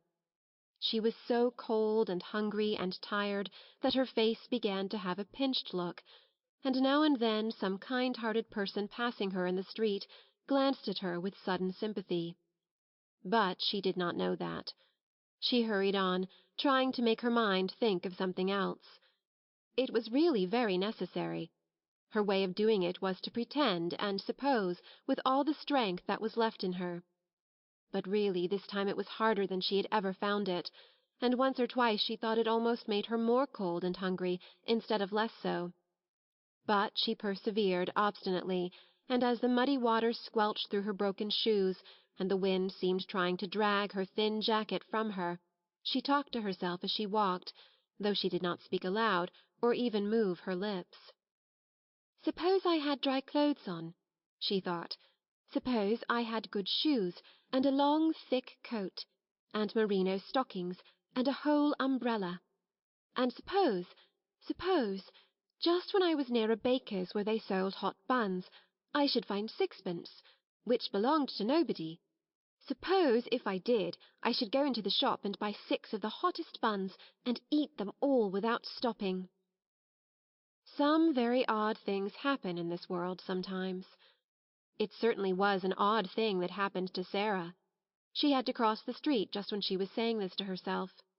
The mud was dreadful, she almost had to wade. She picked her way as carefully as she could, but she could not save herself much. Only in picking her way she had to look down at her feet and the mud, and in looking down, just as she reached the pavement, she saw something shining in the gutter. It was actually a piece of silver, a tiny piece trodden upon by many feet, but still with spirit enough left to shine a little. Not quite a sixpence, but the next thing to it, a 4-penny piece. In 1 second it was in her cold little red and blue hand. "Oh!" she gasped. "It is true! It is true!"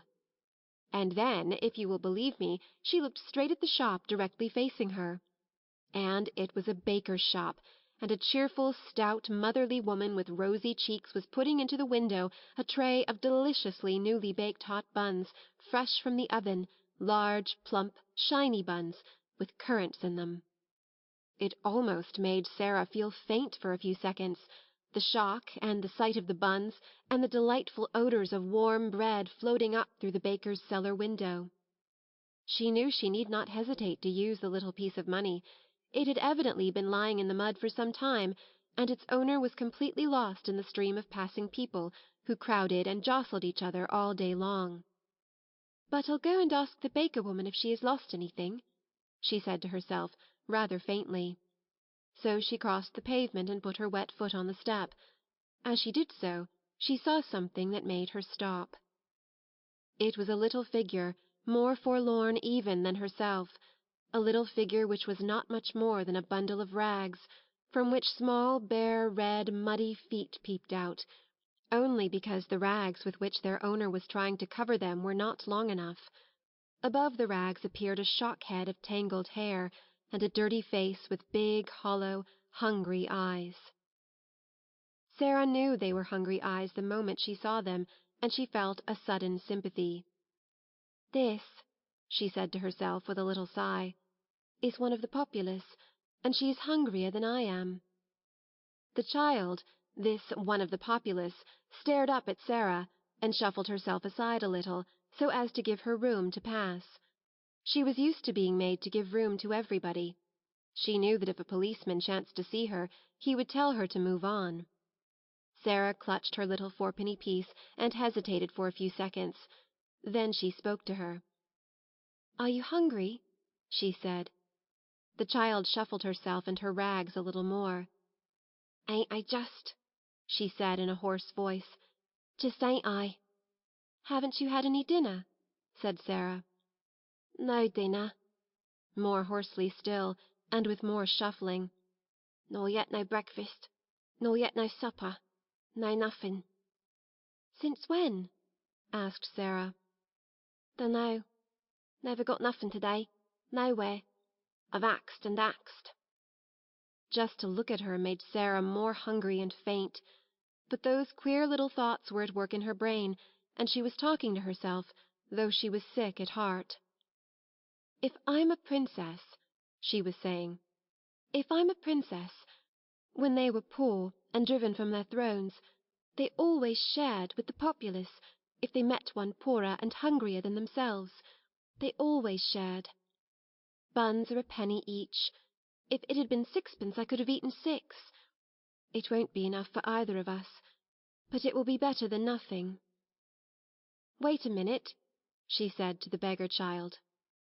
She went into the shop. It was warm and smelled deliciously. The woman was just going to put more hot buns into the window. "If you please," said Sarah, "have you lost 4pence, a silver 4pence?" And she held the forlorn little piece of money out to her. The woman looked at it, and then at her intense little face, and draggled, once fine clothes. "Bless us, no," she answered. "Did you find it?" "Yes," said Sarah, "in the gutter." "Keep it, then," said the woman. "It may have been there for a week, and goodness knows who lost it. You could never find out." "I know that," said Sarah, "but I thought I would ask you." "Not many would," said the woman, looking puzzled and interested and good-natured all at once.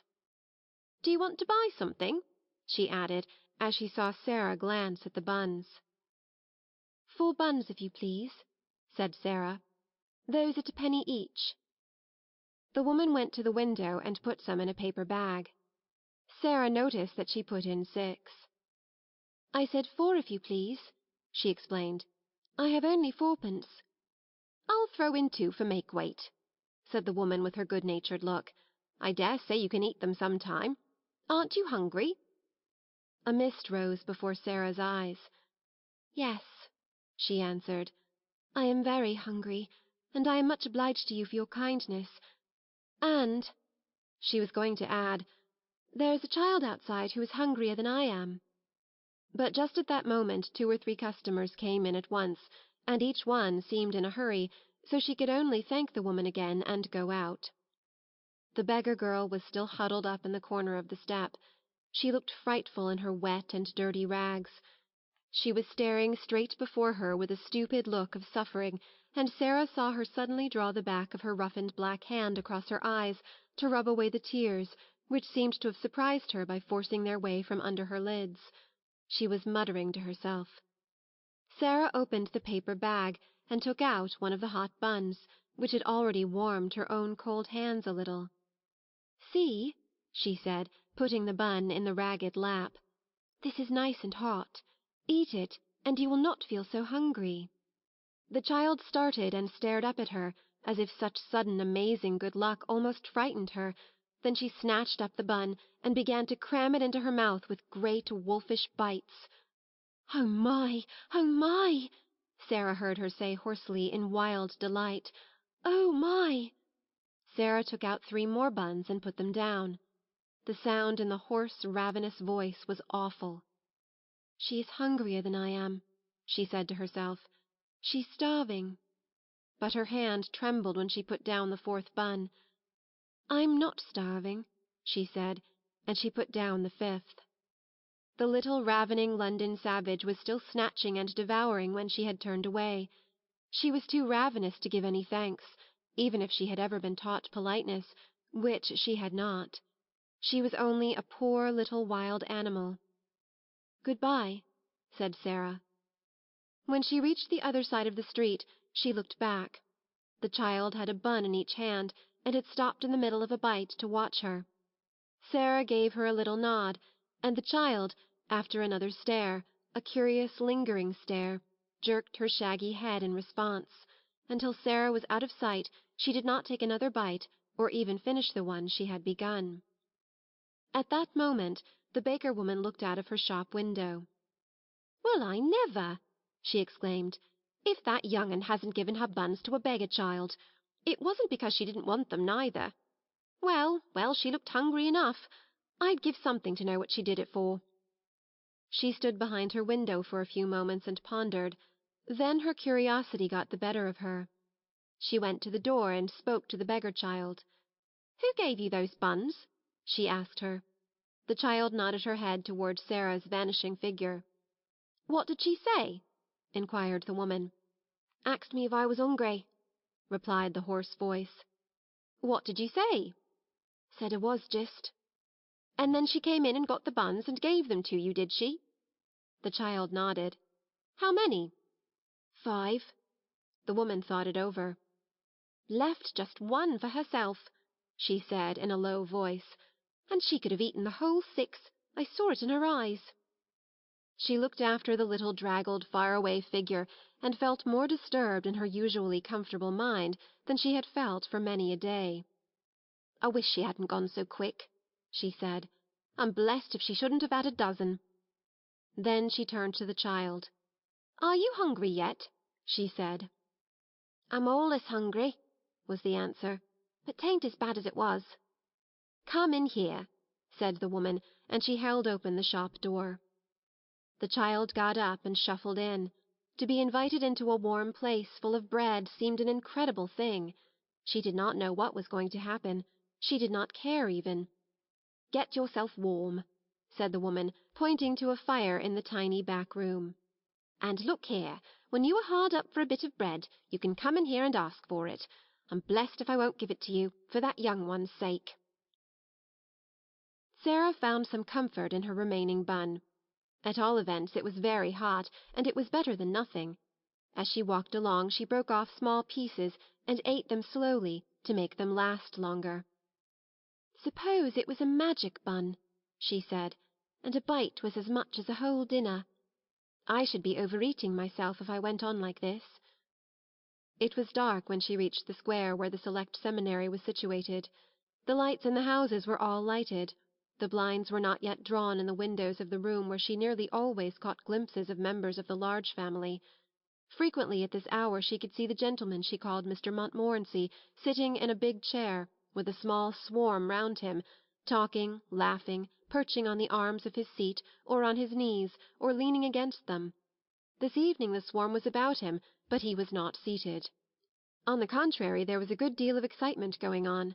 It was evident that a journey was to be taken, and it was Mr. Montmorency who was to take it. A brougham stood before the door, and a big portmanteau had been strapped upon it.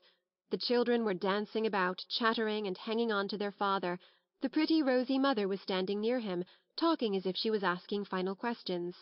Sarah paused a moment to see the little ones lifted up and kissed, and the bigger ones bent over and kissed also. "I wonder if he will stay away long," she thought. "The portmanteau is rather big. Oh dear, how they will miss him! I shall miss him myself, even though he doesn't know I am alive."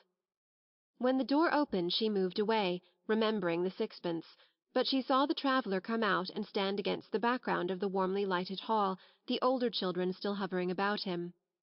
"Will Moscow be covered with snow?" said the little girl Janet. "Will there be ice everywhere?" "Shall you drive in a drosky?" cried another. "Shall you see the Tsar?" "I will write and tell you all about it," he answered, laughing. "And I will send you pictures of musiques and things. Run into the house. It is a hideous damp night. I would rather stay with you than go to Moscow. Good night. Good night, duckies. God bless you." And he ran down the steps and jumped into the brougham. "If you find the little girl, give her our love," shouted Guy Clarence, jumping up and down on the doormat. Then they went in and shut the door. "Did you see," said Janet to Nora, as they went back to the room, "the little girl who was not a beggar was passing? She looked all cold and wet, and I saw her turn her head over her shoulder and look at us. Mamma says her clothes always look as if they had been given her by someone who was quite rich, someone who only let her have them because they were too shabby to wear.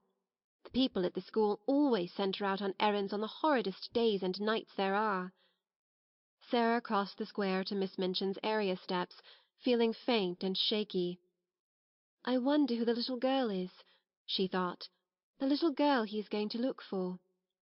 And she went down the area steps, lugging her basket and finding it very heavy indeed, as the father of the Large family drove quickly on his way to the station to take the train which was to carry him to Moscow, where he was to make his best efforts to search for the lost little daughter of Captain Crewe. Chapter 14.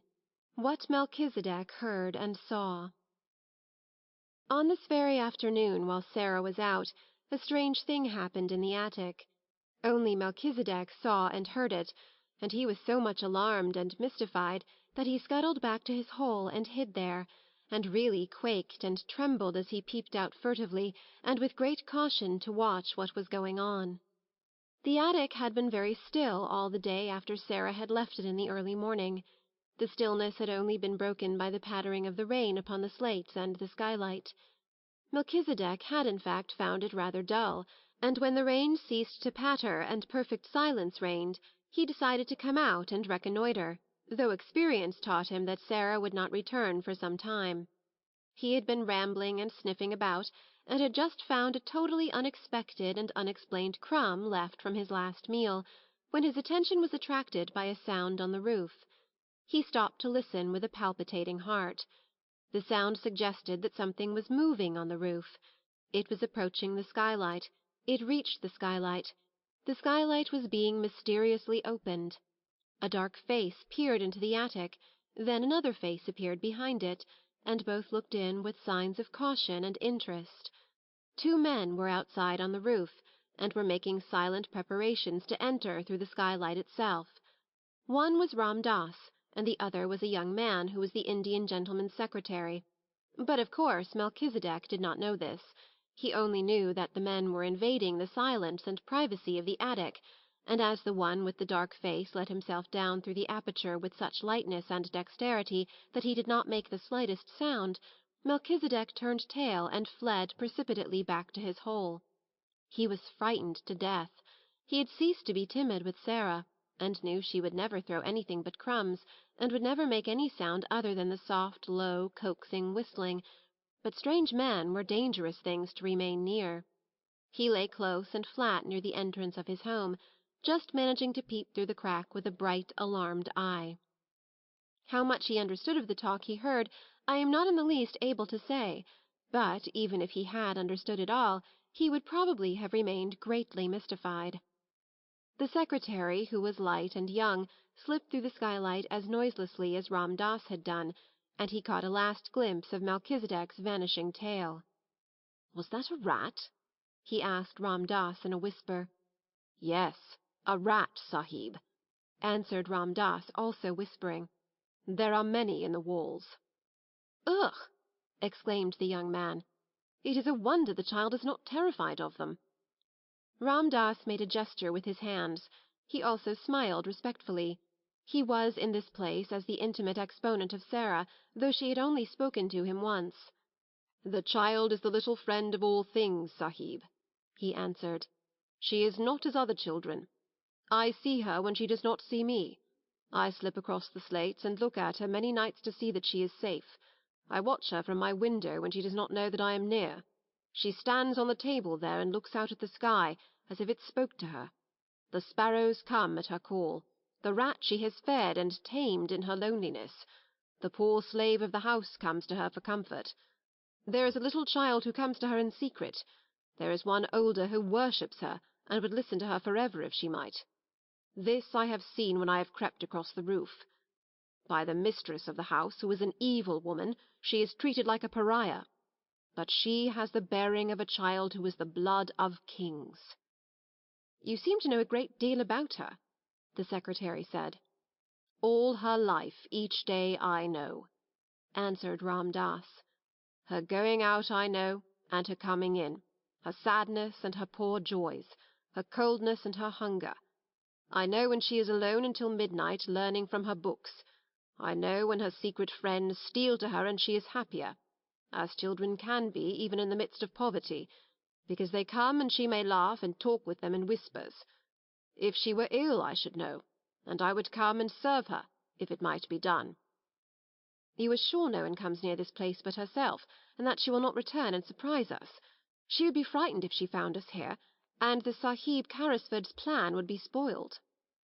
Ram Das crossed noiselessly to the door and stood close to it. "None mount here but herself, Sahib," he said. "She has gone out with her basket and may be gone for hours. If I stand here, I can hear any step before it reaches the last flight of the stairs." The secretary took a pencil and a tablet from his breast pocket. "Keep your ears open," he said, and he began to walk slowly and softly round the miserable little room, making rapid notes on his tablet as he looked at things. First he went to the narrow bed. He pressed his hand upon the mattress and uttered an exclamation. "As hard as a stone," he said. "That will have to be altered some day when she is out. A special journey can be made to bring it across. It cannot be done tonight." He lifted the covering and examined the one thin pillow. "Coverlet dingy and worn, blanket thin, sheets patched and ragged," he said. "What a bed for a child to sleep in, and in a house which calls itself respectable. There has not been a fire in that grate for many a day," glancing at the rusty fireplace. "Never, since I have seen it," said Ram Das. "The mistress of the house is not one who remembers that another than herself may be cold." The secretary was writing quickly on his tablet. He looked up from it as he tore off a leaf and slipped it into his breast pocket. "It is a strange way of doing the thing," he said. "Who planned it?" Ram Das made a modestly apologetic obeisance. "It is true that the first thought was mine, Sahib," he said, "though it was naught but a fancy. I am fond of this child. We are both lonely. It is her way to relate her visions to her secret friends. Being sad one night, I lay close to the open skylight and listened. The vision she related told what this miserable room might be if it had comforts in it. She seemed to see it as she talked, and she grew cheered and warmed as she spoke. Then she came to this fancy, and the next day, the Sahib being ill and wretched, I told him of the thing to amuse him. It seemed then but a dream, but it pleased the Sahib. To hear of the child's doings gave him entertainment. He became interested in her, and asked questions. At last he began to please himself with the thought of making her visions real things." "You think that it can be done while she sleeps? Suppose she awakened?" suggested the secretary, and it was evident that whatsoever the plan referred to was, it had caught and pleased his fancy as well as the Sahib Carrisford's. "I can move as if my feet were of velvet," Ram Das replied. "And children sleep soundly, even the unhappy ones. I could have entered this room in the night many times, and without causing her to turn upon her pillow. If the other bearer passes to me the things through the window, I can do all, and she will not stir. When she awakens, she will think a magician has been here." He smiled as if his heart warmed under his white robe, and the secretary smiled back at him. "It will be like a story from the Arabian Nights," he said. "Only an Oriental could have planned it. It does not belong to London fogs." They did not remain very long, to the great relief of Melchizedek, who, as he probably did not comprehend their conversation, felt their movements and whispers ominous. The young secretary seemed interested in everything. He wrote down things about the floor, the fireplace, the broken footstool, the old table, the walls, which last he touched with his hand again and again, seeming much pleased when he found that a number of old nails had been driven in various places. "You can hang things on them," he said. Ram Das smiled mysteriously. "Yesterday, when she was out," he said, "I entered, bringing with me small sharp nails, which can be pressed into the wall without blows from a hammer. I placed many in the plaster where I may need them. They are ready." The Indian gentleman's secretary stood still, and looked round him as he thrust his tablets back into his pocket. "I think I have made notes enough. We can go now," he said. "The Sahib Carrisford has a warm heart. It is 1,000 pities that he has not found the lost child." "If he should find her, his strength would be restored to him," said Ram Das. "His God may lead her to him yet." Then they slipped through the skylight as noiselessly as they had entered it, and, after he was quite sure that they had gone, Melchizedek was greatly relieved, and in the course of a few minutes felt it safe to emerge from his hole again and scuffle about in the hope that even such alarming human beings as these might have chanced to carry crumbs in their pockets and drop one or two of them. Chapter 15. The Magic. When Sarah had passed the house next door, she had seen Ram Das closing the shutters, and caught her glimpse of this room also. "It is a long time since I saw a nice place from the inside," was the thought which crossed her mind. There was the usual bright fire glowing in the grate, and the Indian gentleman was sitting before it. His head was resting in his hand, and he looked as lonely and unhappy as ever. "Poor man," said Sarah, "I wonder what you are supposing." And this was what he was supposing at that very moment. Suppose, he was thinking, suppose, even if Carmichael traces the people to Moscow, the little girl they took from Madame Pascal's school in Paris is not the one we are in search of. Suppose she proves to be a quite different child. What step shall I take next? When Sarah went into the house, she met Miss Minchin, who had come downstairs to scold the cook. "Where have you wasted your time?" she demanded. "You've been out for hours." "It was so wet and muddy," Sarah answered. "It was hard to walk, because my shoes were so bad and slipped about." "Make no excuses," said Miss Minchin, "and tell no falsehoods." Sarah went in to the cook. The cook had received a severe lecture, and was in a fearful temper as a result. She was only too rejoiced to have someone to vent her rage on, and Sarah was a convenience as usual. "Why didn't you stay all night?" she snapped. Sarah laid her purchases on the table. "Here are the things," she said. The cook looked them over, grumbling. She was in a very savage humour indeed. "May I have something to eat?" Sarah asked rather faintly. "Tea's over and done with," was the answer. "Did you expect me to keep it hot for you?" Sarah stood silent for a second. "I had no dinner," she said next, and her voice was quite low. She made it low because she was afraid it would tremble. "There's some bread in the pantry," said the cook. "That's all you'll get at this time o' day." Sarah went and found the bread. It was old and hard and dry. The cook was in too vicious a humour to give her anything to eat with it. It was always safe and easy to vent her spite on Sarah. Really, it was hard for the child to climb the 3 long flights of stairs leading to her attic. She often found them steep and long when she was tired, but tonight it seemed as if she would never reach the top. Several times she was obliged to stop and rest. When she reached the top landing, she was glad to see the glimmer of a light coming from under her door. That meant Ermengarde had managed to creep up to pay her a visit. There was some comfort in that. It was better than to go into the room alone and find it empty and desolate. The mere presence of plump, comfortable Ermengarde, wrapped in her red shawl, would warm it a little. Yes, there Ermengarde was when she opened the door. She was sitting in the middle of the bed, with her feet tucked safely under her. She had never become intimate with Melchizedek and his family, though they rather fascinated her.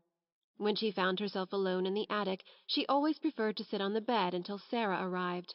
She had, in fact, on this occasion had time to become rather nervous, because Melchizedek had appeared and sniffed about a good deal, and once had made her utter a repressed squeal by sitting up on his hind legs, and, while he looked at her, sniffing pointedly in her direction. "Oh, Sarah!" she cried out, "I am glad you have come. Melky would sniff about so. I tried to coax him to go back, but he wouldn't for such a long time. I like him, you know, but it does frighten me when he sniffs right at me. Do you think he ever would jump?" "No," answered Sarah. Ermengarde crawled forward on the bed to look at her. "You do look tired, Sarah," she said. "You are quite pale." "I am tired," said Sarah, dropping on to the lopsided footstool. "Oh, there's Melchizedek, poor thing. He's come to ask for his supper." Melchizedek had come out of his hole as if he had been listening for her footstep. Sarah was quite sure he knew it. He came forward with an affectionate, expectant expression, as Sarah put her hand in her pocket and turned it inside out, shaking her head. "I'm very sorry," she said. "I haven't one crumb left. Go home, Melchizedek, and tell your wife there was nothing in my pocket. I'm afraid I forgot because the cook and Miss Minchin were so cross." Melchizedek seemed to understand. He shuffled resignedly, if not contentedly, back to his home. "I did not expect to see you tonight, Amy," Sarah said. Ermengarde hugged herself in the red shawl. "Miss Amelia has gone out to spend the night with her old aunt," she explained. "No one else ever comes and looks into the bedrooms after we are in bed. I could stay here till morning if I wanted to." She pointed toward the table under the skylight. Sarah had not looked toward it as she came in. A number of books were piled upon it. Ermengarde's gesture was a dejected one. "Papa has sent me some more books, Sarah," she said. "There they are." Sarah looked round and got up at once. She ran to the table, and picking up the top volume, turned over its leaves quickly. For the moment she forgot her discomforts. "Ah!" she cried out. "How beautiful! Carlyle's French Revolution. I have so wanted to read that." "I haven't," said Ermengarde, "and papa will be so cross if I don't. He'll expect me to know all about it when I go home for the holidays. What shall I do?" Sarah stopped turning over the leaves, and looked at her with an excited flush on her cheeks. "Look here," she cried. "If you'll lend me these books, I'll read them and tell you everything that's in them afterward, and I'll tell it so that you will remember it too." "Oh, goodness!"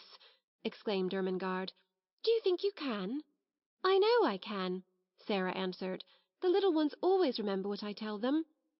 "Sarah," said Ermengarde, hope gleaming in her round face, "if you'll do that and make me remember, I'll give you anything." "I don't want you to give me anything," said Sarah. "I want your books. I want them." And her eyes grew big, and her chest heaved. "Take them, then," said Ermengarde. "I wish I wanted them, but I don't. I'm not clever, and my father is, and he thinks I ought to be." Sarah was opening one book after the other. "What are you going to tell your father?" she asked, a slight doubt dawning in her mind. "Oh, he needn't know," answered Ermengarde. "He'll think I've read them." Sarah put down her book and shook her head slowly. "That's almost like telling lies," she said. "And lies? Well, you see, they are not only wicked, they're vulgar. Sometimes," reflectively, "I thought perhaps I might do something wicked. I might suddenly fly into a rage and kill Miss Minchin, you know, when she was ill-treating me. But I couldn't be vulgar." "Why can't you tell your father I read them?" "He wants me to read them," said Ermengarde, a little discouraged by this unexpected turn of affairs. "He wants you to know what is in them," said Sarah, "and if I can tell it to you in an easy way and make you remember it, I should think he would like that." "He'll like it if I learn anything in any way," said rueful Ermengarde. "You would if you were my father." "It's not your fault that—" began Sarah. She pulled herself up, and stopped rather suddenly. She had been going to say, "It's not your fault that you are stupid." "That what?" Ermengarde asked. "That you can't learn things quickly," amended Sarah. "If you can't, you can't. If I can, why, I can, that's all." She had always felt very tender of Ermengarde, and tried not to let her feel too strongly the difference between being able to learn anything at once and not being able to learn anything at all. As she looked at her plump face, one of her wise, old-fashioned thoughts came to her. "Perhaps," she said, "to be able to learn things quickly isn't everything. To be kind is worth a great deal to other people. If Miss Minchin knew everything on earth, and was like what she is now, she'd still be a detestable thing, and everybody would hate her. Lots of clever people have done harm and been wicked. Look at Robespierre." She stopped and examined Ermengarde's countenance, which was beginning to look bewildered. "Don't you remember?" she demanded. "I told you about him not long ago. I believe you've forgotten." "Well, I don't remember all of it," admitted Ermengarde. "Well, you wait a minute," said Sarah, "and I'll take off my wet things and wrap myself in the coverlet and tell you over again." She took off her hat and coat and hung them on a nail against the wall, and she changed her wet shoes for an old pair of slippers. Then she jumped on the bed, and drawing the coverlet about her shoulders, sat with her arms round her knees. "Now listen," she said. She plunged into the gory records of the French Revolution, and told such stories of it that Ermengarde's eyes grew round with alarm, and she held her breath. But though she was rather terrified, there was a delightful thrill in listening, and she was not likely to forget Robespierre again, or to have any doubts about the Princesse de Lamballe. "You know when they put her head on a pike and danced round it," Sarah explained, "and she had beautiful floating blonde hair, and when I think of her, I never see her head on her body, but always on a pike, with those furious people dancing and howling." It was agreed that Mr. St. John was to be told the plan they had made, and for the present the books were to be left in the attic. "Now, let's tell each other things," said Sarah. "How are you getting on with your French lessons?" "Ever so much better since the last time I came up here and you explained the conjugations. Miss Minchin could not understand why I did my exercises so well that first morning." Sarah laughed a little and hugged her knees. "She doesn't understand why Lottie is doing her sums so well," she said, "but it is because she creeps up here too, and I help her." She glanced round the room. "The attic would be rather nice, if it wasn't so dreadful," she said, laughing again. "It's a good place to pretend in." The truth was that Ermengarde did not know anything of the sometimes almost unbearable side of life in the attic, and she had not a sufficiently vivid imagination to depict it for herself. On the rare occasions that she could reach Sarah's room, she saw only the side of it which was made exciting by things which were pretended, and stories which were told. Her visits partook of the character of adventures, and though sometimes Sarah looked rather pale, and it was not to be denied that she had grown very thin, her proud little spirit would not admit of complaints. She had never confessed that at times she was almost ravenous with hunger, as she was to-night. She was growing rapidly, and her constant walking and running about would have given her a keen appetite, even if she had had abundant and regular meals of a much more nourishing nature than the unappetizing inferior food snatched at such odd times as suited the kitchen convenience. She was growing used to a certain gnawing feeling in her young stomach. "I suppose soldiers feel like this when they are on a long and weary march," she often said to herself. She liked the sound of the phrase, "long and weary march." It made her feel rather like a soldier. She had also a quaint sense of being a hostess in the attic. "If I lived in a castle," she argued, "and Ermengarde was the lady of another castle, and came to see me, with knights and squires and vassals riding with her, and pennons flying, when I heard the clarions sounding outside the drawbridge, I should go down to receive her, and I should spread feasts in the banquet hall, and call in minstrels to sing and play and relate romances. When she comes into the attic I can't spread feasts, but I can tell stories, and not let her know disagreeable things. I dare say poor chatelaines had to do that in time of famine, when their lands had been pillaged." She was a proud, brave little chatelaine, and dispensed generously the one hospitality she could offer, the dreams she dreamed, the visions she saw, the imaginings which were her joy and comfort. So, as they sat together, Ermengarde did not know that she was faint as well as ravenous, and that, while she talked, she now and then wondered if her hunger would let her sleep when she was left alone. She felt as if she had never been quite so hungry before.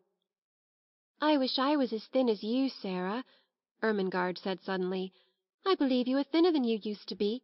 Your eyes look so big, and look at the sharp little bone sticking out of your elbow." Sarah pulled down her sleeve, which had pushed itself up. "I always was a thin child," she said bravely, "and I always had big green eyes." "I love your queer eyes," said Ermengarde, looking into them with affectionate admiration. "They always look as if they saw such a long way. I love them, and I love them to be green, though they look black generally."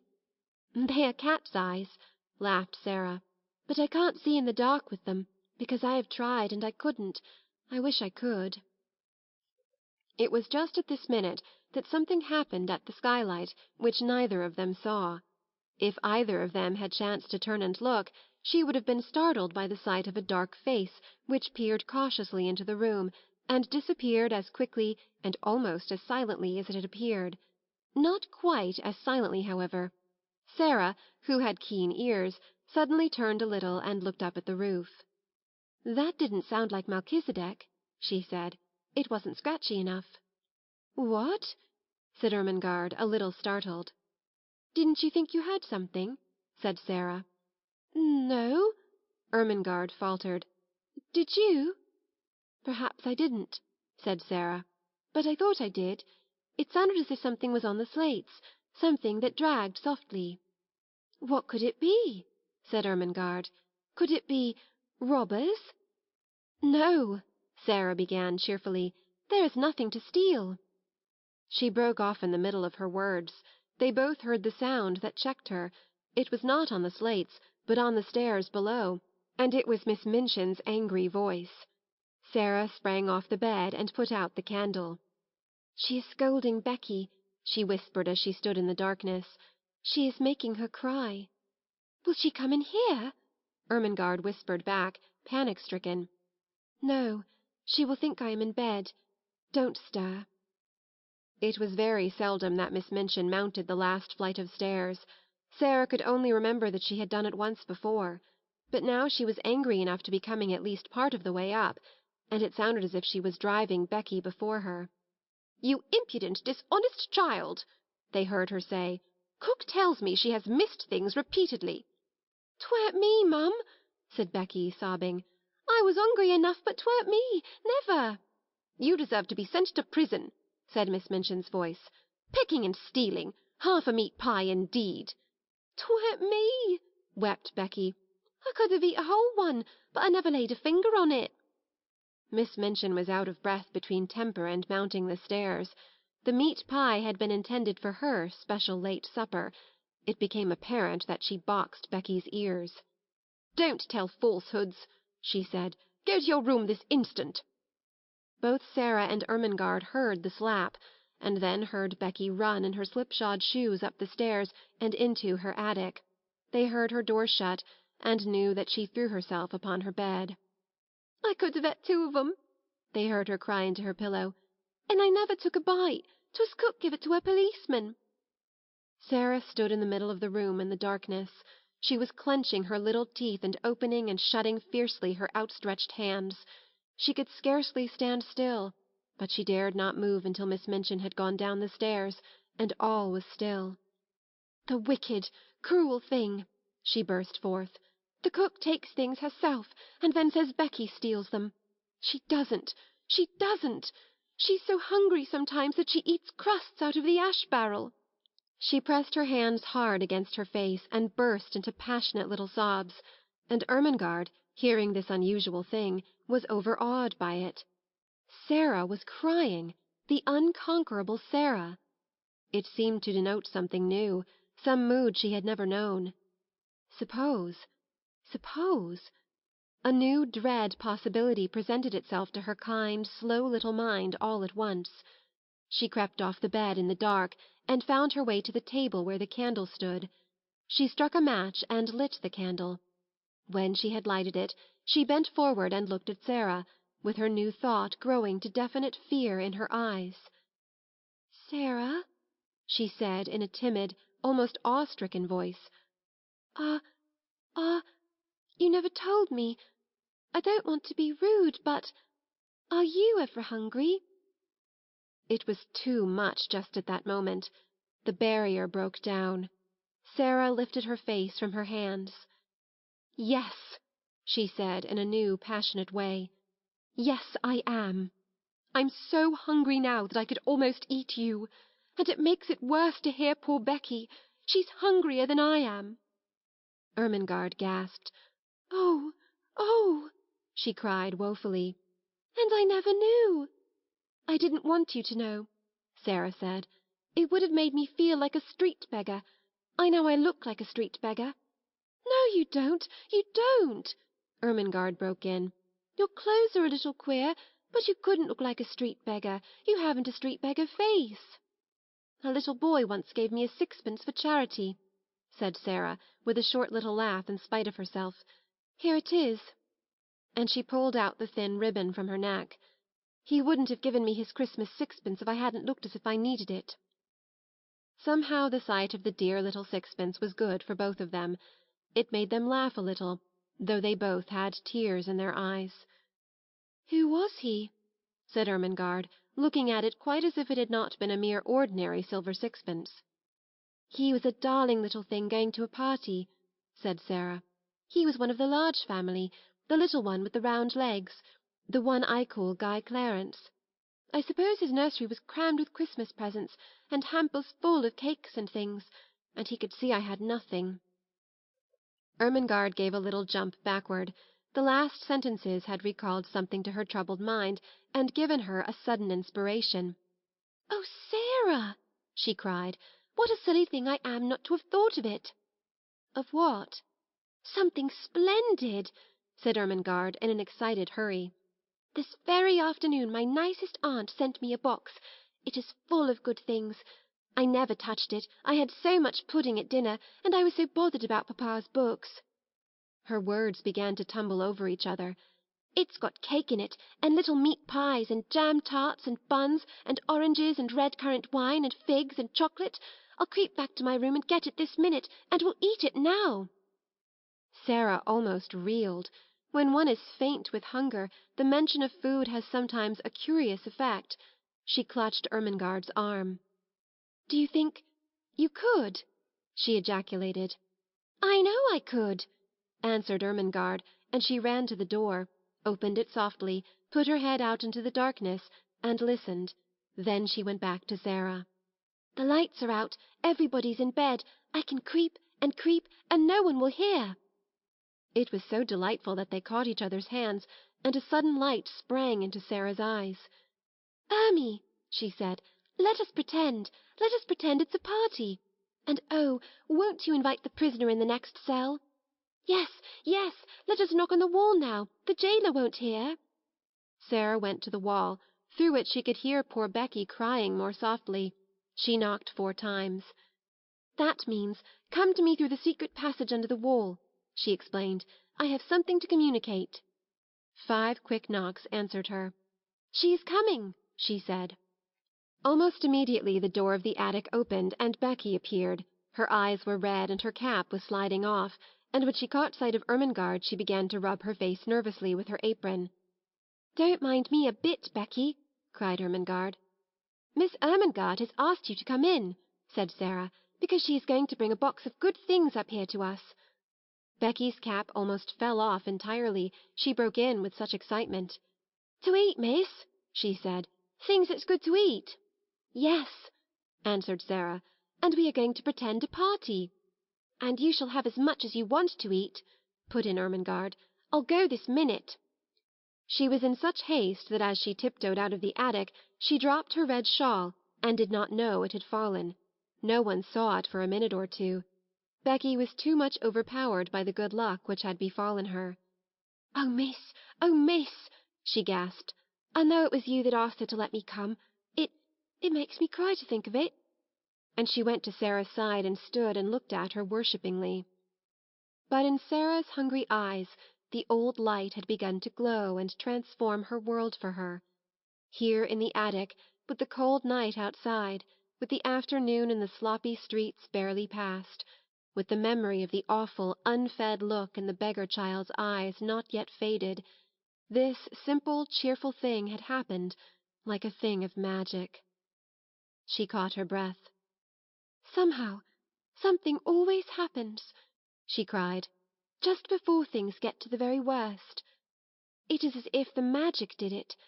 If I could only just remember that always, the worst thing never quite comes." She gave Becky a little cheerful shake. "No, no, you mustn't cry," she said. "We must make haste and set the table."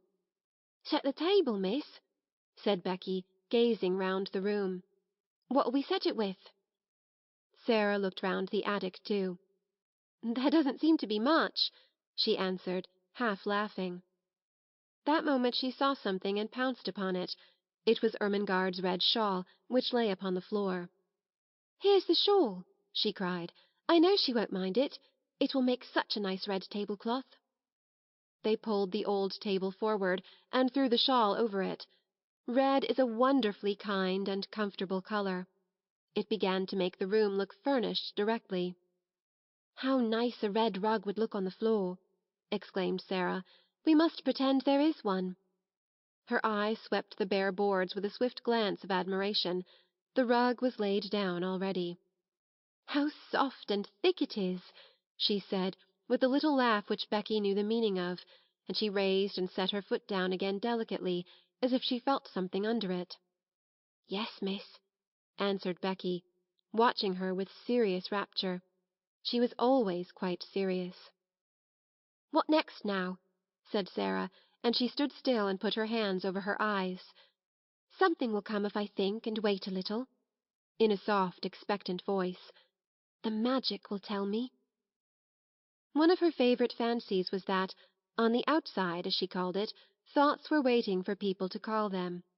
Becky had seen her stand and wait many a time before, and knew that in a few seconds she would uncover an enlightened, laughing face.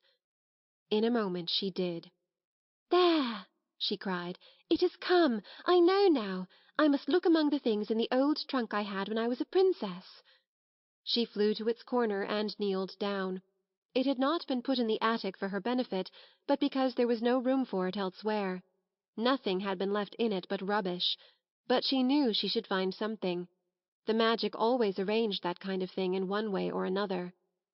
In a corner lay a package so insignificant-looking that it had been overlooked, and when she herself had found it she had kept it as a relic. It contained a dozen small white handkerchiefs.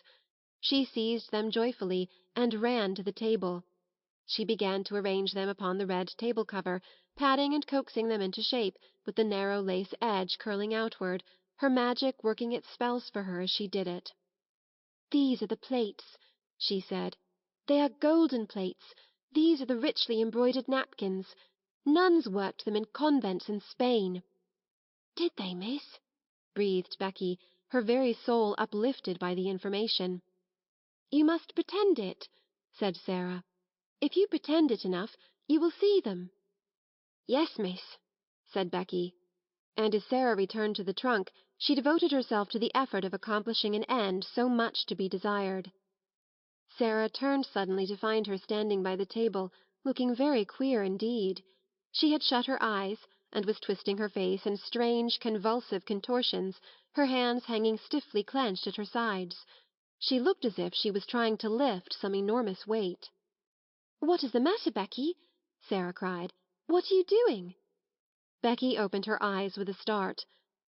"I was pretending, miss," she answered a little sheepishly. "I was trying to see it like you do. I almost did," with a hopeful grin. "But it takes a lot of strength." "Perhaps it does if you are not used to it," said Sarah, with friendly sympathy. "But you don't know how easy it is when you've done it often. I wouldn't try so hard just at first.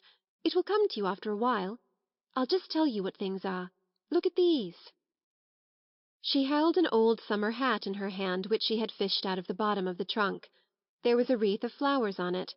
She pulled the wreath off. "These are garlands for the feast," she said grandly. "They fill all the air with perfume. There's a mug on the washstand, Becky. Oh, and bring the soap dish for a centrepiece." Becky handed them to her reverently. "What are they now, miss?" she inquired. "You'd think they was made of crockery, but I know they ain't." "This is a carven flagon," said Sarah, arranging tendrils of the wreath about the mug. "And this," bending tenderly over the soap dish and heaping it with roses, "is purest alabaster encrusted with gems." She touched the things gently, a happy smile hovering about her lips, which made her look as if she were a creature in a dream. "My, ain't it lovely?" whispered Becky. "If we just had something for bonbon dishes," Sarah murmured. "There!" darting to the trunk again. "I remember I saw something this minute." It was only a bundle of wool wrapped in red and white tissue paper, but the tissue paper was soon twisted into the form of little dishes, and was combined with the remaining flowers to ornament the candlestick which was to light the feast. Only the magic could have made it more than an old table covered with a red shawl and set with rubbish from a long unopened trunk. But Sarah drew back and gazed at it, seeing wonders, and Becky, after staring in delight, spoke with bated breath. "This here," she suggested, with a glance round the attic. "Is it the Bastille now, or has it turned into something different?" "Oh yes, yes," said Sarah. quite different. It is a banquet hall." "My eye, miss!" ejaculated Becky. "A blanket hall!" And as she turned to view the splendours about her with awed bewilderment.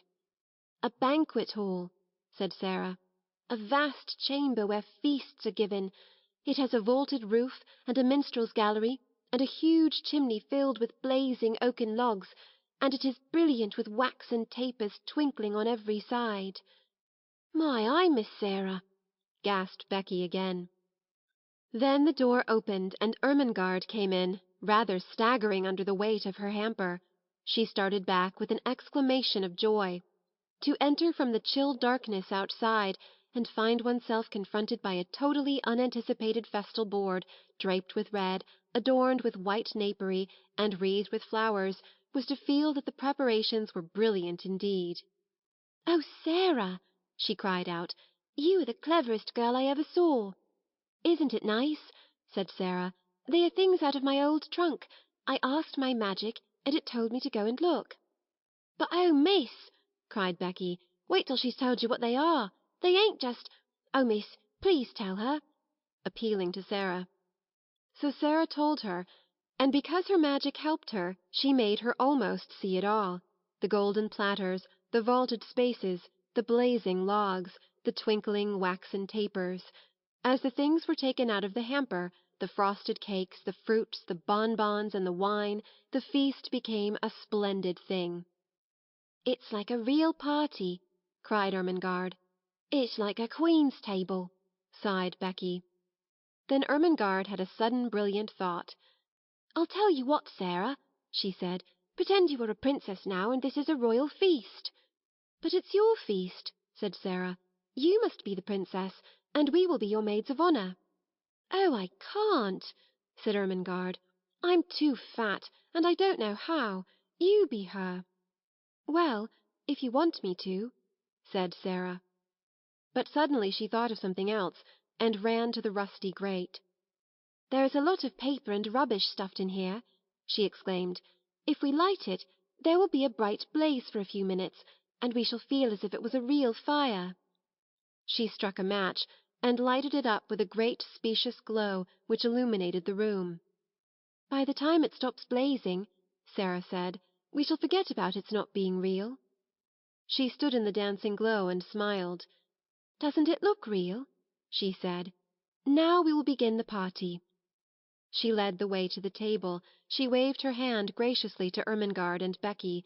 She was in the midst of her dream. "Advance, fair damsels," she said in her happy dream voice, "and be seated at the banquet table. My noble father the king, who is absent on a long journey, has commanded me to feast you." She turned her head slightly toward the corner of the room. "What ho there, minstrels! Strike up with your viols and bassoons. Princesses," she explained rapidly to Ermengarde and Becky, "always had minstrels to play at their feasts. Pretend there is a minstrel gallery up there in the corner. Now we will begin." They had barely had time to take their pieces of cake into their hands, not one of them had time to do more, when they all three sprang to their feet and turned pale faces toward the door, listening, listening. Someone was coming up the stairs. There was no mistake about it. Each of them recognized the angry mounting tread, and knew that the end of all things had come. "It's the missus," choked Becky, and dropped her piece of cake upon the floor. "Yes," said Sarah, her eyes growing shocked and large in her small white face. "Miss Minchin has found us out." Miss Minchin struck the door open with a blow of her hand. She was pale herself, but it was with rage. She looked from the frightened faces to the banquet table, and from the banquet table to the last flicker of the burnt paper in the grate. "I have been suspecting something of this sort," she exclaimed, "but I did not dream of such audacity. Lavinia was telling the truth." So they knew that it was Lavinia who had somehow guessed their secret and had betrayed them. Miss Minchin strode over to Becky and boxed her ears for a second time. "You impudent creature," she said. "You leave the house in the morning." Sarah stood quite still, her eyes growing larger, her face paler. Ermengarde burst into tears. "Oh, don't send her away," she sobbed. "My aunt sent me the hamper. We're only having a party." "So I see," said Miss Minchin witheringly, "with the Princess Sarah at the head of the table." She turned fiercely on Sarah. "It is your doing, I know," she cried. "Ermengarde would never have thought of such a thing. You decorated the table, I suppose, with this rubbish." She stamped her foot at Becky. "Go to your attic," she commanded, and Becky stole away, her face hidden in her apron, her shoulders shaking. Then it was Sarah's turn again. "I will attend to you tomorrow. You shall have neither breakfast, dinner, nor supper." "I have not had either dinner or supper to-day, Miss Minchin," said Sarah rather faintly. "Then all the better. You will have something to remember. Don't stand there. Put those things into the hamper again." She began to sweep them off the table into the hamper herself, and caught sight of Ermengarde's new books. "And you," to Ermengarde, "have brought your beautiful new books into this dirty attic. Take them up and go back to bed. You will stay there all day tomorrow, and I shall write to your papa. What would he say if he knew where you are tonight?" Something she saw in Sarah's grave, fixed gaze at this moment made her turn on her fiercely. "What are you thinking of?" she demanded. "Why do you look at me like that?" "I was wondering," answered Sarah, as she had answered that notable day in the schoolroom. "What were you wondering?" It was very like the scene in the schoolroom. There was no pertness in Sarah's manner. It was only sad and quiet. "I was wondering," she said in a low voice, "what my papa would say if he knew where I am tonight." Miss Minchin was infuriated, just as she had been before, and her anger expressed itself, as before, in an intemperate fashion. She flew at her and shook her. "You insolent, unmanageable child!" she cried. "How dare you? How dare you?" She picked up the books, swept the rest of the feast back into the hamper in a jumbled heap, thrust it into Ermengarde's arms, and pushed her before her toward the door. "I will leave you to wonder," she said. "Go to bed this instant." And she shut the door behind herself and poor stumbling Ermengarde, and left Sarah standing quite alone. The dream was quite at an end. The last spark had died out of the paper in the grate, and left only black tinder. The table was left bare, the golden plates and richly embroidered napkins, and the garlands were transformed again into old handkerchiefs, scraps of red and white paper, and discarded artificial flowers all scattered on the floor. The minstrels in the minstrel gallery had stolen away, and the viols and bassoons were still. Emily was sitting with her back against the wall, staring very hard. Sarah saw her, and went and picked her up with trembling hands. "There isn't any banquet left, Emily," she said, "and there isn't any princess. There is nothing left but the prisoners in the Bastille." And she sat down and hid her face. What would have happened if she had not hidden it just then, and if she had chanced to look up at the skylight at the wrong moment, I do not know. Perhaps the end of this chapter might have been quite different, because if she had glanced at the skylight she would certainly have been startled by what she would have seen. She would have seen exactly the same face pressed against the glass and peering in at her, as it had peered in earlier in the evening when she had been talking to Ermengarde. But she did not look up. She sat with her little black head in her arms for some time. She always sat like that when she was trying to bear something in silence. Then she got up and went slowly to the bed. "I can't pretend anything else while I am awake," she said. "There wouldn't be any use in trying. If I go to sleep, perhaps a dream will come and pretend for me." She suddenly felt so tired, perhaps through want of food, that she sat down on the edge of the bed quite weakly. "Suppose there was a bright fire in the grate, with lots of little dancing flames," she murmured. "Suppose there was a comfortable chair before it, and suppose there was a small table near, with a little hot supper on it. And suppose, as she drew the thin coverings over her, suppose this was a beautiful soft bed with fleecy blankets and large downy pillows. Suppose. And her very weariness was good to her, for her eyes closed, and she fell fast asleep. She did not know how long she slept, but she had been tired enough to sleep deeply and profoundly, too deeply and soundly to be disturbed by anything, even by the squeaks and scamperings of Melchizedek's entire family, if all his sons and daughters had chosen to come out of their hole to fight and tumble and play. When she awakened, it was rather suddenly, and she did not know that any particular thing had called her out of her sleep. The truth was, however, that it was a sound which had called her back, a real sound, the click of the skylight as it fell in closing after a lithe white figure, which slipped through it and crouched down close by upon the slates of the roof, just near enough to see what happened in the attic, but not near enough to be seen. At first she did not open her eyes. She felt too sleepy, and, curiously enough, too warm and comfortable. She was so warm and comfortable, indeed, that she did not believe she was really awake. She never was as warm and cozy as this, except in some lovely vision. "What a nice dream," she murmured. "I feel quite warm. I don't want to wake up." Of course it was a dream. She felt as if warm, delightful bedclothes were heaped upon her. She could actually feel blankets, and when she put out her hand it touched something exactly like a satin-covered eider-down quilt. She must not awaken from this delight. She must be quite still and make it last. But she could not. Even though she kept her eyes closed tightly, she could not. Something was forcing her to awaken, something in the room. It was a sense of light and a sound, the sound of a crackling, roaring little fire. "Oh, I am awakening," she said mournfully. "I can't help it.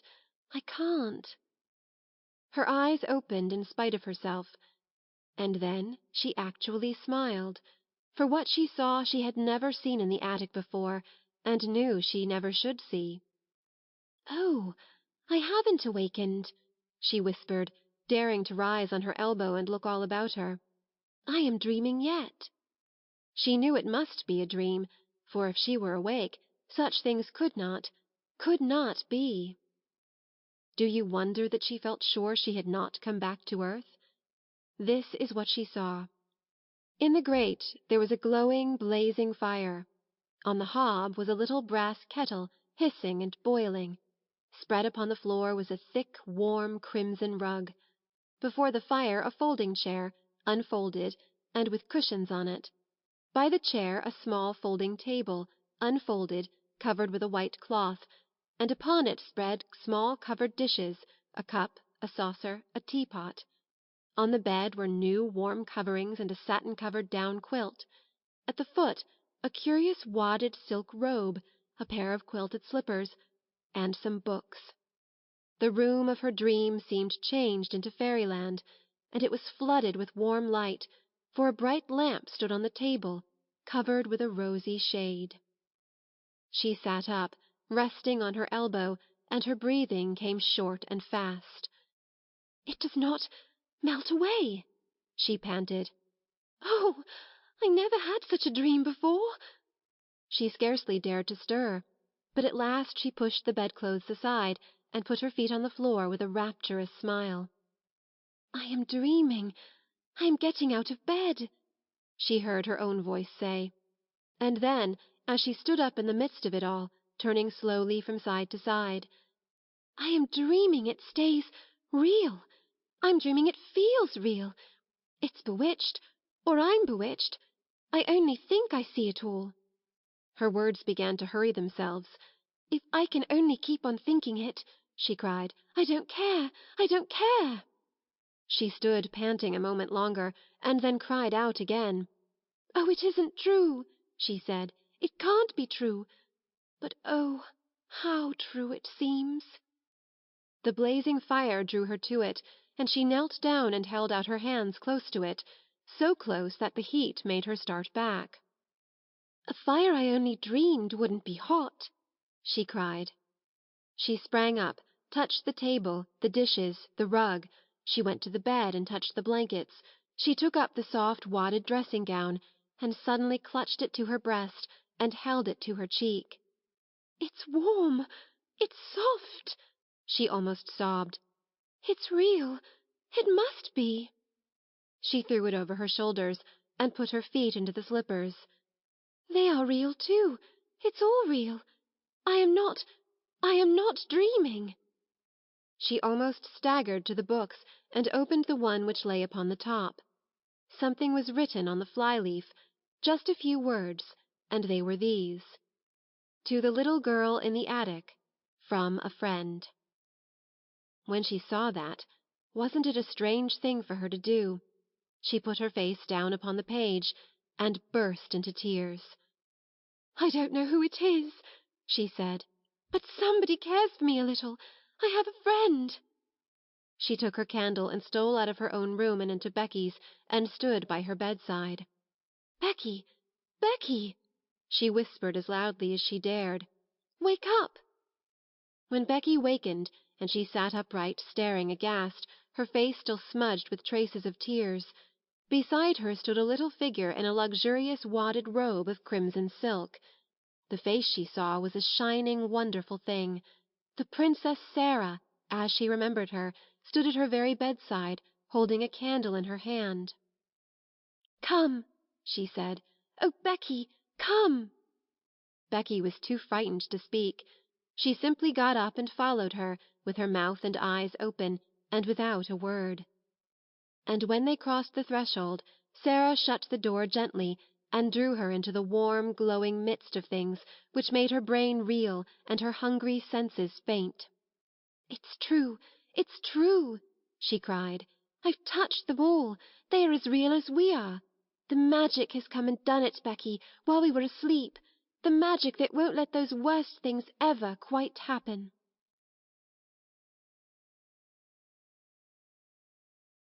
Chapter 16. The Visitor. Imagine, if you can, what the rest of the evening was like. How they crouched by the fire which blazed and leaped and made so much of itself in the little grate. How they removed the covers of the dishes, and found rich, hot, savory soup, which was a meal in itself, and sandwiches and toast and muffins enough for both of them. The mug from the washstand was used as Becky's teacup, and the tea was so delicious that it was not necessary to pretend that it was anything but tea. They were warm and full-fed and happy, and it was just like Sarah that, having found her strange good fortune real, she should give herself up to the enjoyment of it to the utmost. She had lived such a life of imaginings that she was quite equal to accepting any wonderful thing that happened, and almost to cease, in a short time, to find it bewildering. "I don't know anyone in the world who could have done it," she said, "but there has been someone, and here we are sitting by their fire, and it's true. And whoever it is, whoever they are, I have a friend, Becky. Someone is my friend." It cannot be denied that as they sat before the blazing fire and ate the nourishing, comfortable food, they felt a kind of rapturous awe, and looked into each other's eyes with something like doubt. "Do you think," Becky faltered once in a whisper, "do you think it could melt away, miss? Hadn't we better be quick?" And she hastily crammed her sandwich into her mouth. If it was only a dream, kitchen manners would be overlooked. "No, it won't melt away," said Sarah. "I am eating this muffin, and I can taste it. You never really eat things in dreams. You only think you are going to eat them. Besides, I keep giving myself pinches, and I touched a hot piece of coal just now on purpose." The sleepy comfort which at length almost overpowered them was a heavenly thing. It was the drowsiness of happy, well-fed childhood, and they sat in the fire-glow and luxuriated in it until Sarah found herself turning to look at her transformed bed. There were even blankets enough to share with Becky.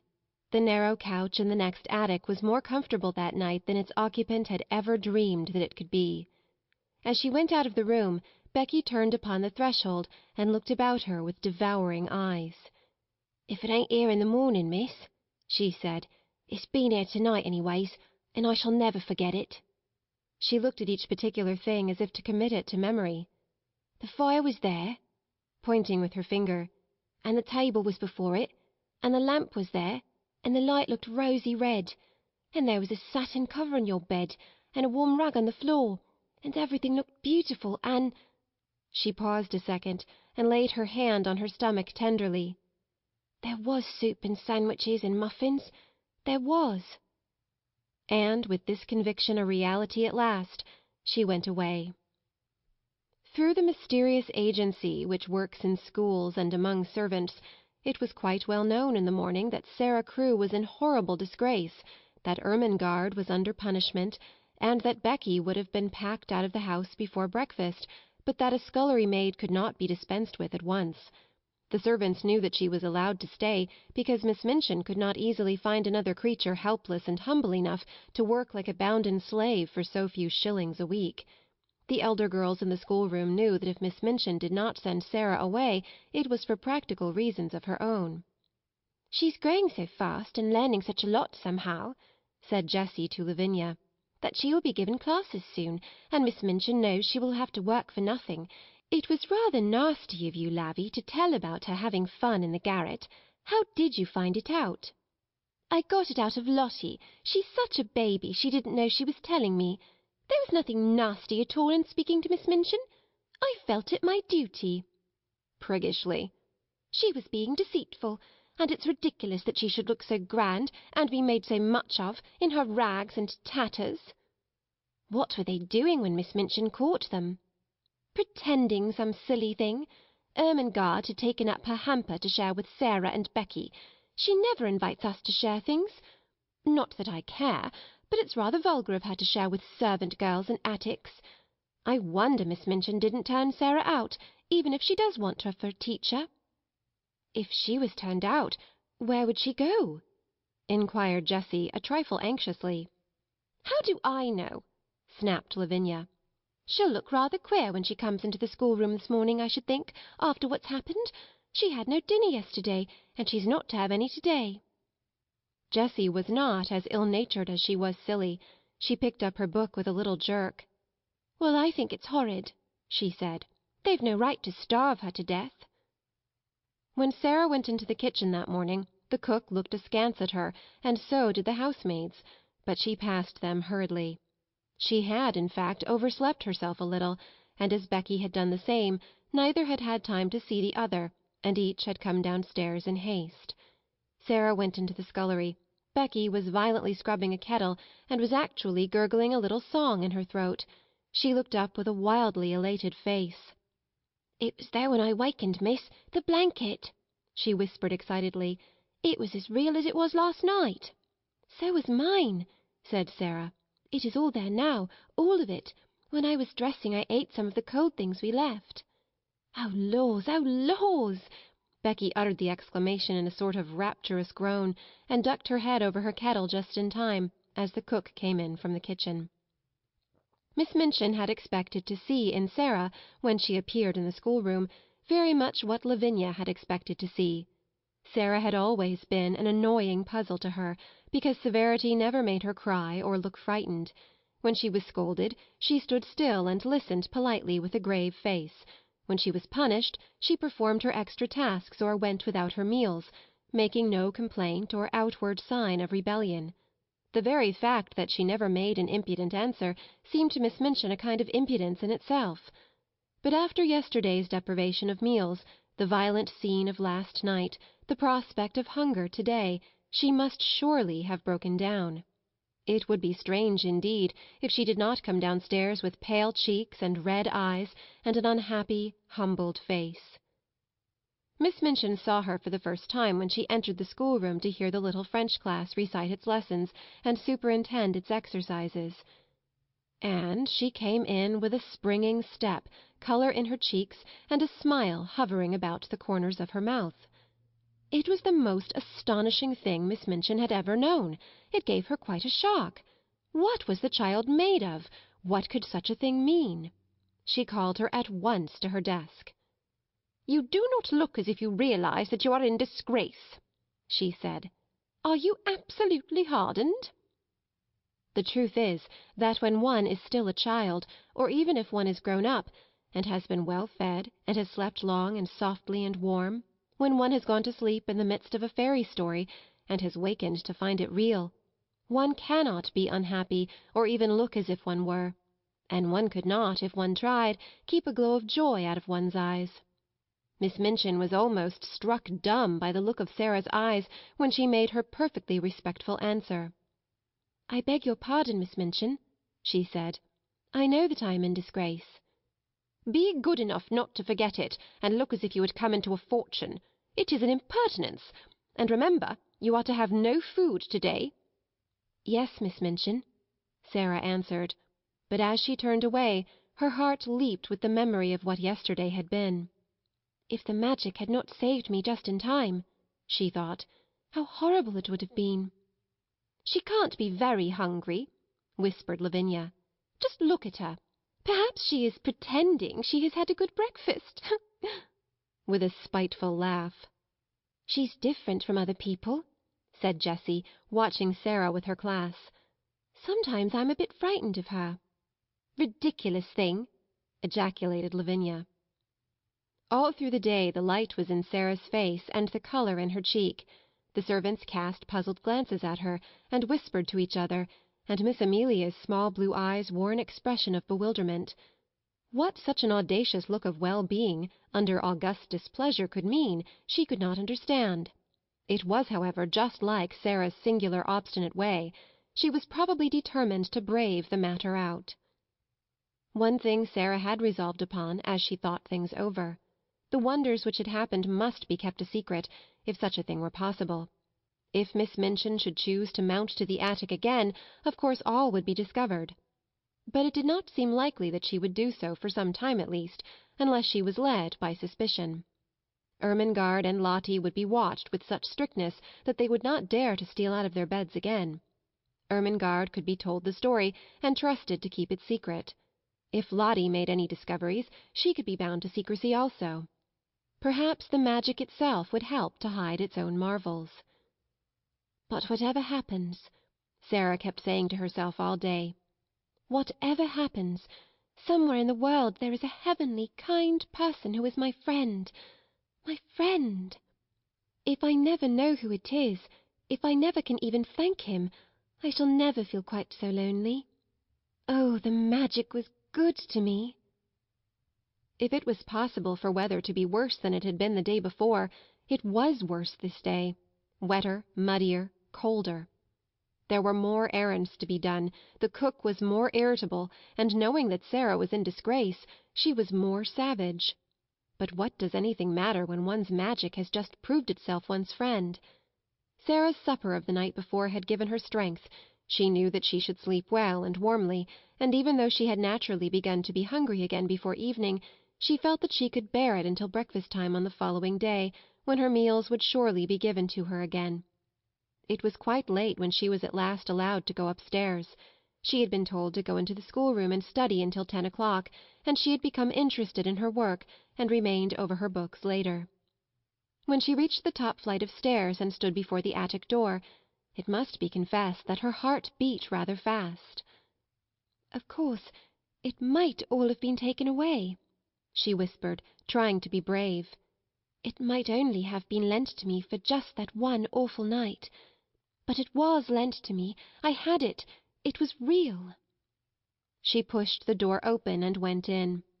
Once inside, she gasped slightly, shut the door, and stood with her back against it, looking from side to side.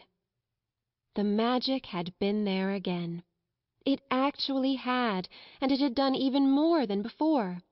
The fire was blazing, in lovely leaping flames, more merrily than ever.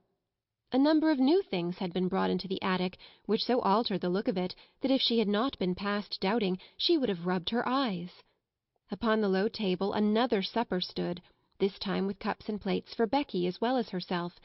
A piece of bright, heavy, strange embroidery covered the battered mantel, and on it some ornaments had been placed.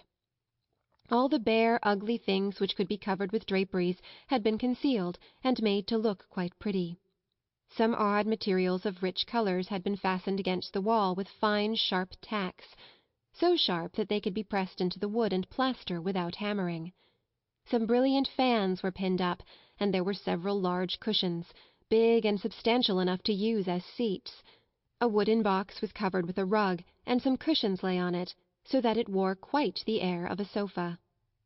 Sarah slowly moved away from the door, and simply sat down and looked again. "It is exactly like something fairy come true," she said. "There isn't the least difference. I feel as if I might wish for anything, diamonds or bags of gold, and they would appear. That wouldn't be any stranger than this. Is this my garret? Am I the same cold, ragged, damp Sarah? And to think I used to pretend and wish there were fairies. The one thing I always wanted was to see a fairy story come true. I am living in a fairy story. I feel as if I might be a fairy myself, and able to turn things into anything else." She rose and knocked upon the wall for the prisoner in the next cell, and the prisoner came. When she entered she almost dropped in a heap upon the floor. For a few seconds she quite lost her breath. "Oh, laws!" she gasped. "Oh, laws, miss!" "You see," said Sarah. On this night Becky sat on a cushion upon the hearthrug, and had a cup and saucer of her own. When Sarah went to bed she found that she had a new thick mattress and big, downy pillows. Her old mattress and pillow had been removed to Becky's bedstead, and consequently, with these additions, Becky had been supplied with unheard-of comfort. "Where does it all come from?" Becky broke forth once. "Laws, who does it, miss?" "Don't let us even ask," said Sarah. "If it were not that I want to say, 'Oh, thank you,' I would rather not know. It makes it more beautiful." From that time life became more wonderful day by day. The fairy story continued. Almost every day something new was done. Some new comfort or ornament appeared each time Sarah opened the door at night, until in a short time the attic was a beautiful little room full of all sorts of odd and luxurious things. The ugly walls were gradually entirely covered with pictures and draperies. Ingenious pieces of folding furniture appeared. A bookshelf was hung up and filled with books. New comforts and conveniences appeared one by one, until there seemed nothing left to be desired. When Sarah went downstairs in the morning, the remains of the supper were still on the table, and when she returned to the attic in the evening, the magician had removed them and left another nice little meal. Miss Minchin was as harsh and insulting as ever, Miss Amelia as peevish, and the servants were as vulgar and rude. Sarah was sent on errands in all weathers, and scolded and driven hither and thither. She was scarcely allowed to speak to Ermengarde and Lottie.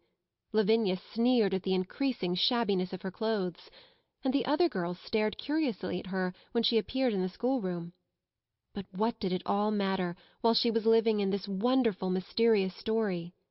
It was more romantic and delightful than anything she had ever invented to comfort her starved young soul and save herself from despair. Sometimes, when she was scolded, she could scarcely keep from smiling. "If you only knew," she was saying to herself, "if you only knew." The comfort and happiness she enjoyed were making her stronger, and she had them always to look forward to. If she came home from her errands wet and tired and hungry, she knew she would soon be warm and well fed after she had climbed the stairs. During the hardest day she could occupy herself blissfully by thinking of what she should see when she opened the attic door, and wondering what new delight had been prepared for her. In a very short time she began to look less thin. Colour came into her cheeks, and her eyes did not seem so much too big for her face. "Sarah Crewe looks wonderfully well," Miss Minchin remarked disapprovingly to her sister. "Yes," answered poor silly Miss Amelia. "She is absolutely fattening. She was beginning to look like a little starved crow." "Starved!" exclaimed Miss Minchin angrily. "There was no reason why she should look starved. She always had plenty to eat." Of course. agreed Miss Amelia humbly, alarmed to find that she had, as usual, said the wrong thing. "There is something very disagreeable in seeing that sort of thing in a child of her age," said Miss Minchin, with haughty vagueness. "What sort of thing?"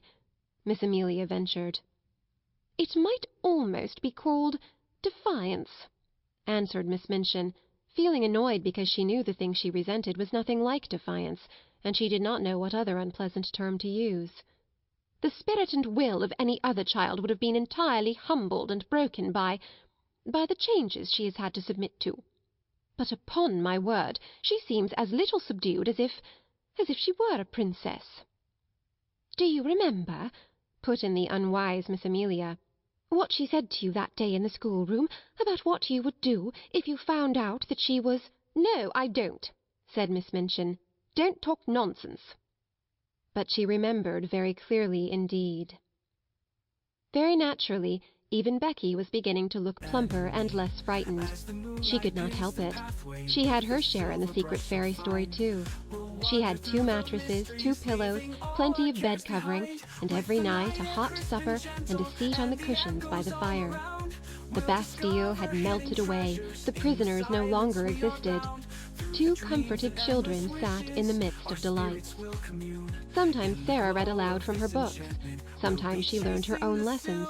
Sometimes she sat and looked into the fire and tried to imagine who her friend could be, and wished she could say to him some of the things in her heart. Then it came about that another wonderful thing happened. A man came to the door and left several parcels. All were addressed in large letters, "To the little girl in the right-hand attic." Sarah herself was sent to open the door and take them in. She laid the 2 largest parcels on the hall table and was looking at the address when Miss Minchin came down the stairs and saw her. "Take the things to the young lady to whom they belong," she said severely. "Don't stand there staring at them." "They belong to me," answered Sarah quietly. "To you?" exclaimed Miss Minchin. "What do you mean?" "I don't know where they come from," said Sarah, "but they are addressed to me. I sleep in the right-hand attic. Becky has the other one." Miss Minchin came to her side and looked at the parcels with an excited expression. "What is in them?" she demanded. "I don't know," replied Sarah. "Open them," she ordered. Sarah did as she was told. When the packages were unfolded, Miss Minchin's countenance wore suddenly a singular expression. What she saw was pretty and comfortable clothing of different kinds, shoes, stockings and gloves, and a warm and beautiful coat. There were even a nice hat and an umbrella. They were all good and expensive things, and on the pocket of the coat was pinned a paper, on which were written these words: "To be worn every day, will be replaced by others when necessary." Miss Minchin was quite agitated. This was an incident which suggested strange things to her sordid mind. Could it be that she had made a mistake, after all, and that the neglected child had some powerful though eccentric friend in the background, perhaps some previously unknown relation who had suddenly traced her whereabouts and chose to provide for her in this mysterious and fantastic way? Relations were sometimes very odd, particularly rich old bachelor uncles who did not care for having children near them. A man of that sort might prefer to overlook his young relation's welfare at a distance. Such a person, however, would be sure to be crotchety and hot-tempered enough to be easily offended. It would not be very pleasant if there were such a one, and he should learn all the truth about the thin, shabby clothes, the scant food, and the hard work. She felt very queer indeed, and very uncertain, and she gave a side glance at Sarah. "Well," she said, in a voice such as she had never used since the little girl lost her father, "someone is very kind to you. As the things have been sent, and you are to have new ones when they are worn out, you may as well go and put them on and look respectable. After you are dressed you may come downstairs and learn your lessons in the schoolroom. You need not go out on any more errands to-day." About half an hour afterward, when the schoolroom door opened and Sarah walked in, the entire seminary was struck dumb. "My word!" ejaculated Jessie, jogging Lavinia's elbow. "Look at the Princess Sarah!" Everybody was looking, and when Lavinia looked, she turned quite red. It was the Princess Sarah indeed. At least, since the days when she had been a princess, Sarah had never looked as she did now. She did not seem the Sarah they had seen come down the back stairs a few hours ago. She was dressed in the kind of frock Lavinia had been used to envying her the possession of. It was deep and warm in colour, and beautifully made. Her slender feet looked as they had done when Jessie had admired them, and the hair, whose heavy locks had made her look rather like a Shetland pony when it fell loose about her small, odd face, was tied back with a ribbon. "Perhaps someone has left her a fortune," Jessie whispered. "I always thought something would happen to her. She's so queer." "Perhaps the diamond mines have suddenly appeared again," said Lavinia scathingly. "Don't please her by staring at her in that way, you silly thing." "Sarah," broke in Miss Minchin's deep voice, "come and sit here." And while the whole schoolroom stared and pushed with elbows, and scarcely made any effort to conceal its excited curiosity, Sarah went to her old seat of honour, and bent her head over her books. That night, when she went to her room, after she and Becky had eaten their supper, she sat and looked at the fire seriously for a long time. "Are you making something up in your head, miss?" Becky inquired with a respectful softness. When Sarah sat in silence and looked into the coals with dreaming eyes, it generally meant that she was making a new story. But this time she was not, and she shook her head. "No," she answered. "I am wondering what I ought to do." Becky stared, still respectfully. She was filled with something approaching reverence for everything Sarah did and said. "I can't help thinking about my friend," Sarah explained.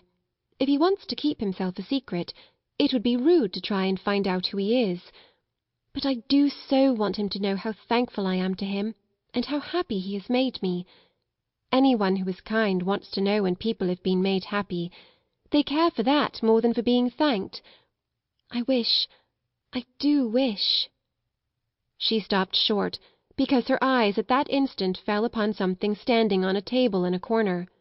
It was something she had found in the room when she came up to it only 2 days before.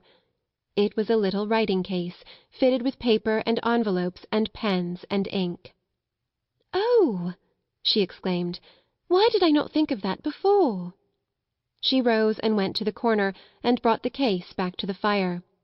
"I can write to him," she said joyfully, "and leave it on the table. Then perhaps the person who takes the things away will take it too. I won't ask him anything. He won't mind my thanking him, I feel sure." So she wrote a note. This is what she said. "I hope you will not think it is impolite that I should write this note to you when you wish to keep yourself a secret. Please believe I do not mean to be impolite or try to find out anything at all. Only I want to thank you for being so kind to me, so heavenly kind, and making everything like a fairy story. I am so grateful to you, and I am so happy, and so is Becky. Becky feels just as thankful as I do. It is all just as beautiful and wonderful to her as it is to me. We used to be so lonely and cold and hungry, and now— oh, just think what you have done for us! Please let me say just these words. It seems as if I ought to say them. Thank you, thank you, thank you. The Little Girl in the Attic. The next morning she left this on the little table, and in the evening it had been taken away with the other things, so she knew the magician had received it, and she was happier for the thought. She was reading one of her new books to Becky just before they went to their respective beds, when her attention was attracted by a sound at the skylight. When she looked up from her page, she saw that Becky had heard the sound also, as she had turned her head to look, and was listening rather nervously. "Something's there, miss," she whispered. "Yes," said Sarah slowly. "It sounds rather like a cat trying to get in." She left her chair and went to the skylight. It was a queer little sound she heard, like a soft scratching. She suddenly remembered something and laughed. She remembered a quaint little intruder who had made his way into the attic once before. She had seen him that very afternoon, sitting disconsolately on a table before a window in the Indian gentleman's house. "Suppose," she whispered in pleased excitement, "just suppose it was the monkey who got away again. Oh, I wish it was. She climbed on a chair, very cautiously raised the skylight, and peeped out.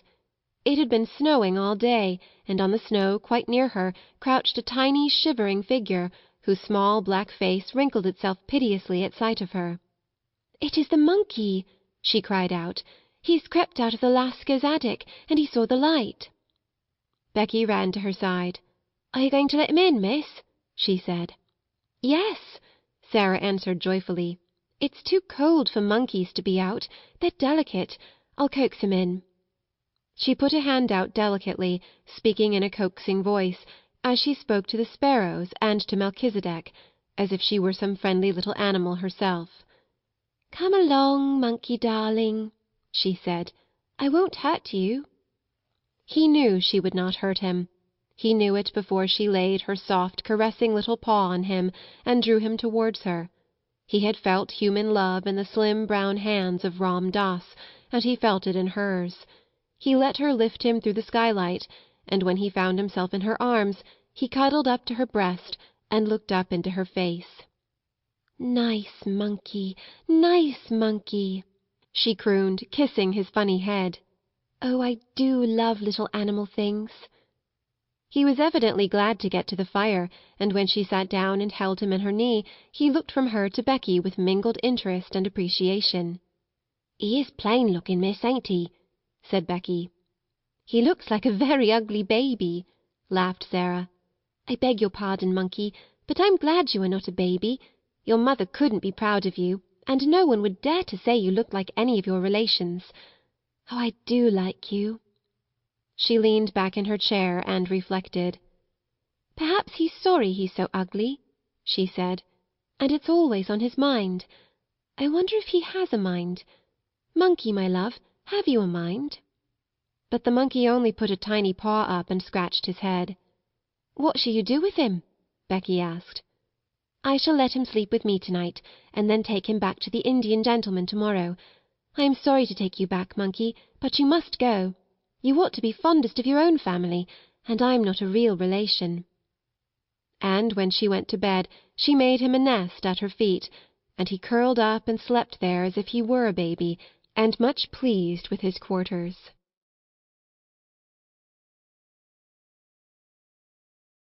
Chapter 17. It is the Child. The next afternoon, 3 members of the large family sat in the Indian gentleman's library, doing their best to cheer him up. They had been allowed to come in to perform this office because he had specially invited them. He had been living in a state of suspense for some time, and today he was waiting for a certain event very anxiously. This event was the return of Mr. Carmichael from Moscow. His stay there had been prolonged from week to week. On his first arrival there, he had not been able satisfactorily to trace the family he had gone in search of. When he felt at last sure that he had found them and had gone to their house, he had been told that they were absent on a journey. His efforts to reach them had been unavailing, so he had decided to remain in Moscow until their return. Mr. Carrisford sat in his reclining chair, and Janet sat on the floor beside him. He was very fond of Janet. Nora had found a footstool, and Donald was astride the tiger's head which ornamented the rug made of the animal's skin. It must be owned that he was riding it rather violently. "Don't chirrup so loud, Donald," Janet said. "When you come to cheer an ill person up, you don't cheer him up at the top of your voice. Perhaps cheering up is too loud, Mr. Carrisford," turning to the Indian gentleman. But he only patted her shoulder. "No, it isn't," he answered, "and it keeps me from thinking too much." "I'm going to be quiet," Donald shouted. "We'll all be as quiet as mice." "Mice don't make a noise like that," said Janet. Donald made a bridle of his handkerchief and bounced up and down on the tiger's head. "A whole lot of mice might," he said cheerfully. 1,000 mice might." "I don't believe 50,000 mice would," said Janet severely, "and we have to be as quiet as one mouse." Mr. Carrisford laughed and patted her shoulder again. "Papa won't be very long now," she said. "May we talk about the little lost girl?" "I don't think I could talk much about anything else just now," the Indian gentleman answered, knitting his forehead with a tired look. "We like her so much," said Nora. "We call her the little unfairy princess." "Why?" the Indian gentleman inquired, because the fancies of the large family always made him forget things a little. It was Janet who answered. "It is because, though she is not exactly a fairy, she will be so rich when she is found that she will be like a princess in a fairy tale. We called her the fairy princess at first, but it didn't quite suit." "Is it true," said Nora, "that her papa gave all his money to a friend to put in a mine that had diamonds in it, and then the friend thought he had lost it all, and ran away because he felt as if he was a robber?" "But he wasn't really, you know," put in Janet hastily. The Indian gentleman took hold of her hand quickly. "No, he wasn't really," he said. "I am sorry for the friend," Janet said. "I can't help it. He didn't mean to do it, and it would break his heart. I am sure it would break his heart."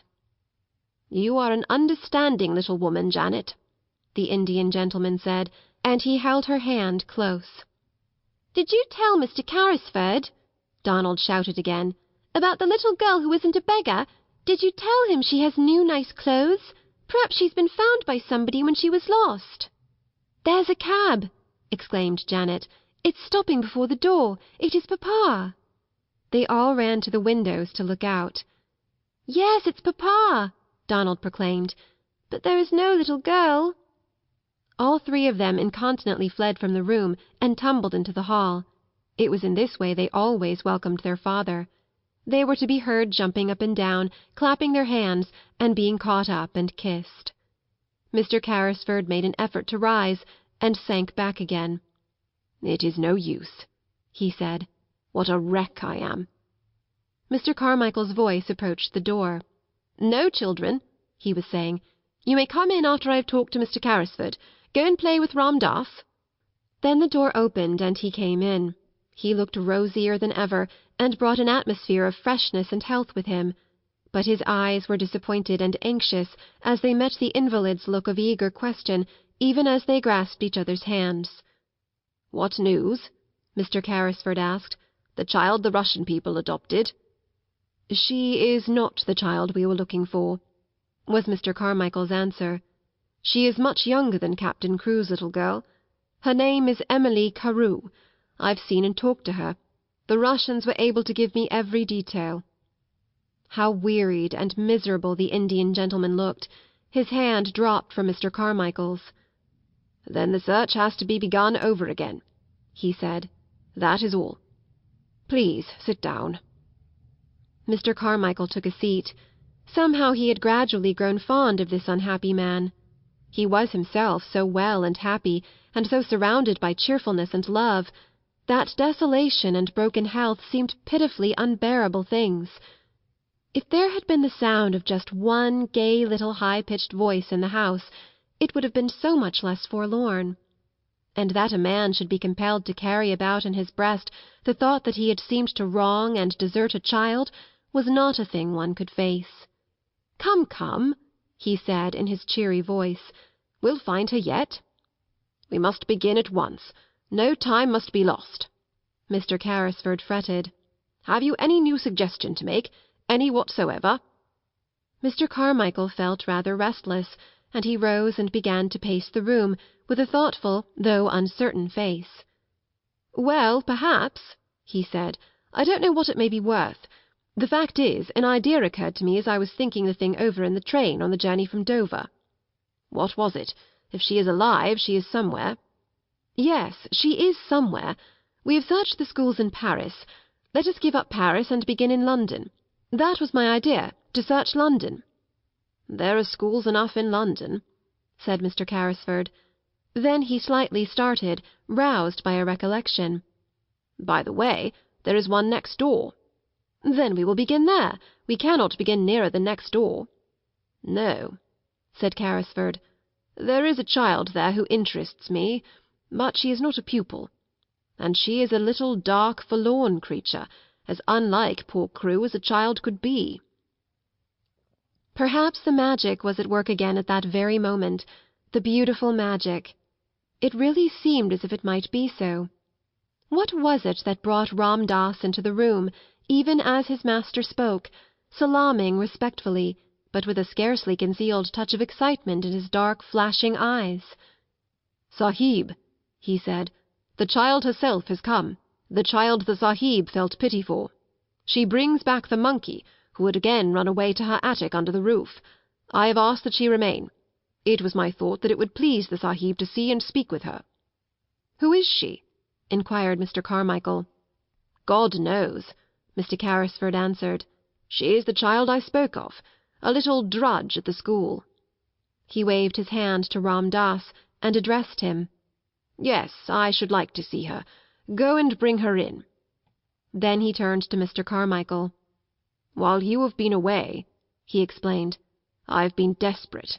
The days were so dark and long. Ram Das told me of this child's miseries, and together we invented a romantic plan to help her. I suppose it was a childish thing to do, but it gave me something to plan and think of. Without the help of an agile, soft-footed Oriental like Ram Das, however, it could not have been done." Then Sarah came into the room.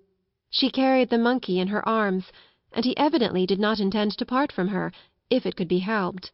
He was clinging to her and chattering, and the interesting excitement of finding herself in the Indian gentleman's room had brought a flush to Sarah's cheeks. "Your monkey ran away again," she said in her pretty voice. "He came to my garret window last night, and I took him in because it was so cold. I would have brought him back if it had not been so late. I knew you were ill, and might not like to be disturbed." The Indian gentleman's hollow eyes dwelt on her with curious interest. "That was very thoughtful of you," he said. Sarah looked toward Ram Das, who stood near the door. "Shall I give him to the Lascar?" she asked. "How do you know that he is a Lascar?" said the Indian gentleman, smiling a little. "Oh, I know Lascars," Sarah said, handing over the reluctant monkey. "I was born in India." The Indian gentleman sat upright so suddenly, and with such a change of expression, that she was for a moment quite startled. "You were born in India?" he exclaimed. "Were you? Come here." And he held out his hand.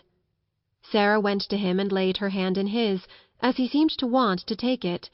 She stood still, and her green-grey eyes met his wonderingly. Something seemed to be the matter with him. "You live next door?" he demanded.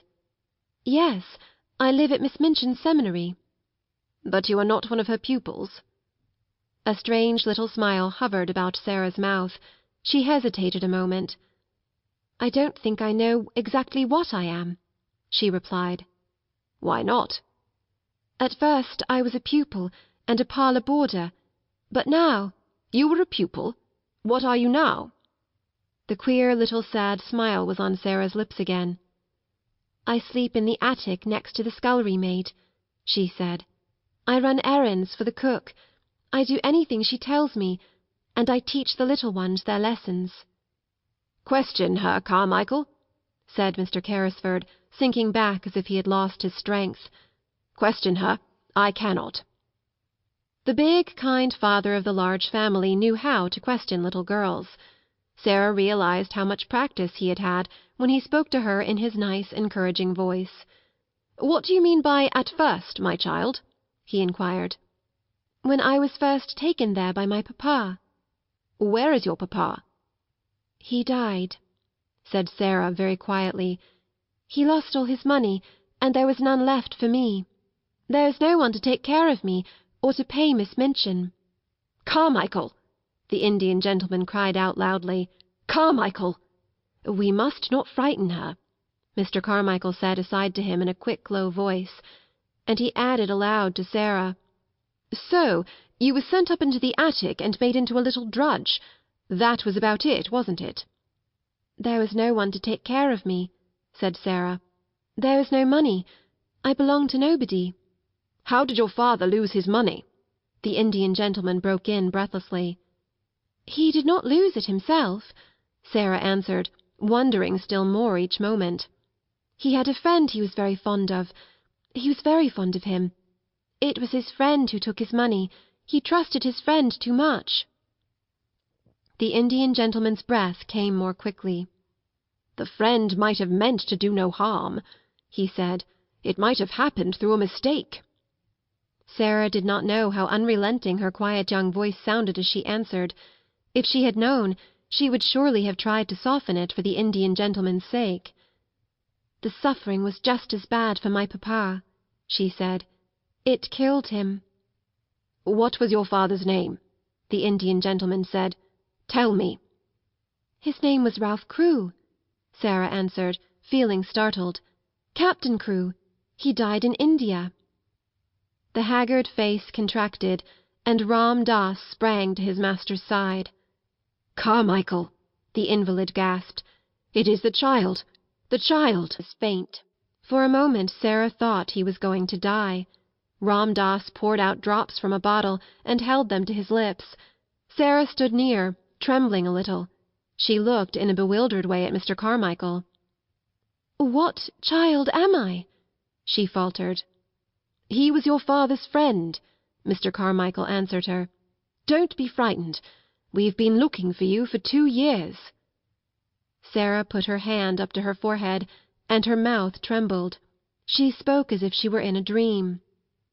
"And I was at Miss Minchin's all the while," she half whispered, "just on the other side of the wall."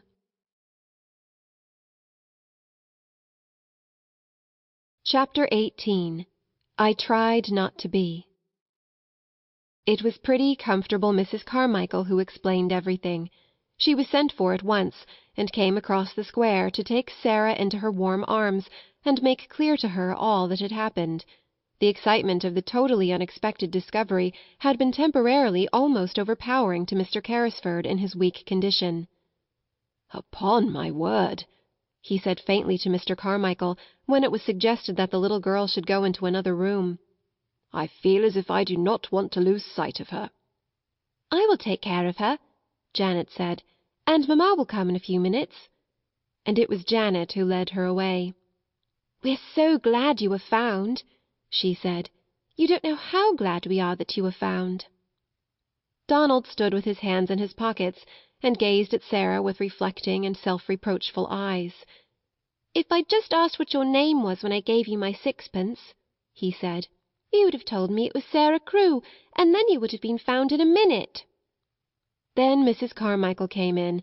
She looked very much moved, and suddenly took Sarah in her arms and kissed her. "You look bewildered, poor child," she said, "and it is not to be wondered at." Sarah could only think of one thing. "Was he," she said, with a glance toward the closed door of the library, "was he the wicked friend? Oh, do tell me." Mrs. Carmichael was crying as she kissed her again. She felt as if she ought to be kissed very often, because she had not been kissed for so long. "He was not wicked, my dear," she answered. "He did not really lose your papa's money. He only thought he had lost it, and because he loved him so much, his grief made him so ill that for a time he was not in his right mind. He almost died of brain fever, and long before he began to recover, your poor papa was dead." "And he did not know where to find me," murmured Sarah. "And I was so near." Somehow she could not forget that she had been so near. "He believed you were in school in France," Mrs. Carmichael explained, "and he was continually misled by false clues. He has looked for you everywhere. When he saw you pass by, looking so sad and neglected, he did not dream that you were his friend's poor child. But because you were a little girl too, he was sorry for you, and he wanted to make you happier. And he told Ram Das to climb into your attic window and try to make you comfortable." Sarah gave a start of joy. Her whole look changed. "Did Ram Das bring the things?" she cried out. "Did he tell Ram Das to do it? Did he make the dream that came true?" "Yes, my dear, yes. He is kind and good, and he was sorry for you, for little lost Sarah Crewe's sake." The library door opened, and Mr. Carmichael appeared, calling Sarah to him with a gesture. "Mr. Carrisford is better already," he said. "He wants you to come to him." Sarah did not wait. When the Indian gentleman looked at her as she entered, he saw that her face was all alight. She went and stood before his chair, with her hands clasped together against her breast. "You sent the things to me," she said in a joyful, emotional little voice. The beautiful, beautiful things? You sent them."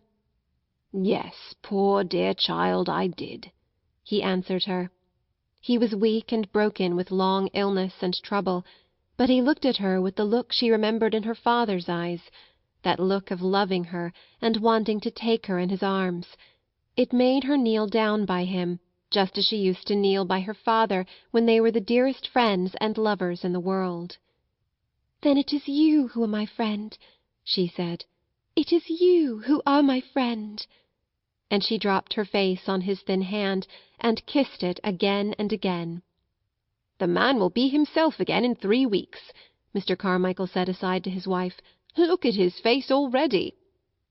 In fact, he did look changed. Here was the little missus, and he had new things to think of and plan for already.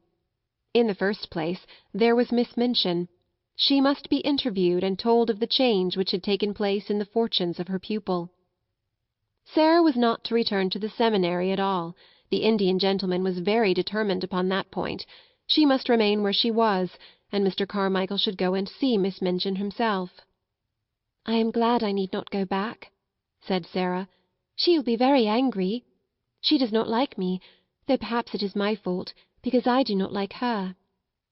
But, oddly enough, Miss Minchin made it unnecessary for Mr. Carmichael to go to her by actually coming in search of her pupil herself. She had wanted Sarah for something, and on inquiry had heard an astonishing thing. One of the housemaids had seen her steal out of the area with something hidden under her cloak, and had also seen her go up the steps of the next door and enter the house. "What does she mean?" cried Miss Minchin to Miss Amelia. "I don't know, I'm sure, sister," answered Miss Amelia, "unless she has made friends with him because he has lived in India." "It would be just like her to thrust herself upon him and try to gain his sympathies in some such impertinent fashion," said Miss Minchin. "She must have been in the house for 2 hours. I will not allow such presumption. I shall go and inquire into the matter, and apologize for her intrusion." Sarah was sitting on a footstool close to Mr. Carrisford's knee, and listening to some of the many things he felt it necessary to try to explain to her, when Ram Das announced the visitor's arrival. Sarah rose involuntarily and became rather pale, but Mr. Carrisford saw that she stood quietly, and showed none of the ordinary signs of child terror. Miss Minchin entered the room with a sternly dignified manner. She was correctly and well dressed, and rigidly polite. "I am sorry to disturb Mr. Carrisford," she said, "but I have explanations to make. I am Miss Minchin, the proprietress of the young ladies' seminary next door." The Indian gentleman looked at her for a moment, in silent scrutiny. He was a man who had naturally a rather hot temper, and he did not wish it to get too much the better of him. "So you are Miss Minchin?" he said. "I am, sir." "In that case," the Indian gentleman replied, "you have arrived at the right time. My solicitor, Mr. Carmichael, was just on the point of going to see you." Mr. Carmichael bowed slightly, and Miss Minchin looked from him to Mr. Carrisford in amazement. "Your solicitor?" she said. "I do not understand. I have come here as a matter of duty. I have just discovered that you have been intruded upon through the forwardness of one of my pupils, a charity pupil. I came to explain that she intruded without my knowledge." She turned upon Sarah. "Go home at once," she commanded indignantly. "You shall be severely punished. Go home at once." The Indian gentleman drew Sarah to his side and patted her hand. "She is not going." Miss Minchin felt as if she must be losing her senses. "Not going?" she repeated. "No," said Mr. Carrisford. "She is not going home, if you give your house that name. Her home for the future will be with me." Miss Minchin fell back in amazed indignation. "With you? With you, sir? What does this mean?" "Kindly explain the matter, Carmichael," said the Indian gentleman, "and get it over as quickly as possible." And he made Sarah sit down again, and held her hands in his, which was another trick of her papa's. Then Mr. Carmichael explained, in his quiet, level-toned, steady manner of a man who knew his subject and all its legal significance, which was a thing Miss Minchin understood as a business woman, and did not enjoy. "Mr. Carrisford, madam," he said, was an intimate friend of the late Captain Crewe. He was his partner in certain large investments. The fortune which Captain Crewe supposed he had lost has been recovered, and is now in Mr. Carrisford's hands." "The fortune!" cried Miss Minchin, and she really lost colour as she uttered the exclamation. "Sarah's fortune?" "It will be Sarah's fortune," replied Mr. Carmichael rather coldly. "It is Sarah's fortune now, in fact. Certain events have increased it enormously. The diamond mines have retrieved themselves." "The diamond mines!" Miss Minchin gasped out. If this was true, nothing so horrible, she felt, had ever happened to her since she was born. "The diamond mines," Mr. Carmichael repeated, and he could not help adding, with a rather sly, unlawyer-like smile, "There are not many princesses, Miss Minchin, who are richer than your little charity pupil Sarah Crewe will be. Mr. Carrisford has been searching for her for nearly 2 years. He has found her at last, and he will keep her." After which he asked Miss Minchin to sit down while he explained matters to her fully, and went into such detail as was necessary to make it quite clear to her that Sarah's future was an assured one, and that what had seemed to be lost was to be restored to her tenfold; also that she had in Mr. Carrisford a guardian as well as a friend. Miss Minchin was not a clever woman, and in her excitement she was silly enough to make one desperate effort to regain what she could not help seeing she had lost through her worldly folly. "He found her under my care," she protested. "I have done everything for her. But for me she should have starved in the streets." Here the Indian gentleman lost his temper. "As to starving in the streets," he said, "she might have starved more comfortably there than in your attic." "Captain Crewe left her in my charge," Miss Minchin argued. "She must return to it until she is of age. She can be a parlour boarder again. She must finish her education. The law will interfere in my behalf." "Come, come, Miss Minchin," Mr. Carmichael interposed. "The law will do nothing of the sort. If Sarah herself wishes to return to you, I dare say Mr. Carrisford might not refuse to allow it. But that rests with Sarah." "Then," said Miss Minchin, "I appeal to Sarah. I have not spoiled you, perhaps," she said awkwardly to the little girl, "but you know that your papa was pleased with your progress. And, I have always been fond of you." Sarah's grey-green eyes fixed themselves on her with the quiet, clear look Miss Minchin particularly disliked. "Have you, Miss Minchin?" she said. "I did not know that." Miss Minchin reddened and drew herself up. "You ought to have known it," said she. "But children, unfortunately, never know what is best for them. Amelia and I always said you were the cleverest child in the school. Will you not do your duty to your poor papa and come home with me?" Sarah took a step toward her and stood still. She was thinking of the day when she had been told that she belonged to nobody and was in danger of being turned into the street. She was thinking of the cold, hungry hours she had spent alone with Emily and Melchizedek in the attic. She looked Miss Minchin steadily in the face. "You know why I will not go home with you, Miss Minchin," she said. "You know quite well." A hot flush showed itself on Miss Minchin's hard, angry face. "You will never see your companions again," she began. "I will see that Ermengarde and Lottie are kept away." Mr. Carmichael stopped her with polite firmness. "Excuse me," he said. "She will see any one she wishes to see. The parents of Miss Crewe's fellow pupils are not likely to refuse her invitations to visit her at her guardian's house. Mr. Carrisford will attend to that." It must be confessed that even Miss Minchin flinched. This was worse than the eccentric bachelor uncle who might have a peppery temper and be easily offended at the treatment of his niece. A woman of sordid mind could easily believe that most people would not refuse to allow their children to remain friends with a little heiress of diamond mines. And if Mr. Carrisford chose to tell certain of her patrons how unhappy Sarah Crewe had been made, many unpleasant things might happen. "You have not undertaken an easy charge," she said to the Indian gentleman as she turned to leave the room. "You will discover that very soon. The child is neither truthful nor grateful. I suppose," to Sarah, "that you feel now that you are a princess again." Sarah looked down and flushed a little, because she thought her pet fancy might not be easy for strangers, even nice ones, to understand at first. "I tried not to be anything else," she answered in a low voice. "Even when I was coldest and hungriest, I tried not to be."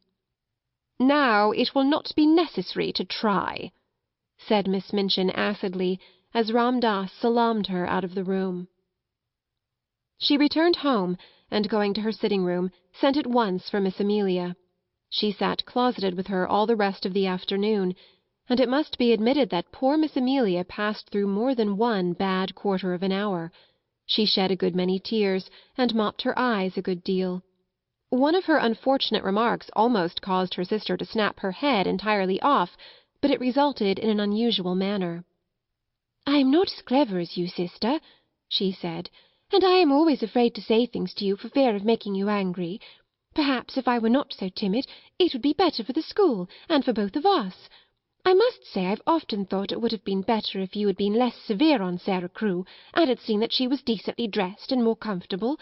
I know she was worked too hard for a child of her age, and I know she was only half fed." "How dare you say such a thing?" exclaimed Miss Minchin. "I don't know how I dare," Miss Amelia answered with a kind of reckless courage. "But now I've begun I may as well finish, whatever happens to me. The child was a clever child and a good child, and she would have paid you for any kindness you had showed her. But you didn't show her any. The fact was, she was too clever for you, and you always disliked her for that reason. She used to see through us both." "Amelia!" gasped her infuriated elder, looking as if she would box her ears and knock her cap off, as she had often done to Becky. But Miss Amelia's disappointment had made her hysterical enough not to care what occurred next. "She did, she did!" she cried. "She saw through us both. She saw that you were a hard-hearted, worldly woman, and that I was a weak fool, and that we were both of us vulgar and mean enough to grovel our knees for her money, and behave ill to her because it was taken from her, though she behaved herself like a little princess, even when she was a beggar. She did, like a little princess." And her hysterics got the better of the poor woman, and she began to laugh and cry both at once, and rock herself backward and forward. "And now you've lost her," she cried wildly, "and some other school will get her and her money, and if she were like any other child she'd tell how she's been treated, and all our pupils would be taken away, and we should be ruined. And it serves us right. But it serves you right more than it does me, for you are a hard woman, Maria Minchin. You're a hard, selfish, worldly woman." And she was in danger of making so much noise with her hysterical chokes and gurgles that her sister was obliged to go to her and apply salts and sal volatile to quiet her, instead of pouring forth her indignation at her audacity. And from that time forward, it may be mentioned, the elder Miss Minchin actually began to stand a little in awe of a sister who, while she looked so foolish, was evidently not quite so foolish as she looked, and might consequently break out and speak truths people did not want to hear. That evening, when the pupils were gathered together before the fire in the schoolroom, as was their custom before going to bed, Ermengarde came in with a letter in her hand and a queer expression on her round face. It was queer because, while it was an expression of delighted excitement, it was combined with such amazement as seemed to belong to a kind of shock just received. "What is the matter?" cried 2 or 3 voices at once. "Is it anything to do with the row that has been going on?" said Lavinia eagerly. "There has been such a row in Miss Minchin's room. Miss Amelia has had something like hysterics, and has had to go to bed." Ermengarde answered them slowly, as if she were half stunned. "I have just had this letter from Sarah," she said, holding it out to let them see what a long letter it was. "From Sarah?"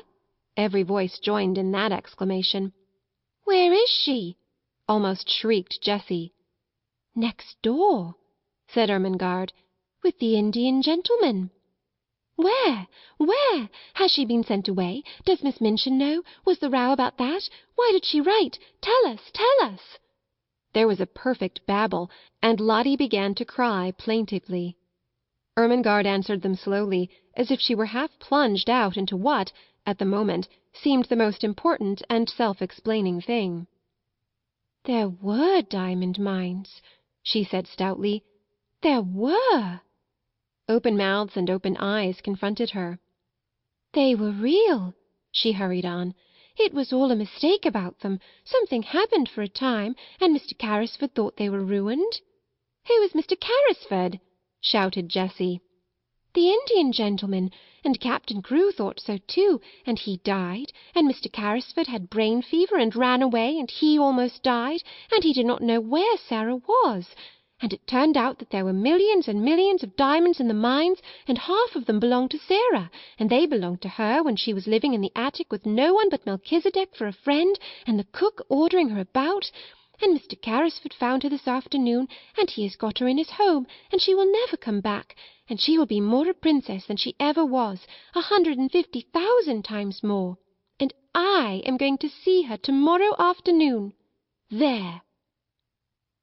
Even Miss Minchin herself could scarcely have controlled the uproar after this, and though she heard the noise, she did not try. She was not in the mood to face anything more than she was facing in her room, while Miss Amelia was weeping in bed. She knew that the news had penetrated the walls in some mysterious manner, and that every servant and every child would go to bed talking about it. So until almost midnight the entire seminary, realizing somehow that all rules were laid aside, crowded round Ermengarde in the schoolroom, and heard read and re-read the letter containing a story which was quite as wonderful as any Sarah herself had ever invented, and which had the amazing charm of having happened to Sarah herself and the mystic Indian gentleman in the very next house. Becky, who had heard it also, managed to creep upstairs earlier than usual.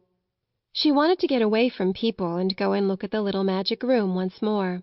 She did not know what would happen to it. It was not likely that it would be left to Miss Minchin. It would be taken away, and the attic would be bare and empty again. Glad as she was for Sarah's sake, she went up the last flight of stairs with a lump in her throat and tears blurring her sight. There would be no fire tonight, and no rosy lamp, no supper, and no princess sitting in the glow reading or telling stories. No princess. She choked down a sob as she pushed the attic door open, and then she broke into a low cry.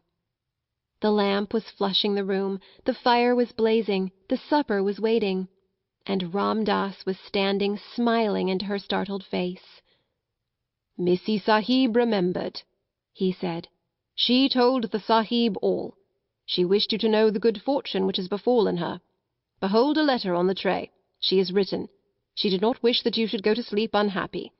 The Sahib commands you to come to him tomorrow. You are to be the attendant of Missy Sahib. Tonight I take these things back over the roof." And having said this with a beaming face, he made a little salaam and slipped through the skylight with an agile silentness of movement which showed Becky how easily he had done it before.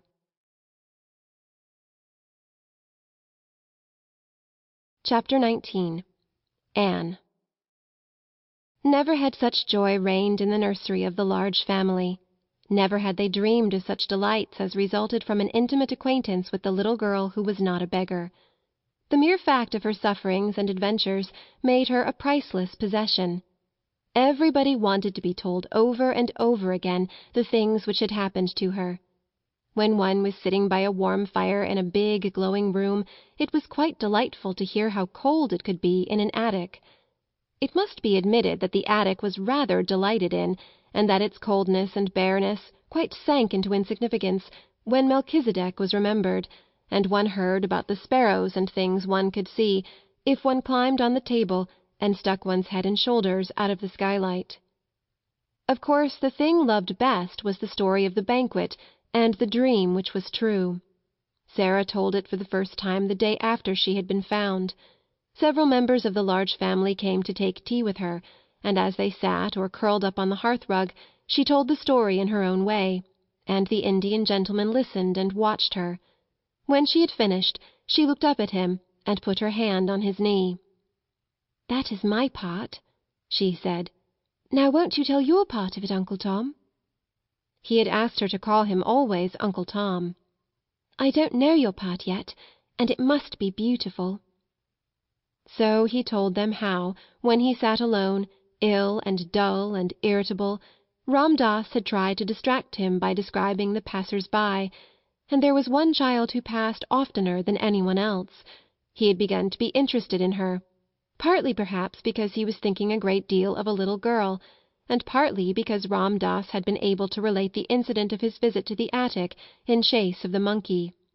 He had described its cheerless look, and the bearing of the child, who seemed as if she was not of the class of those who were treated as drudges and servants. Bit by bit, Ram Das had made discoveries concerning the wretchedness of her life. He had found out how easy a matter it was to climb across the few yards of roof to the skylight, and this fact had been the beginning of all that followed. "Sahib," he had said one day, "I could cross the slates and make the child a fire when she is out on some errand. When she returned, wet and cold, to find it blazing, she would think a magician had done it." The idea had been so fanciful that Mr. Carrisford's sad face had lighted with a smile, and Ram Das had been so filled with rapture that he had enlarged upon it, and explained to his master how simple it would be to accomplish numbers of other things. He had shown a childlike pleasure and invention, and the preparations for the carrying out of the plan had filled many a day with interest, which would otherwise have dragged wearily. On the night of the frustrated banquet, Ram Das had kept watch, all his packages being in readiness in the attic which was his own, and the person who was to help him had waited with him, as interested as himself in the odd adventure. Ram Das had been lying flat upon the slates, looking in at the skylight, when the banquet had come to its disastrous conclusion. He had been sure of the profoundness of Sarah's wearied sleep, and then with a dark lantern he had crept into the room, while his companion remained outside and handed the things to him. When Sarah had stirred ever so faintly, Ram Das had closed the lantern slide and lain flat upon the floor. These and many other exciting things the children found out by asking 1,000 questions. "I am so glad," Sarah said. "I am so glad it was you who are my friend." There never were such friends as these two became. Somehow they seemed to suit each other in a wonderful way. The Indian gentleman had never had a companion he liked quite as much as he liked Sarah. In a month's time he was, as Mr. Carmichael had prophesied he would be, a new man. He was always amused and interested, and he began to find an actual pleasure in the possession of the wealth he had imagined that he loathed the burden of. There were so many charming things to plan for Sarah. There was a little joke between them that he was a magician, and it was one of his pleasures to invent things to surprise her. She found beautiful new flowers growing in her room, whimsical little gifts tucked under pillows, and once, as they sat together in the evening, they heard the scratch of a heavy paw on the door, and when Sarah went to find out what it was, there stood a great dog, a splendid Russian boarhound, with a grand silver and gold collar bearing an inscription. "I am Boris," it read. "I serve the Princess Sarah." There was nothing the Indian gentleman loved more than the recollection of the little princess in rags and tatters.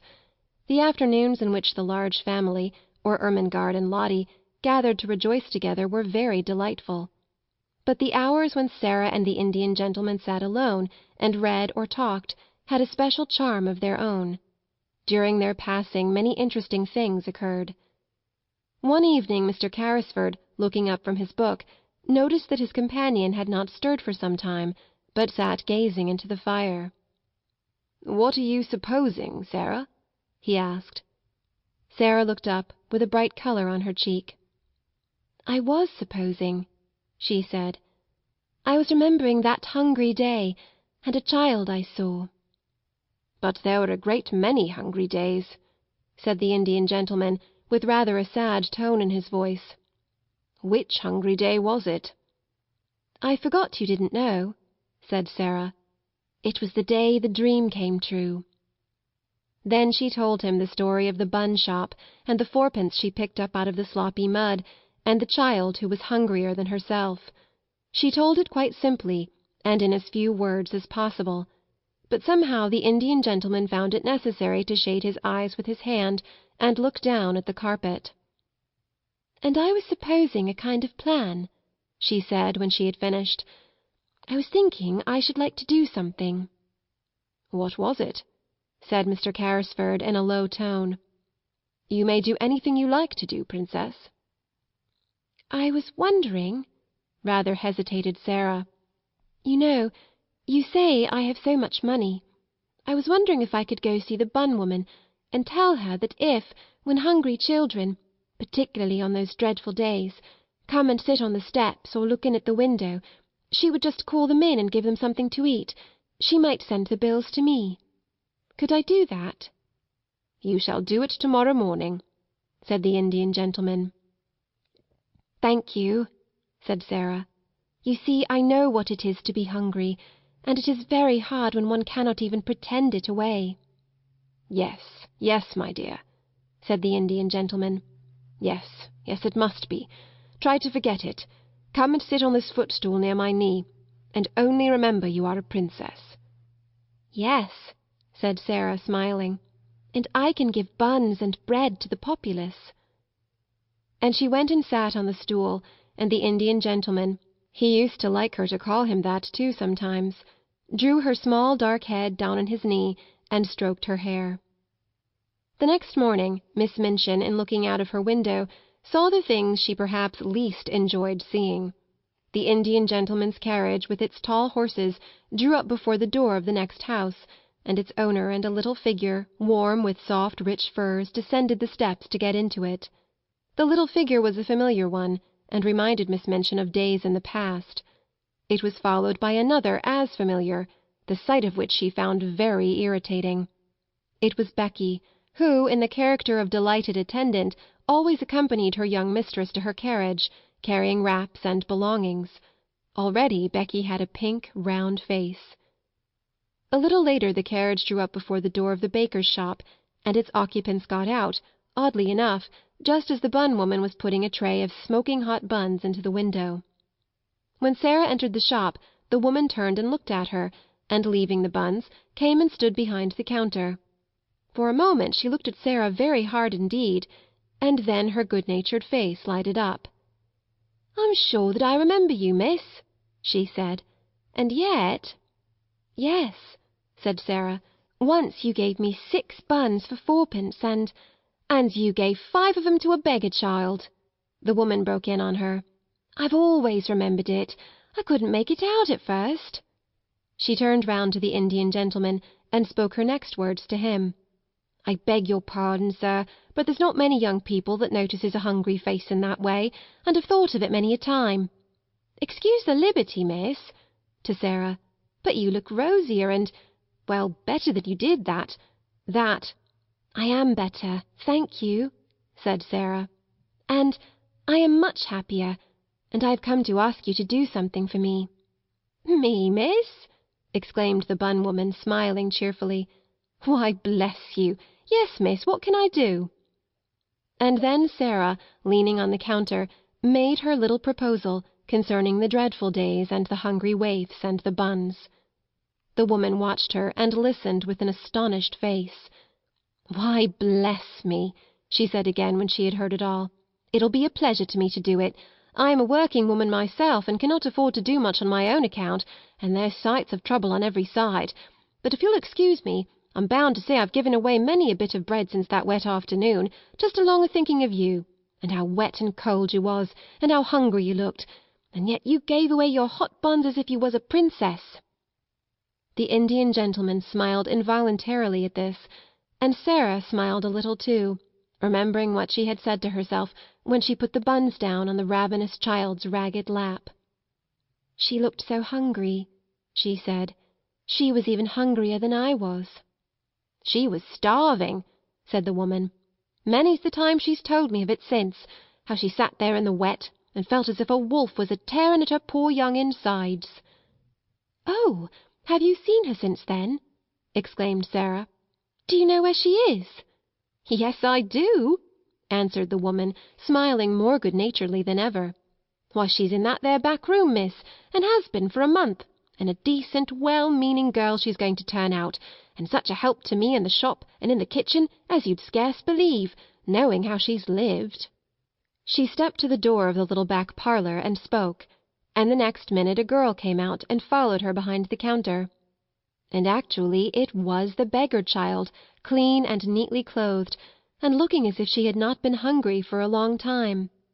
She looked shy, but she had a nice face, now that she was no longer a savage, and the wild look had gone from her eyes. She knew Sarah in an instant, and stood and looked at her as if she could never look enough. "You see," said the woman, "I told her to come when she was hungry, and when she'd come,